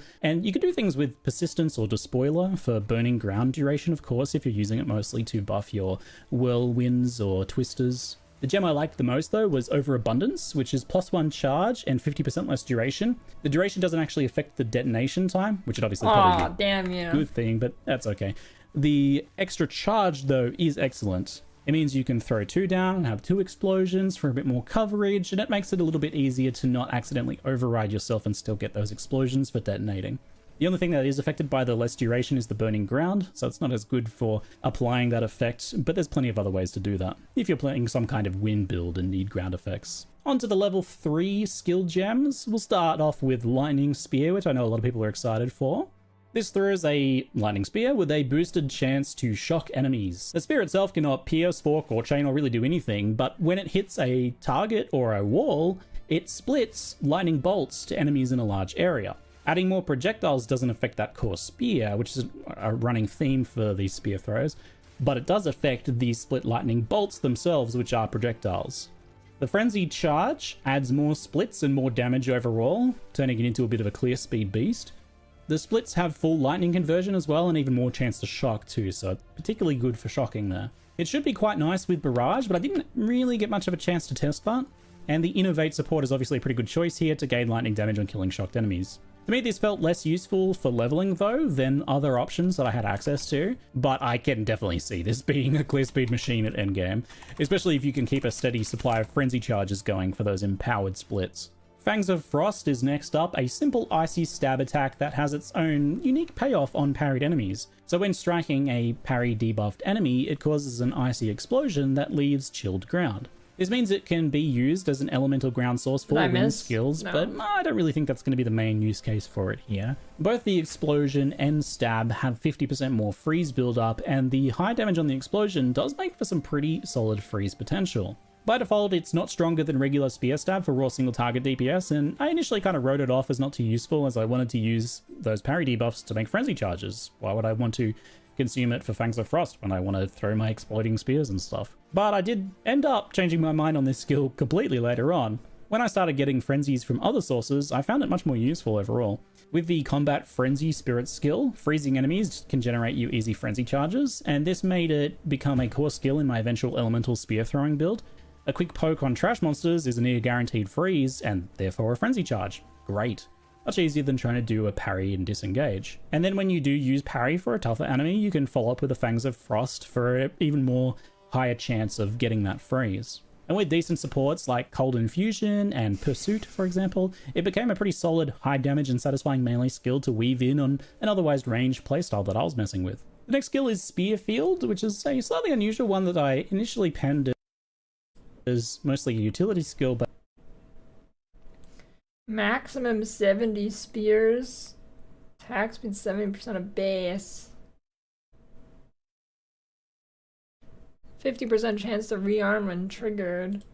I think has some pretty strong potential. With Spearfield, you stab the ground and see many spears emerge from the ground in a cone. These spears will explode when enemies come into contact with them, so either when you summon them into an enemy, or if the enemy walks into them or is pushed into them. The spear explosions maim enemies with additional maim effect, slowing their movement speed considerably, and dealing a decent little chunk of damage. Nothing too crazy for single explosions, but obviously this is something that you can do more with and build up a bit. I did kind of write this one off initially, but then when I tried it again much later on, and again on a second run, I was focusing more on like a Bleed Fizz character, it did start to blow me away a little bit. You get a spear every 0.2 meters of space, so the way this skill works is more AoE equals more spears, but they don't cluster tighter if you use something like Concentrated Effect, for example. It has a maximum of 70 spears total, and they seem to start replacing after about 3 uses of the skill. So although the amount of spears you get per 0.2 meters of space is fixed, you can stack the spear fields on top of each other. So you can stack 3 on top of each other and get quite a bit more damage clustered for where a boss is going to be walking through, for example. So a bit of a hypothetical here. This is just some theory crafting. With concentrated effect, you may be able to stack more and deal more damage in the same location, because maybe you are getting less AoE, which means less spears are being kind of put down per use of the skill. So that means maybe you could do 4 or 5 spear fields on top of each other for single target. Build. You know, or you just spam them into the boss, deleting them as they spawn. Still, concentrated effect would be very good there for that. Quality is quite interesting in this as well. It has a chance for hazards to rearm, and I did see this kind of hazard keyword elsewhere on the passive skill tree, for example, which it's basically any like damage dealing effect that's left behind from a skill. So basically this and Frost Wall.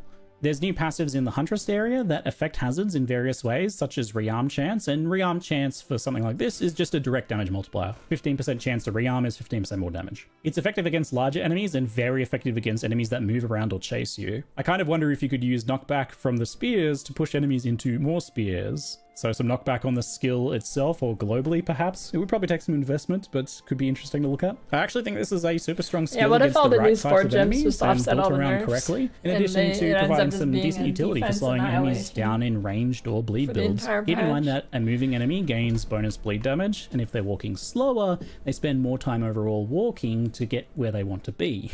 Speaking of bleed builds, the next skill is Rake, the last of the level 3 Cope? skills. I And mean, this that's is a like reverse bleed-themed cope. That'd be the mobility worst skill. case scenario Rake is a for me. slashing That'd be attack that leaps stupid. forwards I'd to a probably target quit if on possible. day 2 It's got a if that was moderate the range case. when targeted on a specific enemy, otherwise it's just a small leap forwards. It takes a bit of practice to get used to what Yeah, targeted he was on owning the boss with this. 100% more magnitude of bleeding, deals up to 100% more damage based on the distance traveled.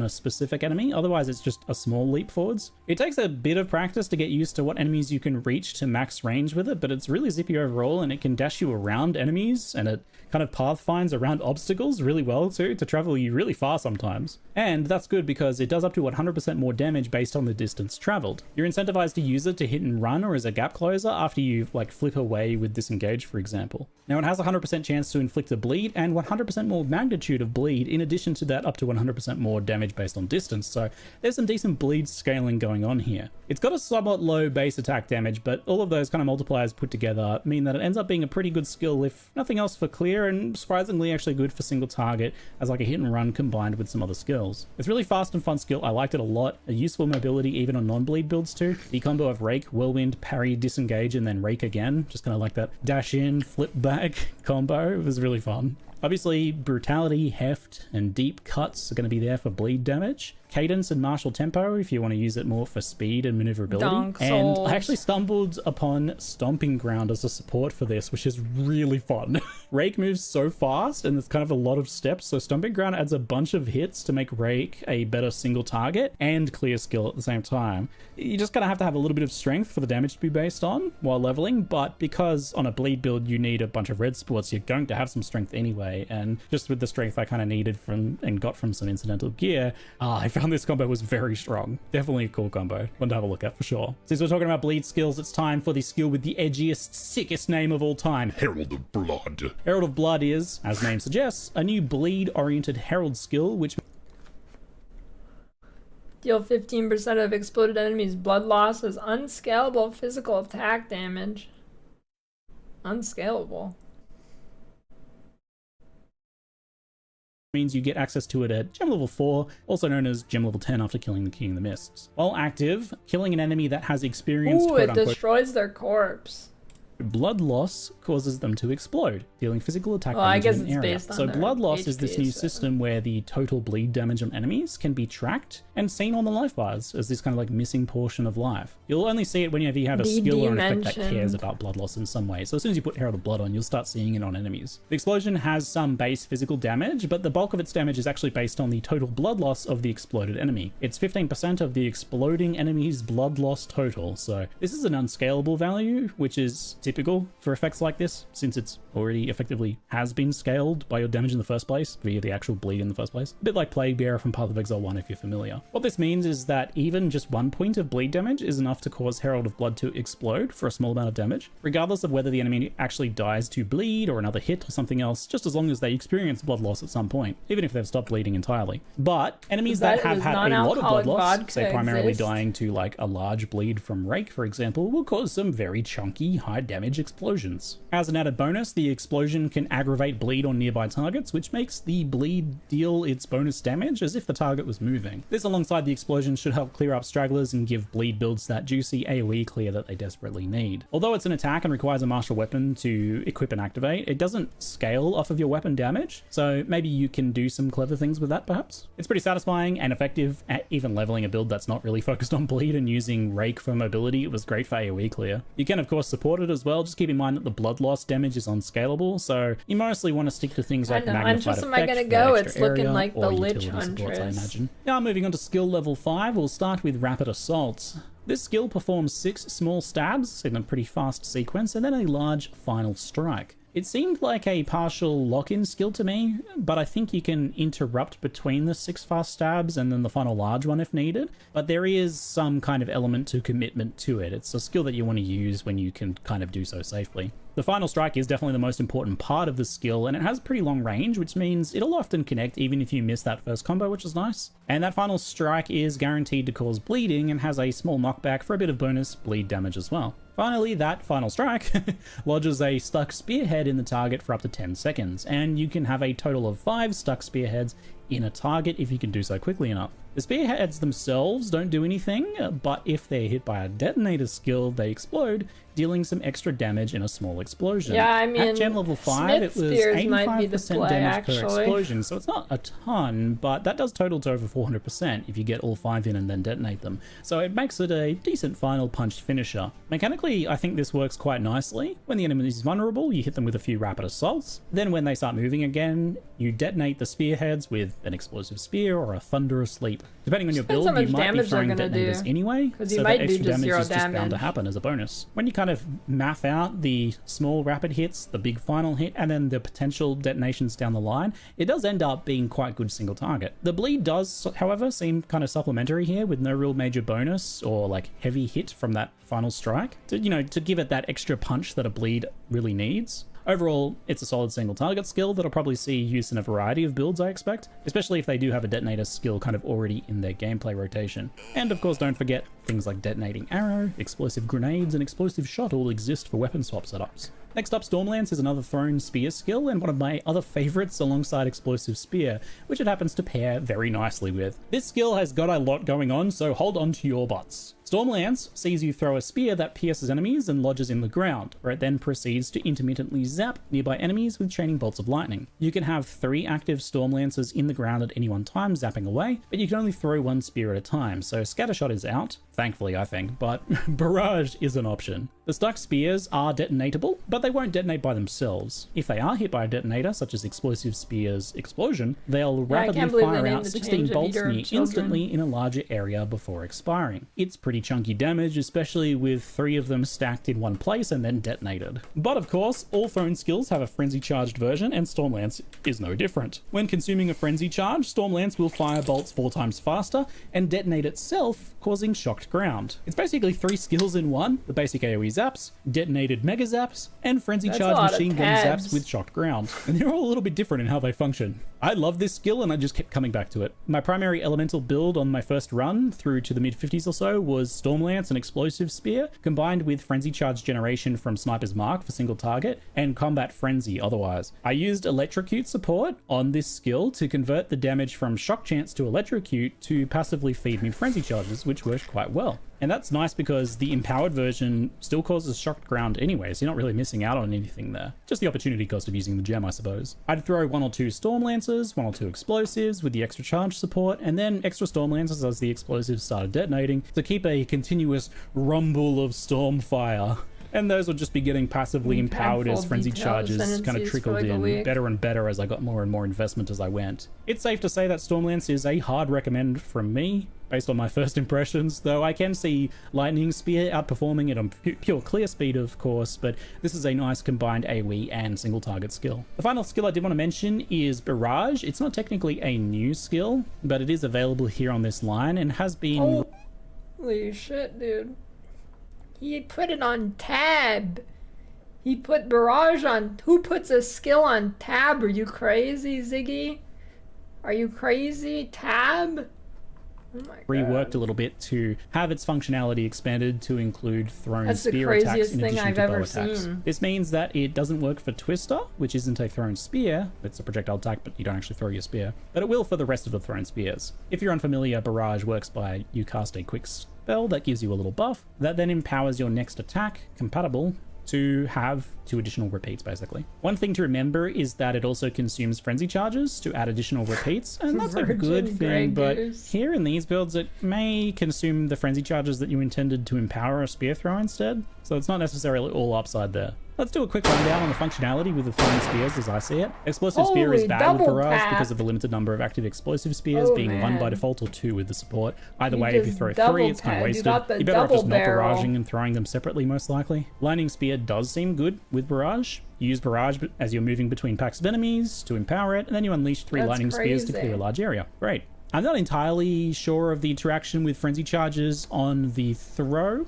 as there was some inconsistencies here and there that were still being worked on, so we'll have to see where that lands once the developers have finalized those mechanics. Like, I'm not sure if it takes 3 frenzy charges to empower a full barrage, or if it's just 1 frenzy charge for the full barrage. Obviously, the latter would be much stronger there, but we'll have to wait and see how that pans out. Stormlance is a pretty good pairing with this too. With the limit of active Stormlances being 3, you can barrage a set of 3 and then sometimes it looks like using... he's got a good combo going, but then he just loses all his damage. I don't know if it's like skill issue or if the actual skills so pretty good. Work As that Glacial way. Lance was not playable in my test, I cannot comment on it. We'll have to wait and see for that one. Whirlwind Lance does seem like one of the best pairings. I didn't think to re-equip Barrage when I got it, unfortunately, to test. Sorry about that, but Barrage gives 3 projectiles, and that's an instant 3 stages with the whirlwinds that the Lance creates. That'll be in part 2, so we can look at that then. Overall, Barrage didn't feel mandatory, which I appreciate. I like that it just kind of felt like a potentially good option depending on the skill you're using. I ended up rotating it out for other skills long term, as there was a lot I wanted to use on the Huntress, and the slots were pretty tight, honestly, more so than ever before. I did not have enough skill slots, despite how many you actually get. I can see Barrage being a part of some setups based on more player preference than anything else, so it sounds pretty good. We'll see how it pans out. But that's it for part 1. In part 2, I'll cover the skills from level 7, 9, 11, and 13, as well as some of... G'day, folks. How is part 2 not out? It starts tomorrow.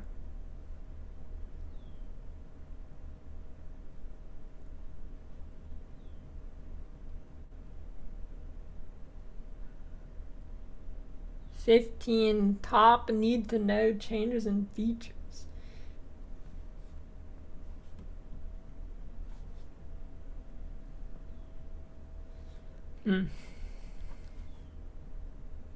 Alright, back to Suffering and Despair. I don't know, I can, let's see, Path of Exile 2.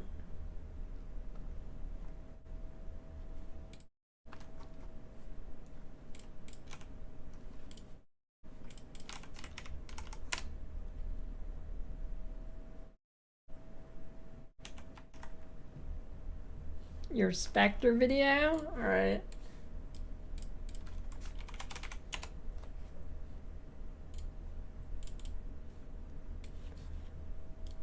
This one? Dude, I like how you didn't crop out your room in the thumbnail. That's a good technique.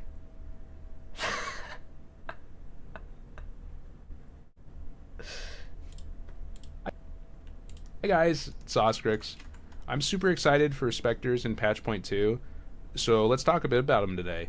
I have a short list of a couple potential candidates that might be decent Spectres, and I have some others that I think will be really good too that aren't on this list that require some testing. So if you're interested in seeing what Spectres I'm going to be playing, check out my Twitch channel. You can follow me there, and you can see hey, what's the song everything that's gonna get me blasted? doing in real time when the patch drops. So first off, let's talk about this screenshot from the announcement trailer. You can see the spirit costs below all of the monsters here in the Mastodon Badlands. So these are correlated I believe, to the life percentage modifiers of each monster. You can look on PoEDB and find these life percent values for each monster. Holy, and big you can see there's brain. 3 different 40 spirit cost monsters, and then all of them have 80% life modifiers. And there's a 50 spirit cost monster, it has a 100% life modifier, and there's a 70 spirit cost monster, and it has a 135% life modifier. So we can see that those look to be correlated. That's not a guarantee, but basically that means that things that have a slower life percent based on this model will cost less spirit. So let's start there, and let's start off with an 85% life monster. Here's the Venomous Crab Matriarch. It does a barrage projectile that poisons. 85% health means that it probably costs 40 spirit, somewhere in that ballpark, so very spammable. Here's another one that does a barraging projectile attack. This one has a 100% life modifier, so probably 50 spirit based on the data that we have from the previous screenshot. Here's another barrage type specter, but this one's a spell. This is a fireball type spell. That guy's The gonna Blood be Red OP. Guard I has can feel it. 110% life modifier, so I bet probably that guy's 50 or OP. 60 spirit cost, something in there. And I think in general specters are going to be better than attack ones, just because of spell echo and other stuff like that. But there definitely will be It some reminds me of the cold ball guys in PoE1 that do the spinny thing. good attack ones like this one, the Burdened Wretch. Sunder is probably the best attack for a specter to use because it has baked in more monster damage. This one has 200% more damage built in, and it has a really long range, as you can see here. They have 125% health, so it's probably going to be about 60 or 70 spirit cost each for these guys. And then the next guy is from the Chaos Trial, the Chaos Zealot. And you can see here, it looks like he's casting ball lightning, but that's actually a spark projectile, a really big spark projectile. It doesn't have Pierce built into it, so you can see it's being destroyed when it collides with me there. And they also have another cooldown-based ability, which is like a Storm Call and a multi-proj spark thing built into one, which he's about to do right here. So at first I get hit by the Storm Call, and then you can see there's 6 sparks bouncing around, and those can hit me each individually for damage. Here's a grenade throwing monster, the Undead Vol Guard, 125% life, so probably about 70 spirit cost. Grenade specters in general will probably be very good because grenades can hit multiple times in shotgun. Since this one is natively about just one utility specters, projectile, though? adding Scattershot to it will probably be really good for multiplying its damage. And it's a spell, so yeah, all those things come together really nicely. And here's another grenade one. This is kind of an infamous one that already got nerfed as far as how many projectiles he throws, but you know, you could Scattershot him and get those projectiles back. He only has 100% life here on the Forsaken Miner, so probably 50 spirit cost.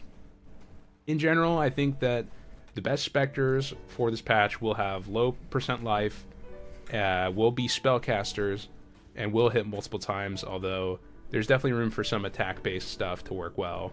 A lot of the things that people think are really powerful that kill you, like the Toxic Carpet and stuff like that, have long cooldowns, so they're not that great. I have a couple other specters that I think will be really good, but I'll be testing those live when the patch drops, so like I said, if you're interested in seeing what kind of Toxic specters I'm going to Carpet. be playing, and I will be league starting them, check out my Twitch channel, and I'll be there playing all day and night, pretty much. So yeah, thanks. Check out Oscrix.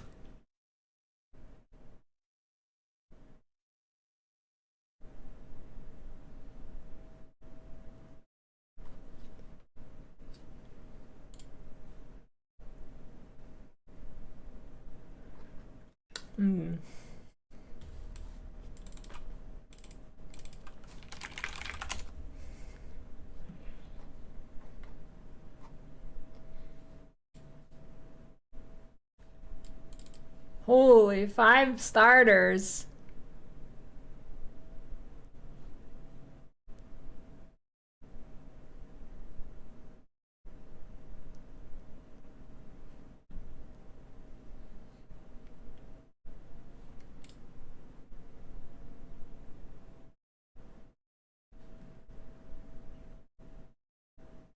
Gas grenade. Lightning arrow Deadeye.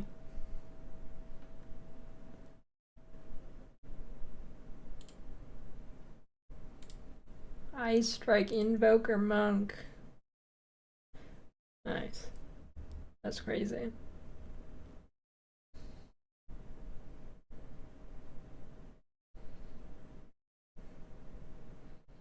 Is anybody pissed? Oh man. Build tier list in 0.2.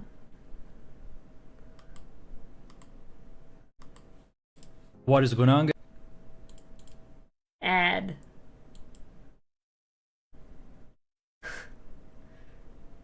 Hammer of the Gods Chronomancer.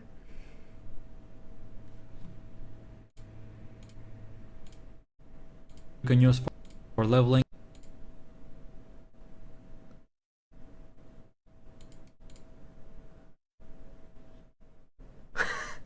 He just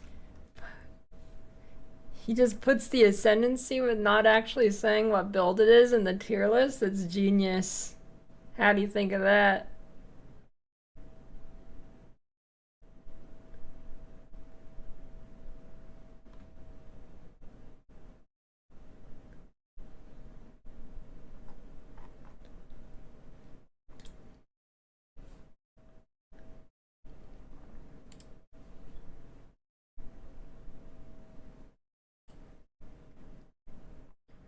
Is that it?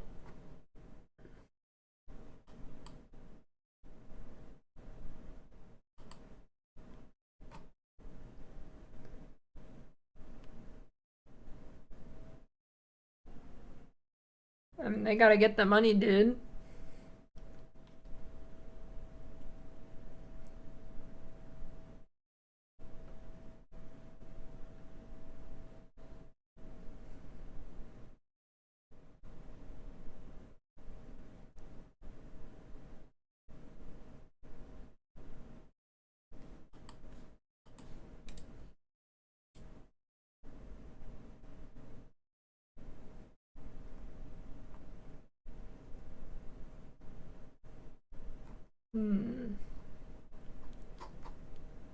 Who's mad?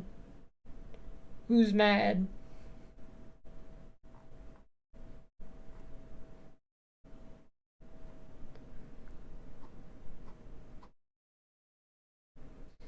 Well, that might be it. That might be it.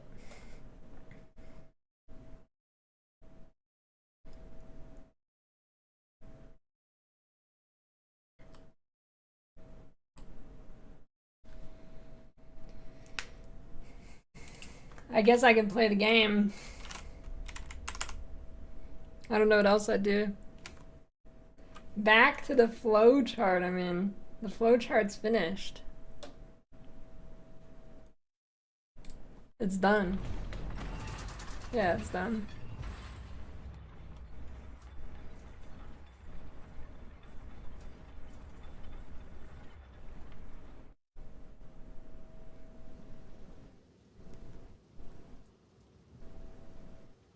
That's it.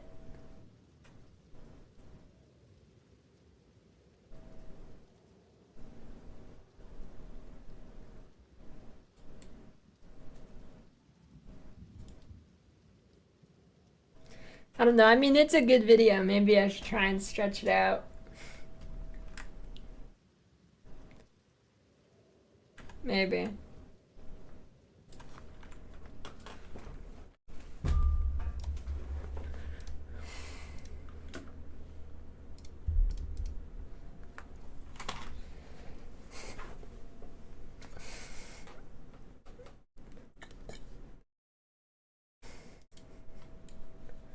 Top 5 bait videos of all time.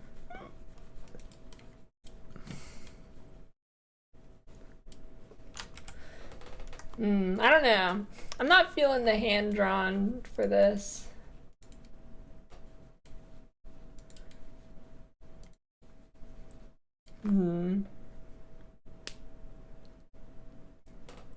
I know.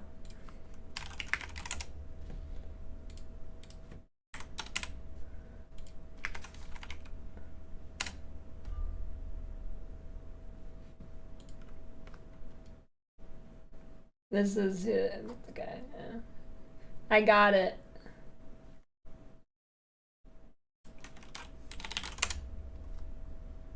Get ready for this.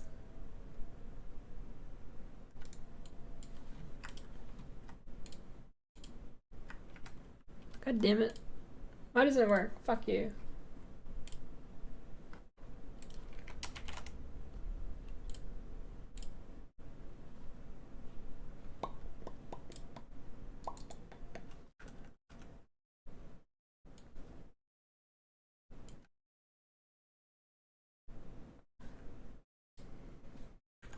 It's a nerf dart.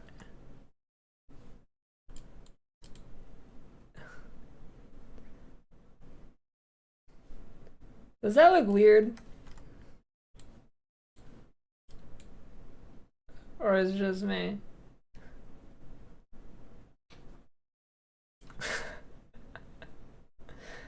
It's a nerf dart, dude.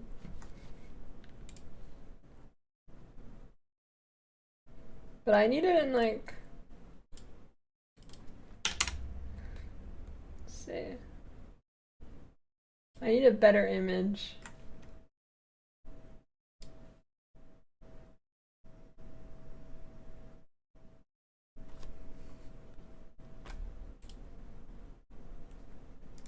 Okay.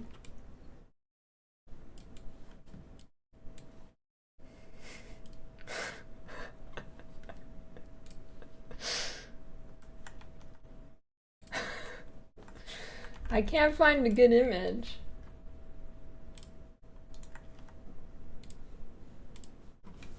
Okay, I'll have to make it myself.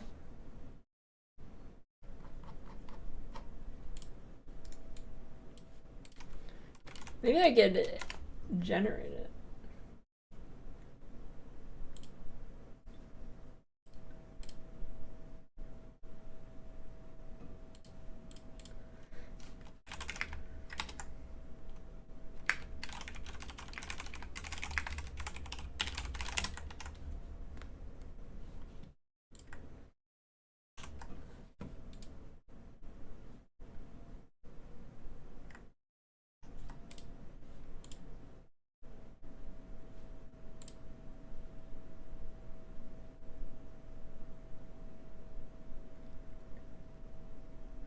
Holy shit, there we go.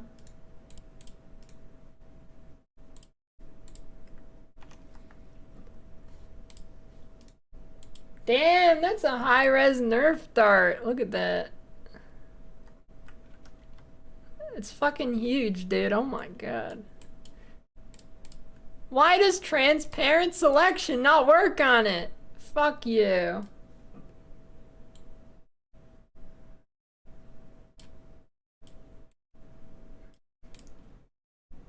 Whatever, this should be fine. If I just copy it, it's gonna need to be smaller.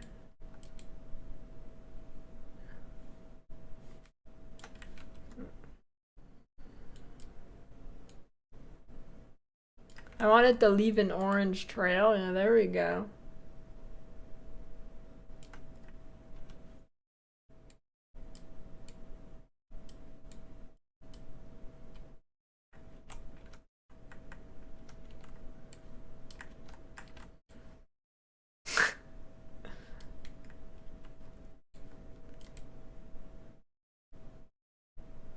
Shit.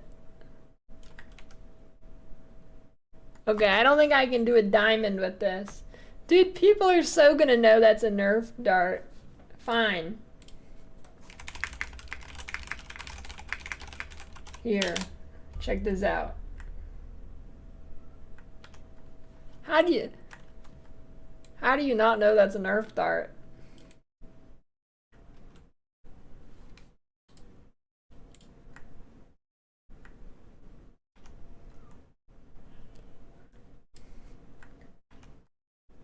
I mean, what I don't know. You could possibly think that is, if not a nerf dart.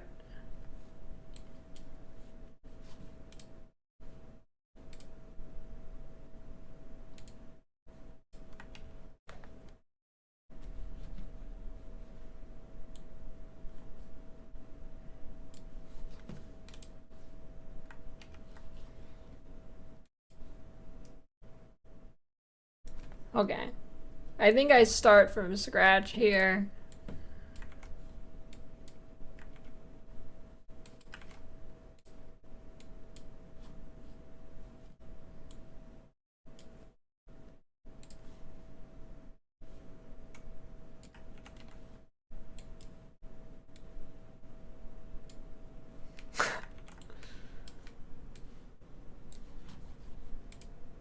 Okay, here. How about this one? Can you tell it's a nerf dart now?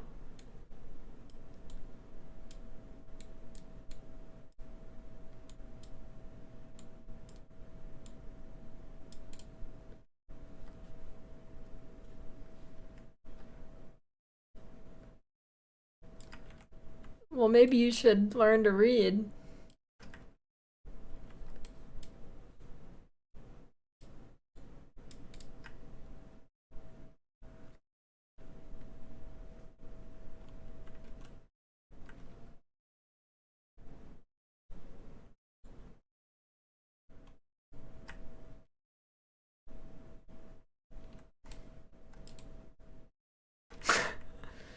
Okay.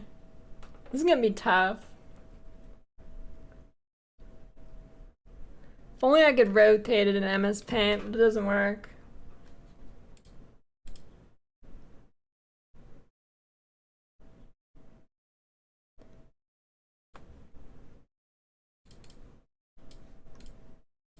Ooh, remember my comment scans.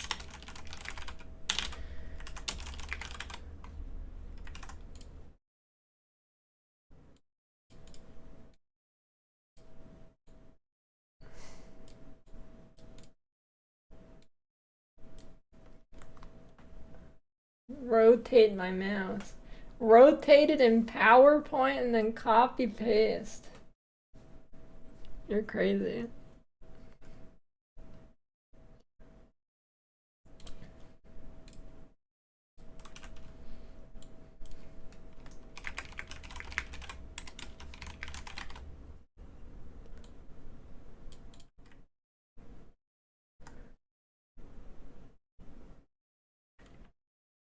What?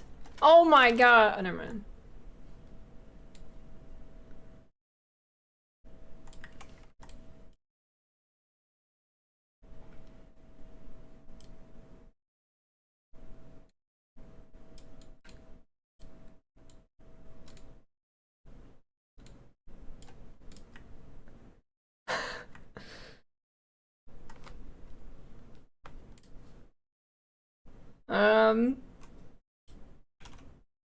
Yeah, but rotate can only do it in 90-degree angles.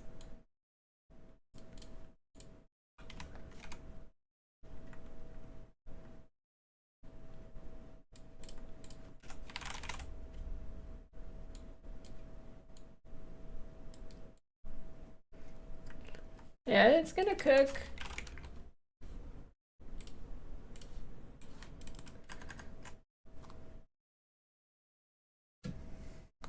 Dude, I don't have PowerPoint.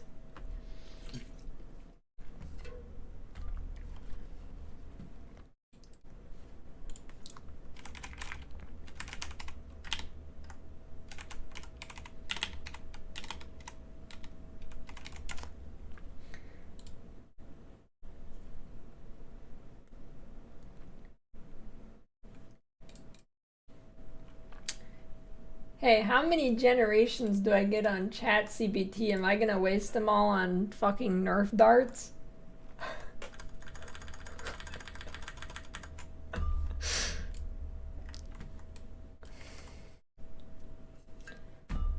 Just grok it.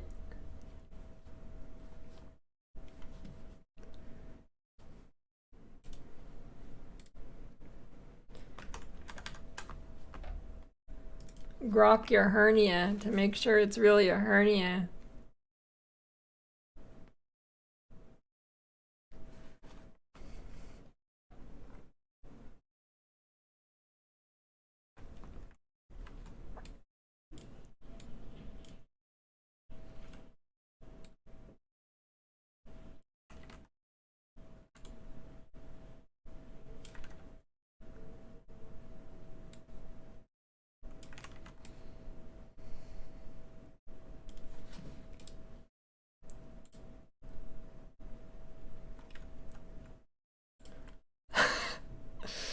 Dude, no PowerPoint.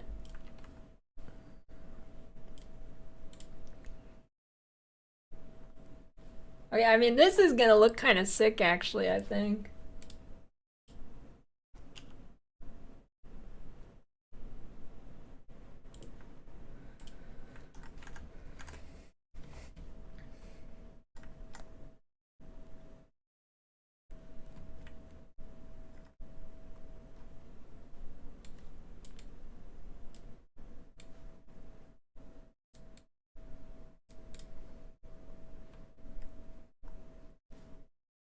No, okay. Let me move this over a little bit. There we go.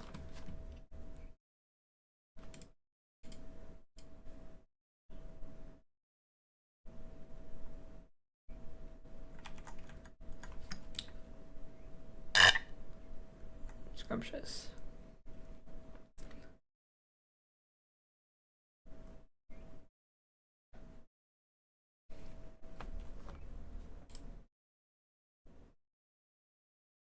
Okay, what could be a funny distinction between Lich and Smithman?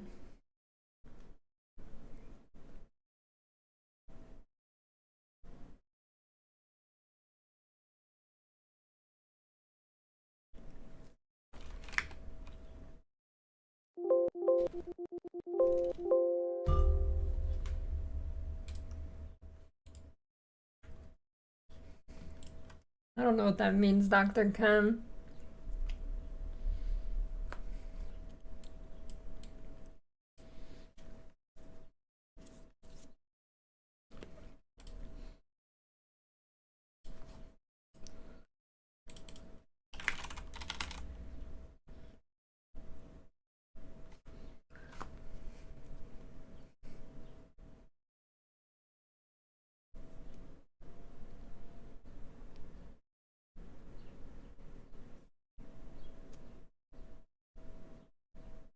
Oh, I think I've seen that.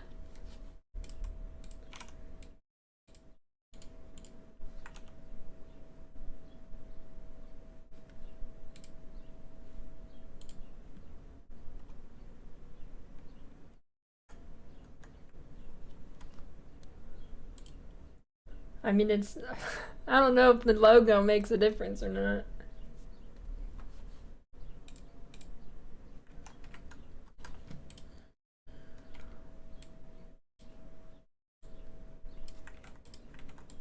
Okay, I got it.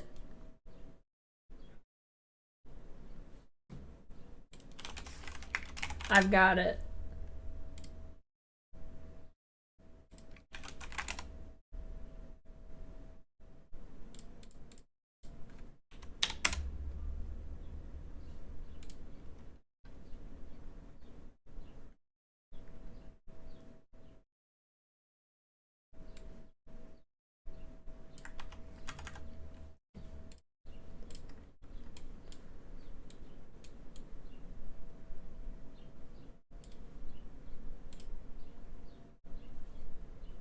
There we go.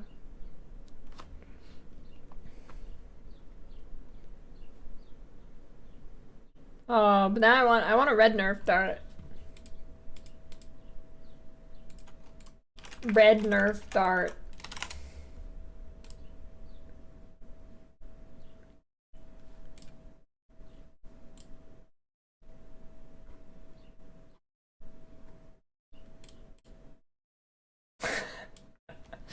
Okay, that'll do. What do you think about that?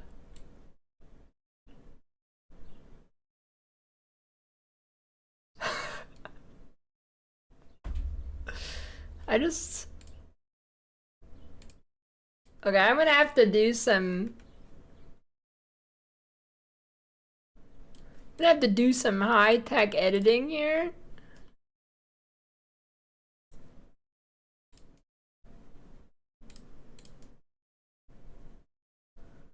This is crazy. 18 fully clothed cowboys in the showers at Ram Ranch. Hey, thanks for the raid fifus. Don't mind this.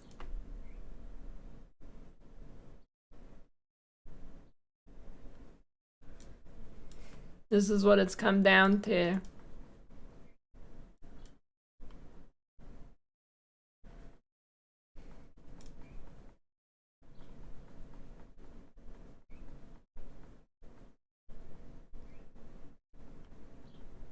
You've got mail. Some crazy editing technique. Thanks for the T1 sub, Matthew. Okay, this is going crazy.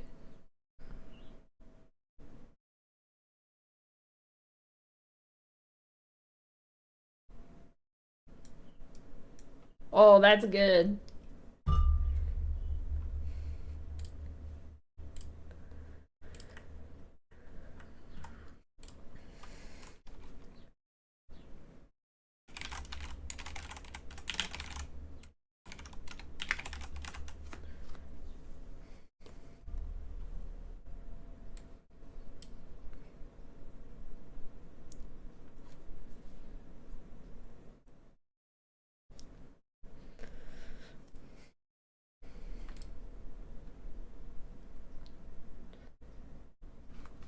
Some left near the end of index finger. That's fine.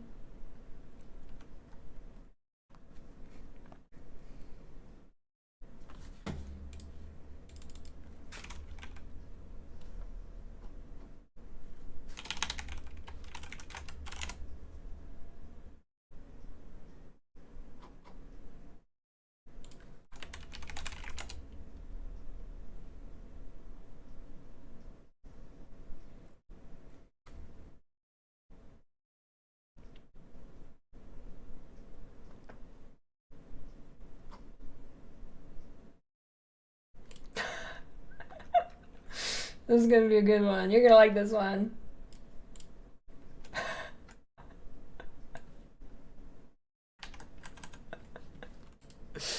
You're gonna like this one.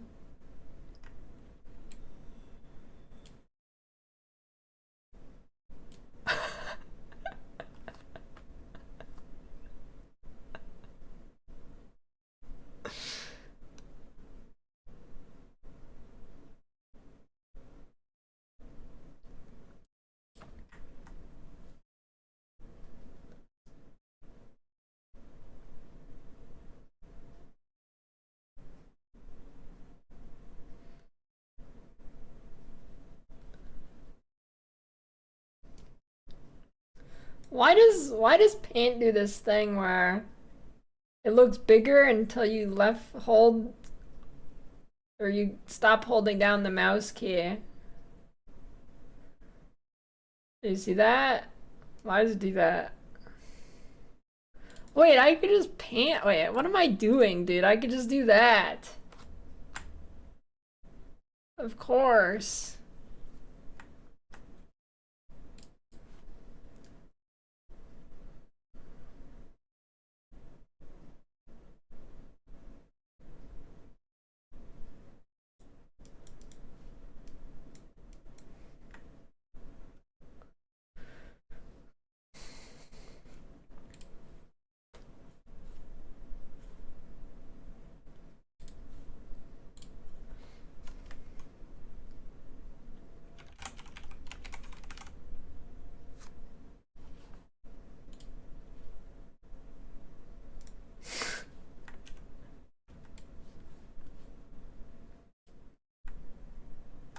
Nice.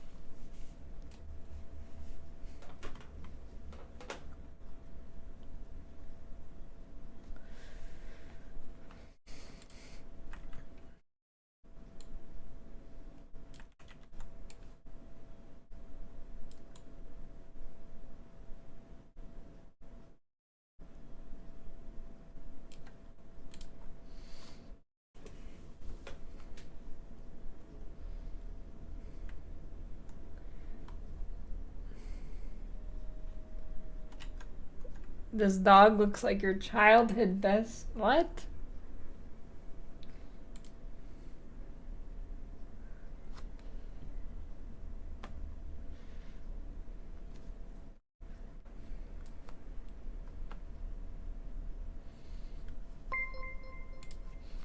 Holy, a D4 bad alternate. Is that a cup or a shirt? Ziggy put out part 2. Oh shit.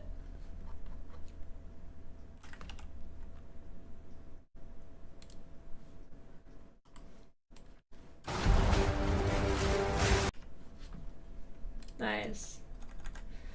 No, I'm drinking lemonade. Dude, it's a fucking mission to change the music with my other PC.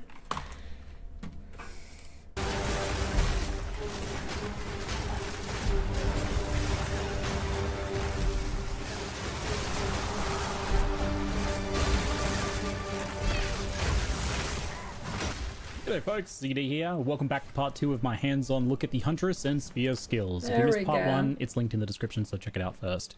Let's talk about the Amazon Ascendancy before we jump back into the skills. Let's take a look at some of the features here that I had a chance to have hands-on with this particular class. I took the Elemental Infusion node in Act 2 and the Critical Strikes one in Act 3, both of which are going to be very popular choices, I think, and I'll share my experiences with them both. So the Elemental Infusion grants you the skill Infuse Weapon, which causes you to gain 2 stacks of an infusion whenever you consume charges. Power charges give cold infusions, endurance, fire infusions, and frenzy lightning infusions. Whenever you make a projectile attack, an infusion stack is used to add an extra moderately sized explosion when the projectile lands at its final destination. For my throw and spear skills, this was pretty consistently what'd you do to get banned from him? You'll want to keep this particular aspect in mind, that infusion's explosion isn't on hit. If you pierce and so on, it's going to be where the projectile ends up. So if you're using it with a bow or something, then you might find yourself shooting into walls if you have full piercing. So you'll need to consider whether it's a good choice for your skills or not. They deal attack damage scaling off your weapon with some pretty good base damage numbers. Previews showing over 600% at level 20, and since it's a character skill, it just levels and gains sockets with your character level, which is always super convenient for something like this, especially for League starting. I was using a mixture of parry and disengage, Sniper's Mark for single target, and Combat Frenzy to produce frenzy charges, and I was consuming them with Explosive Spear and Stormlance primarily. That ended up being the build that I settled into. Towards the end of my run, this kept a pretty steady stream of lightning infusions coming my way. It felt quite good, but earlier on in the run when I first got Infused Weapon, I didn't link any sports to it, and I wasn't really generating that many charges so frequently, so at the time, I kind of thought it was unimpactful and bad. It was just like a small extra pop on an already very explosive and flashy spear skill that I was using, so it was kind of hard to actually notice it doing anything. But later on I started using supports with it, and that obviously made a big difference. And the more frequent frenzy charges did mean that I had an almost constant supply of infusion, and then I started to notice it was doing a lot more. You can get a clearer look at what it looks like here in this testing that I'm doing with the basic spear throw skill. It's pretty solid at level 50-ish around here, with just like 3 somewhat random supports that I chucked onto it. It's a little bit bass guitar-ish, I think. It's going to be kind of happening in the background behind all of your other skill effects, but it's going to be that sort of thing that you probably only notice if you unstuck the node and stopped using it. So because you get 2 infusions per frenzy charge, and because they stack, you can feasibly get infusions pretty constantly during gameplay. This means the node infused avatar behind it is something you can take or leave depending on how your setup consumes and generates infusion to try and get yourself full uptime, which is probably going to be the goal for most builds. Possibly not every build will actually need this second notable, which is great. I feel like a lot of the time these are either mandatory or terrible, but this actually feels like it might be optional here depending on your setup. In the end, I was using the bullseye support for extra accuracy since it's an attack, so that works, and that was converted to a decent amount of crit chance with the critical strike ascendancy we'll talk about in a moment. That was giving me around 50% chance with no real crit scaling at this level, and this also worked well with like long shot support to lower the accuracy penalty at longer ranges and give more damage to the infusion explosions. I was also using Innovate here for a chance to give me the global lightning damage while clearing, which was up pretty often in dense areas. Dude, he's swimming in jeweler orbs. Exclusively frenzy charges and therefore lightning infusions. But these were basically just supports that I had lying around that weren't like good enough for my main skills. I had better supports on those already and those were full up. So that just kind of ended up here. But even just with those random eclectic collection, that worked quite well. But there are likely way better options that you can explore. Overall, I really like Infusion, and it'll be a solid clear speed boost and potentially even single target enhancement if you're getting Frenzy or pre-stacking the infusions before bosses. So the Critical Strike notable is certainly standing out to people as a core Amazon passive, and I'm here to say, yep, I think it's going to be a fundamental part of why you picked the Ascendancy. Thanks for attending my TED Talk. Normally accuracy caps out at 100%, and anything over that doesn't just do anything, so it's kind of wasted. This notable, however, converts any accuracy over that 100% to critical strike chance. It's worded like it's base crit. The devs suggested it's base crit, and to me, it looks like base crit. It quacks like a duck. When I took the node, I went from about 6% on my skills to 16 to 32% extra crit chance from that hit chance. It's got its own special... Holy, it's a fucking range? So wait, does that mean it actually scales like if you shoot it really far because the accuracy goes down? Holy shit, dude. line there. Now remember that accuracy scales with the I don't think I like that distance mechanic. between you and the target, and you can actually see that now with the below 2 meters, which is the max, I believe. It's estimated at 132% hit chance, and then beyond that, at 9 meters, it's 116%. So you can see exactly where that range comes from, that 16 to 32 figure. Interestingly, it seems to be separate lines to the base crit chance. I thought it would just kind of be added on top. So it looks like the 6% base is probably still there doing its own thing, and then this is like added on afterwards, after it's calculated on hitting the monster, and that kind of makes sense because it needs to take into account the monster's evasion and distance from you. I kind of figured with how much crit you're getting here and the fact that it's a separate line that it would be unscalable, but looking at my crit chance later on the infusion screen, you can see the range of my crit chance is 42 to 56%, which is much higher than the 130 to 140% accuracy that I have, so there's obviously some kind of scaling going on there. That's what it's suggesting, at least. Don't take it as full confirmation, just hypothetical, but the evidence looks to be there. We'll need some more testing in dev comments just to know for sure how all of this crit stuff scales together. But either way, I think this is insanely good. Giving you accuracy as an access for scaling crit is big for gearing and passives. All of a sudden, those wasted extra accuracy rings and things like that are actually doing something. There's a lot of places to get that as well, and there's a lot of good nodes that you might have not really looked at before because you didn't need any more accuracy, but now they're like really good crit nodes. And that lets you free up a lot of space to invest in crit damage, of course, as well. And since nodes like Falcon Dive exists, you can scale attack speed at the same time too, and there's potentially room for dex stacking since that gives accuracy. That's a Discord exclusive. Wisdom Action is still any good. And don't forget about Falcon Technique too, which scales dexterity, so they're kind of scaling the same thing at the same time there. And overall, this was actually impactful right from the get-go when I took it as a leveling node. Usually crit chance is something it's harder to get enough of while leveling for it to be impactful, but you get such a substantial amount here that I actually felt it while leveling, which is my like benchmark for a good, fun notable. I want to feel it while leveling when I take it, and that is definitely the case here in the campaign. I won't comment on the rest of the Ascendancy because I didn't explicitly test them, but these are the ones I had hands on, and both infusion and accuracy crit are looking really solid to me.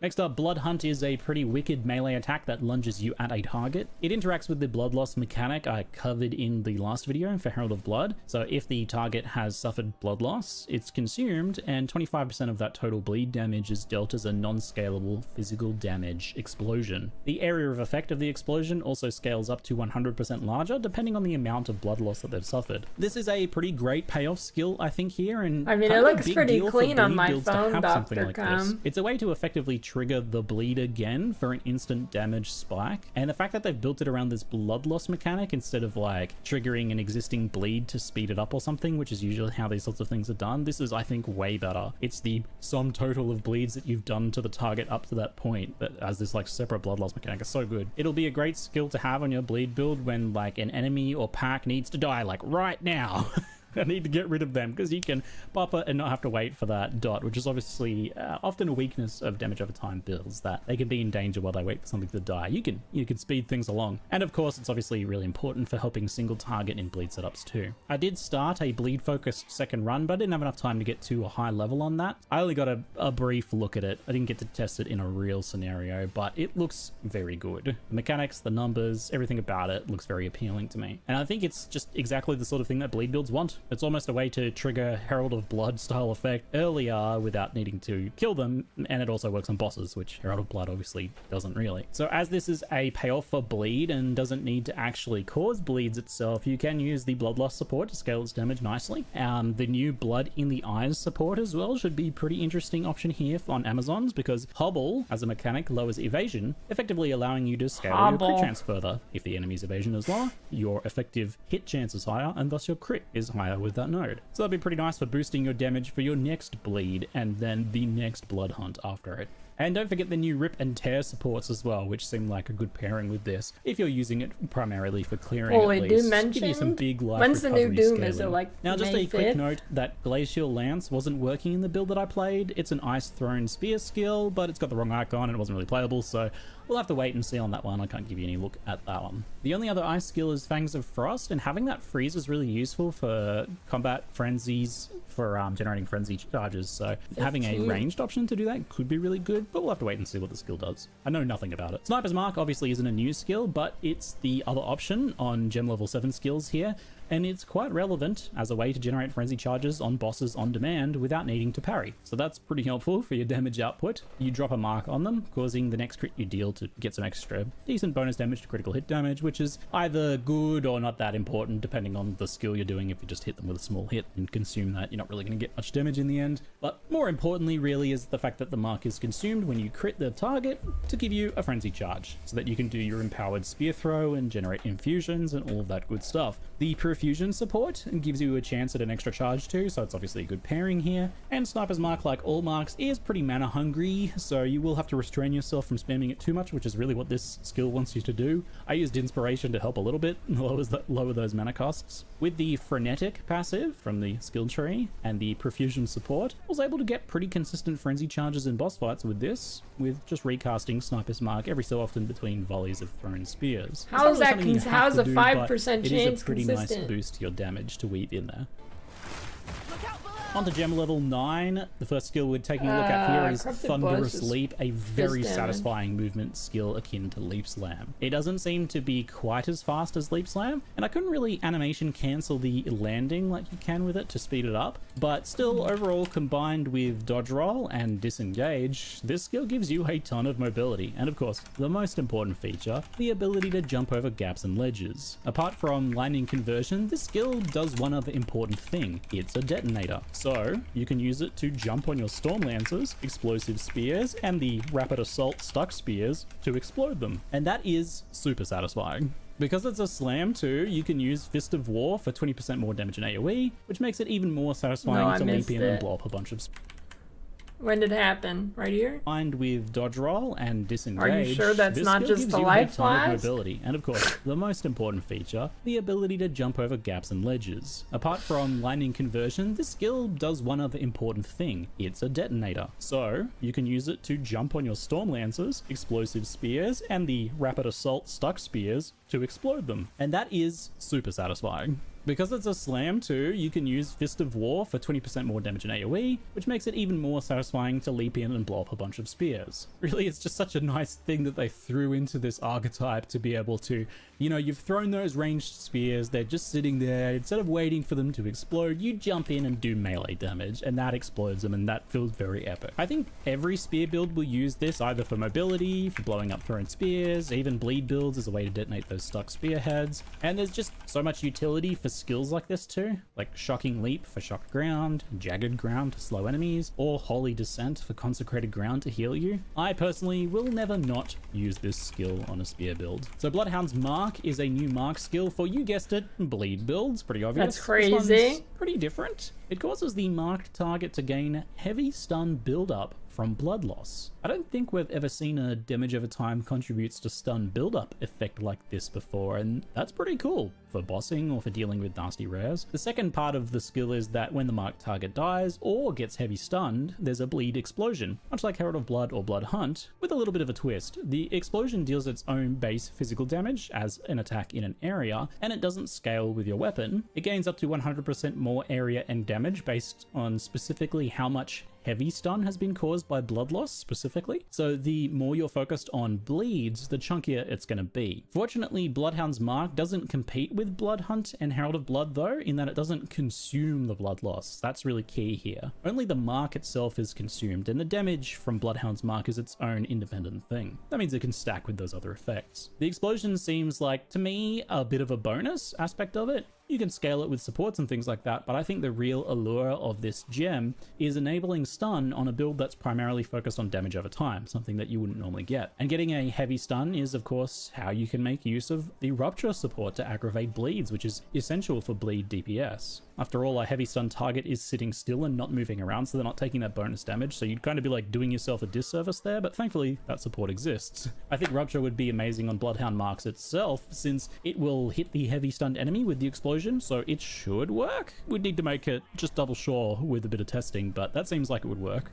The final new level 9 gem here is Tame Beast. A pretty significant one for a lot of different builds potentially here. This technically isn't a spear skill, just kind of themed to the Huntress, but anyone can use it. It has some awesome utility potential as it lets you choose a rare beast type monster and basically put it in a Pokeball. The gem you cut itself is actually Tame Beast, which gives you a skill to hinder a beast. It's gonna be like Old Then if Spectre. you kill that hindered You're beast, searching the for gem the is converted into a perfect monster companion for gem 10 with that years. beast permanently locked inside it. These stored beasts can be stashed and swapped around whenever you want, but there is one unique restriction here. They cannot be traded to other players, and that's a massive relief, because otherwise the economically correct decision would be to always have like a bunch of tame beast gems in your inventory to catch any valuable beasts you run across to sell, and that'd be fun for a minute, but it'd very quickly get old. Anyway, the now tamed beast is a spirit skill with a percentage spirit cost based on some kind of math about how significant that specific beast is. Presumably bigger, stronger beasts take more spirit and little grubs take less, but I don't really know how things like auras are factored in. What exactly scales that number? Something people will figure out over time. Activating the beast summons it, and the great news here is that if it dies, it revives automatically after a few seconds. I'm so glad we're over the like resummoning goal. That's a good word. And we just have these things just auto summon now. One of my favorite changes about minions and companions and things in PoE2. You can see the beast's type and the modifiers on the gem itself, and any core skills and bonus rare modifier effects are all able to be used to your benefit from the beast. I was testing this pretty early on this build, so they were actively working to get the, I don't know, like hundreds or thousands of monster skills and effects to just work for the player and not that like beast ain't doing shit, do other dude. random stuff. So not everything I tested during this hands-on worked. Like I got a monster that had energy shield aura and it wasn't working, but energy shield auras will work. The first beast I got was that this could be cute crazy, roly-poly. dude. If it has Since the auras aura that'll wasn't apply working to yet, I you. gave it some pats and I sent it on its way after a little while. And I found a walking fish with shocked ground skill that did work. This was really cool for wind skills because it was an easy activator for that bonus added lightning damage, and it had a fair amount of uptime. And since you can support these companions, you can put things like increased area of effect or the ingenuity support to scale uptime of skills like this, and you know, look at their coverage and all that. I used this little fishy bro for quite a long time, and I was pretty happy with him tagging along to shock enemies, just doing his job. Much later on, I tested a beast that had a healing pulse, and I was really impressed with how much healing it did. It was like a really powerful flask effect, and it happened pretty often. That pulse also suppresses enemy healing too, so it'll deal with any like regens and annoying stuff like that. And of course, you can reduce the cooldown and things like that on it too. So as this is a companion, which is a new type of minion effectively, you're limited to just one companion. Hey, that's so one pretty good, tamed beast. actually. And you will also have to choose between this or the rower, as that's also a companion, the rower mount. Unless, that is, you pick up the new Trusted Kinship keystone that lets you have one of each. I didn't get to test the rower, sadly, as it was a bit higher level in a spirit gem, so I couldn't just get my hands on one. It could be a little bit tricky for a while there. That keystone does come with a defensive downside, but that's probably because of things like the new loyalty companion support skill that shifts 10% of the damage you take to your companion, so that's really nice as well. Along with just like the utility of companions, I suppose. So I don't know how worth it that keystone will be. 30% loss of evasion is not great, but we'll see what sort of utility these two things bring, and if you just can't live without a rower and a tamed beast, then you may well want to pick that one up. Tamed Beast overall is frankly nuts. I can't believe the work GGG has made for themselves with this and Spectres to just test and tune every single monster ability and rare modifier and all that. There's just like a limitless amount of options for beast companions and rare modifiers here. And I've only really been thinking about things like utility, like auras and ground effects and healing pulses. I'm not sure if there's also going to be some decent damage potential with these things too, or other status effects that can be done by surely there's a bunch of certain creatures defensive that support do gems something now. that Get does something we ready. don't ever even thought about up to this Big point. It's going batch to be a of fun defensive experience of spore looking gems. at all of the beasts you encounter and just being like, I wonder if that's going to be Fortify. something I should get. There's also plenty of support on the tree to scale them, and a damage cluster down in the Huntress area even lets you scale Hey, it's both your shaped like a companion dog. damage and yours with the same nodes, reminiscent of the minion damage notable from PoE 1. And to be honest, this looks good even without a companion for like those, those builds that have damage types that are a little bit harder to scale, like bleed and poison. On the topic of spirit skills, Caltrops is a spirit skill that drops 3 Caltrops whenever you dodge roll. They deal a little bit of physical damage and maim on hit. I was a bit disappointed though to find out that they don't work with disengage.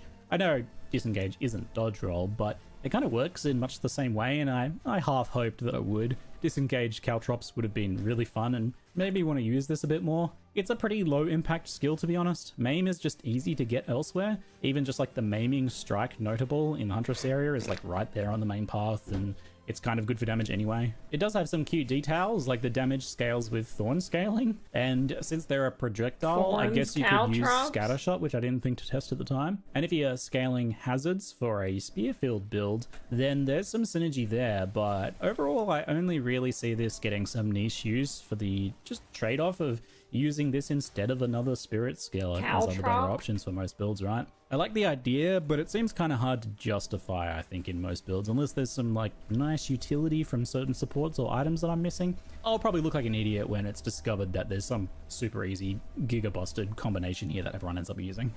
Prove me wrong.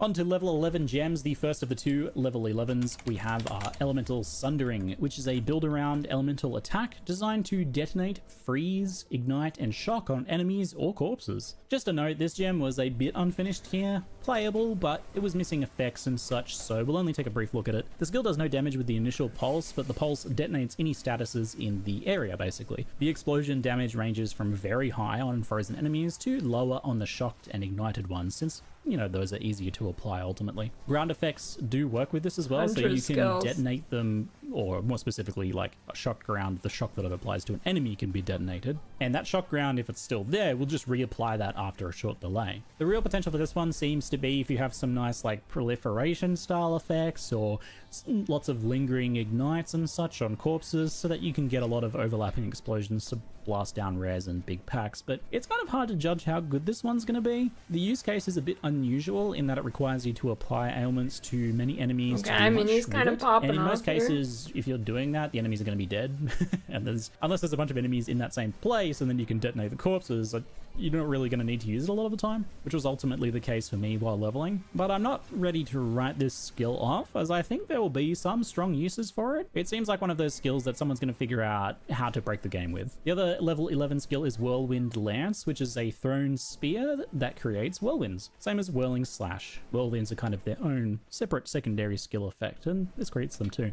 The Lance is a simple but somewhat hard-hitting spear throw. If it kills something, it creates a stage 3 whirlwind straight up, normally just stage 1, and it'll also consume a frenzy charge if able to create a stage 3 whirlwind, so you've got 2 ways of doing that there. A big difference between this and Whirling Slash, besides being a ranged attack, is that you can throw and boost whirlwinds up stages still, but you can also create up to 5 separate whirlwinds in different locations if you position them far enough away from each other. The whirlwinds work a little differently here too. These whirlwinds collapse and explode not when you leave them, since you're not even in them to begin with, but when you actually enter them for the first time. So you can place them and then dash in, maybe for a melee attack or something, to explode them. It's the opposite of Whirling Slash, which detonates when you leave them. It seems like both Barrage and Scattershot could work with this, but I didn't get a chance to test this skill too much. I'm guessing it means that if you threw 3 spears or if you barraged, you would be effectively always creating stage 3 whirlwinds, which could be good. Overall, it's kind of a tough skill to judge. It seems like it has pretty good potential, and you can of course use it as a combo piece to create whirlwinds to empower your twisters at range, which might be the primary use case maybe. Level 12 skills okay, you go energy shield on or payoff finisher style skills, and that's certainly the case on here. Amazon, the first but is you Wind go Serpent's companion build. Fury. It's the only melee spear attack I believe that uses frenzy charges. The rest are all ranged attacks. On use, it thrusts your spear forwards and consumes all frenzy charges to create a twisting wind serpent per frenzy charge consumed. The thrust itself is a slow but pretty heavy hitting attack with built-in knockback, and each serpent also hits and knocks back enemies as well, with increased distance against unique enemies, which is kind of necessary as often unique enemies are just not very pushable. This skill is designed to push things that you can't normally push. If you do manage to push a smaller enemy into a bigger one, or any enemy into a wall, then the skill also creates a shockwave that deals extra damage in an area. And I imagine scaling, knockback range, and things like that are probably going to be where this skill starts to really shine, especially in tight maps where you can get a lot of enemies to kind of just smash into each other and then smash into a wall for a whole bunch of shockwaves. Probably going to be very satisfying. It's really hard to see the potential here from just the footage of me testing it briefly, but I think in, you know, the right build that, especially something that's able to Yeah, you generate can frenzy barely charges see me. It's consistently, just we're going to see covered like in rain. builds one-shotting bosses with this by just bullying them into a wall. Since this has no cooldown, you can probably use it really often as well. So as long as you can just keep those frenzy charges going, you can keep blasting snakes all over the map. It's likely very much a build-around skill, and probably a pretty good one, I suspect. Spear of Solaris is the final skill, and it certainly stands out. Quite delightfully over the top indeed. Spear of Solaris is a 30-second cooldown, sustained AoE doing no projectile skill. damage. You throw a spear into the air while jumping backwards, and after a moment the spear lands for a heavy hit of damage that cannot be evaded. Then a big old orbital beam from the sun fires down and pulses fire damage rapidly for 4 seconds. It also drops expanding burning ground with pretty high damage that gets stronger over time until it peaks right before expiring. So you can't add projectiles to do shenanigans with that. And it also doesn't have a duration tag, so you can't kind of extend the duration of the beam. But as it is a cooldown skill, you Probably can just indeed doesn't use have the it linked or second wind anything. support to get down 2 of them for the trade-off of a longer cooldown, which I think is kind of a non-issue here, because if your plan is only really to use this at the start of a boss fight or something, then that's a pretty good choice. While it doesn't have a duration tag, the burning ground should still be supportable with Despoiler, I suspect. That'll need testing, and it's got some pretty big damage on that burning ground, so it could really be worth it to have that stick around for longer. Generally speaking, with big cooldown skills like this, the question is always just whether you want to dedicate the skill slot and the supports that could go elsewhere to something that you can't use constantly. It's hard to say. I didn't feel like it was too worthwhile during leveling, and I had a lot of skills competing for my attention on Holy the Huntress and on the flashbang. spears in general. But it's got some really big numbers, so I'm sure it'll see some use in endgame. Honestly, its biggest downside is that it's just a bit too epic. You can't really see anything when you use it, especially if you use 2 of them. I have no idea what the boss is doing when it's getting beamed. So that's the skill overview done. I hope you enjoyed these early looks at the Huntress and the spear skills and mechanics. While not all of the skills clicked with me, many of them did, and really importantly, the fundamentals like parry, disengage, thunderous leap, and that whole melee range mix just felt really good to me. The Huntress and spears are a complex playstyle with lots of possible interactions to explore. You could honestly spend a season just messing with builds in this one archetype. I loved the explosive spear and storm lance combination for elemental, and the bleed skills felt really fun in general. I do really hope that bleed comes together, because I know the damage type as a whole had a lot of issues in 0.1, but hopefully here with a fair bit more support it'll be worthwhile now, because that bleed playstyle is really appealing to me, and I want those skills to be good because they feel and look really good. I think the safest choice is going to be the elemental approach with wind skills or frenzy spear throws, so I don't think you can go wrong with either of those if those look appealing to you. And Amazon overall as a class is really flexible because it's going to work with both elemental and bleed setups just fine. That crit scaling is a really good choice for those. I haven't decided which route I'll go with. Maybe after the patch notes I'll see if bleed looks like it's going to be good enough as a whole, because those skills and that playstyle seem the Going the Lich Huntress.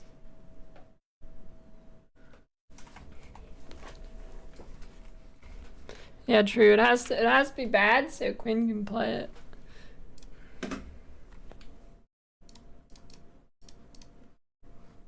True.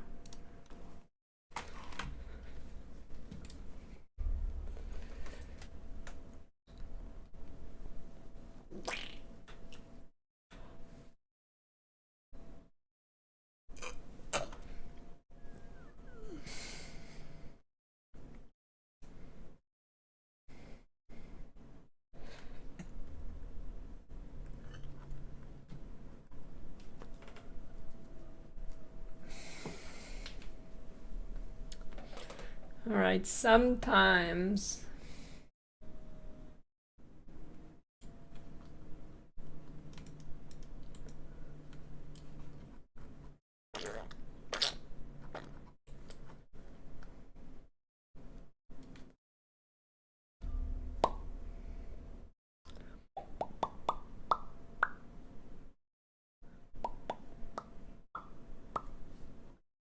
What did they do this then?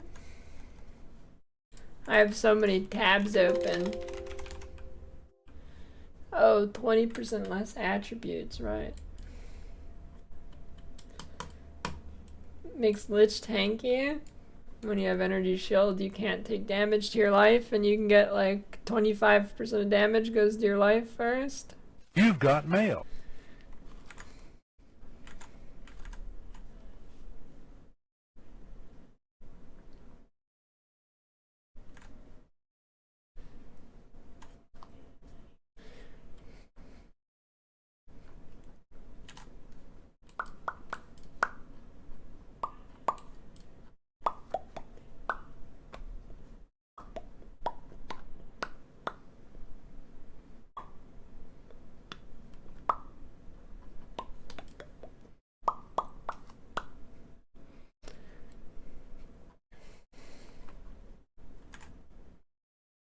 Sometimes.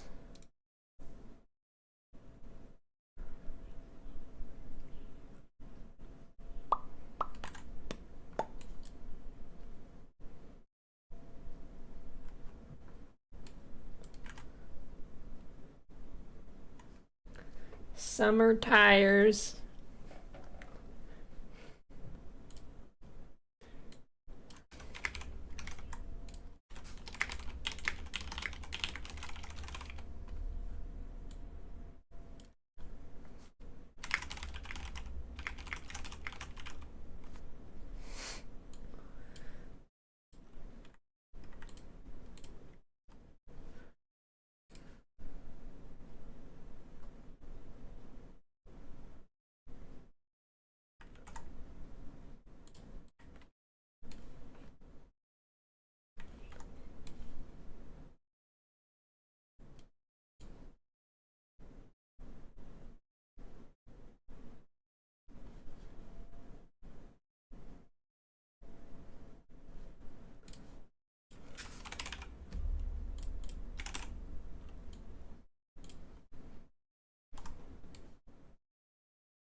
Close range.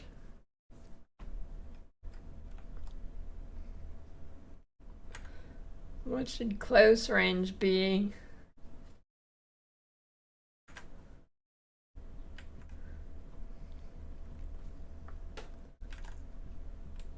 Maybe it. What'd they do to Warbringer? Rake bleed.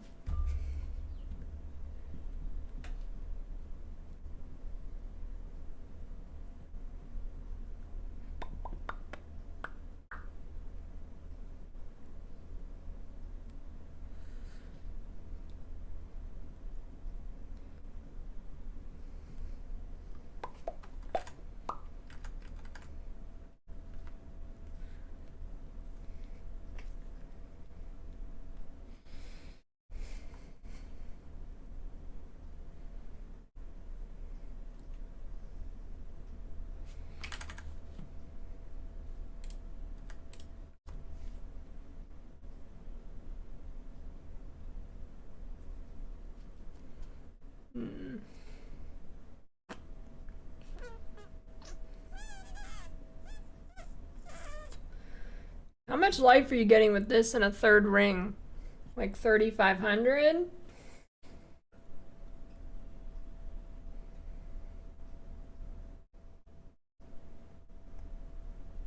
Yeah, I thought the song request queue was full.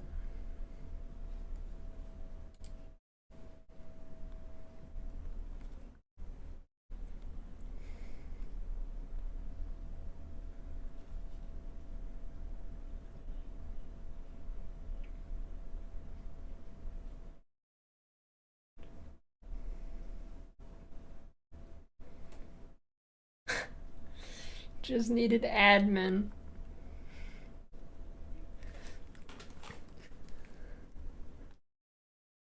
Dude, I haven't heard that called admin in a while.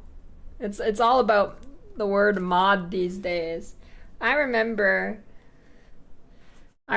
kids begging for like admin in random servers in every game. Back when there was community servers.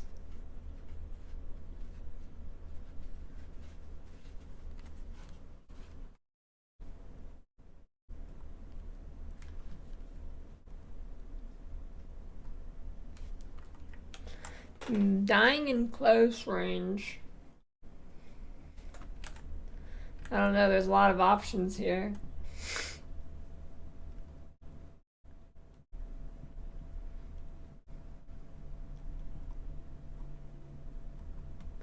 Well, rather, sometimes dying in close range.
I already put Smith the Katava.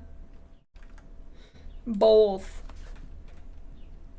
Spears. On like Deadeye or something.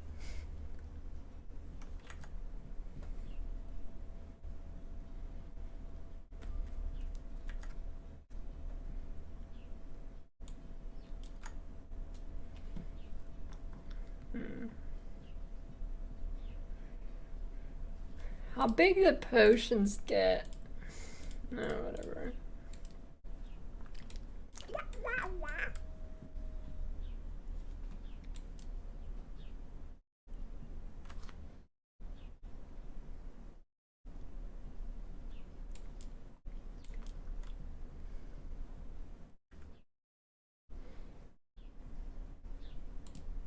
Deadeye good.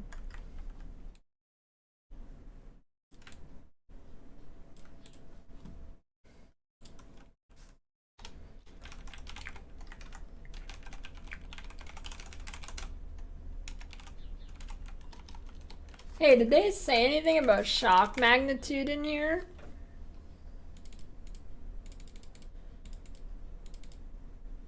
They said they were nerfing it, right? Dude, there's so much shit we don't know.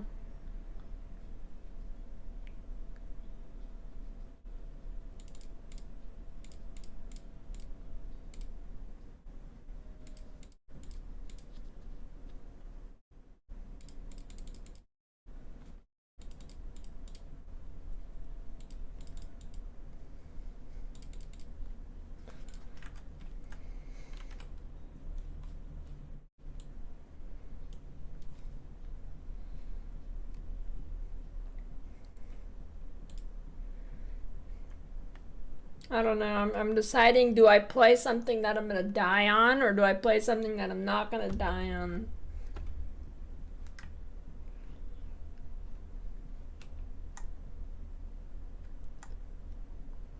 But the thing I'm gonna die on is gonna be more fun. But dying's not fun.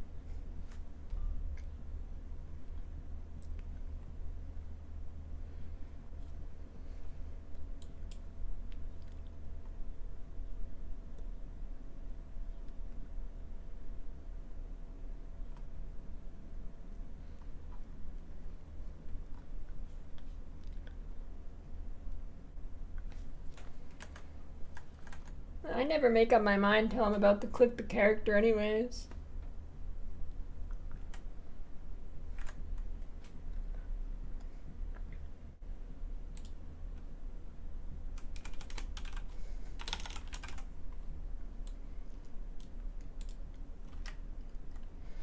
There we go. That's crazy. Hey, it kind of looks like a person.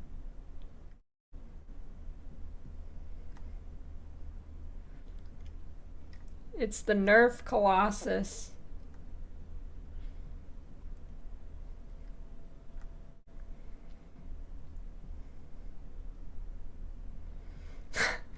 Yeah, it isn't. It's one of the inflatable wacky balloon guys. You're right.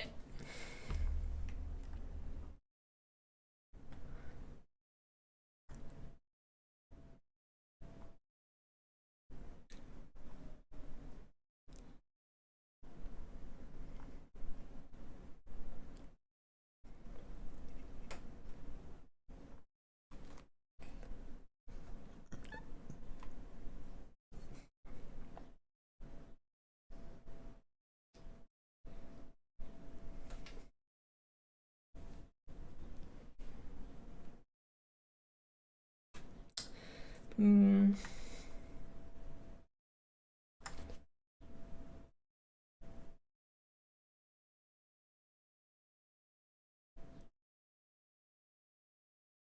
Yeah, I don't know. Maybe Huntress, like theoretically, if you get a good companion with like good auras, and then there's support gems that make you tankier, and then you get a little bit of energy shield. I mean, that might be okay.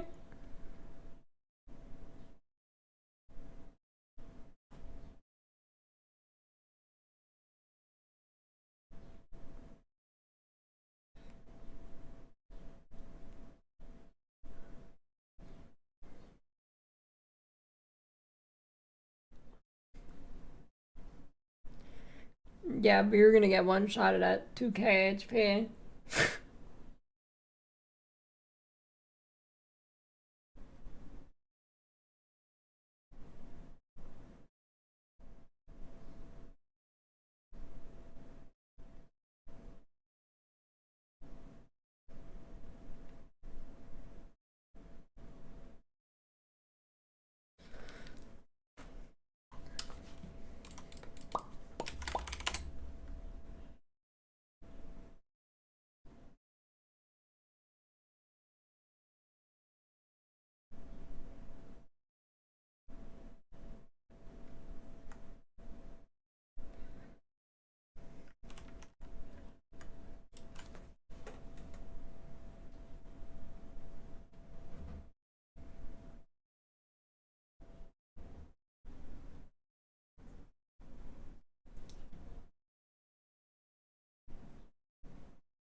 Well,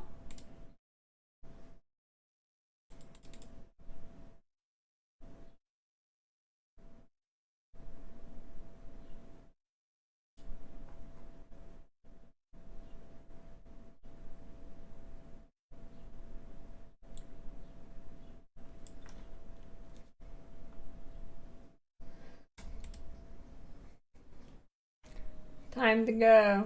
Pump out a few videos, I guess. Back tomorrow.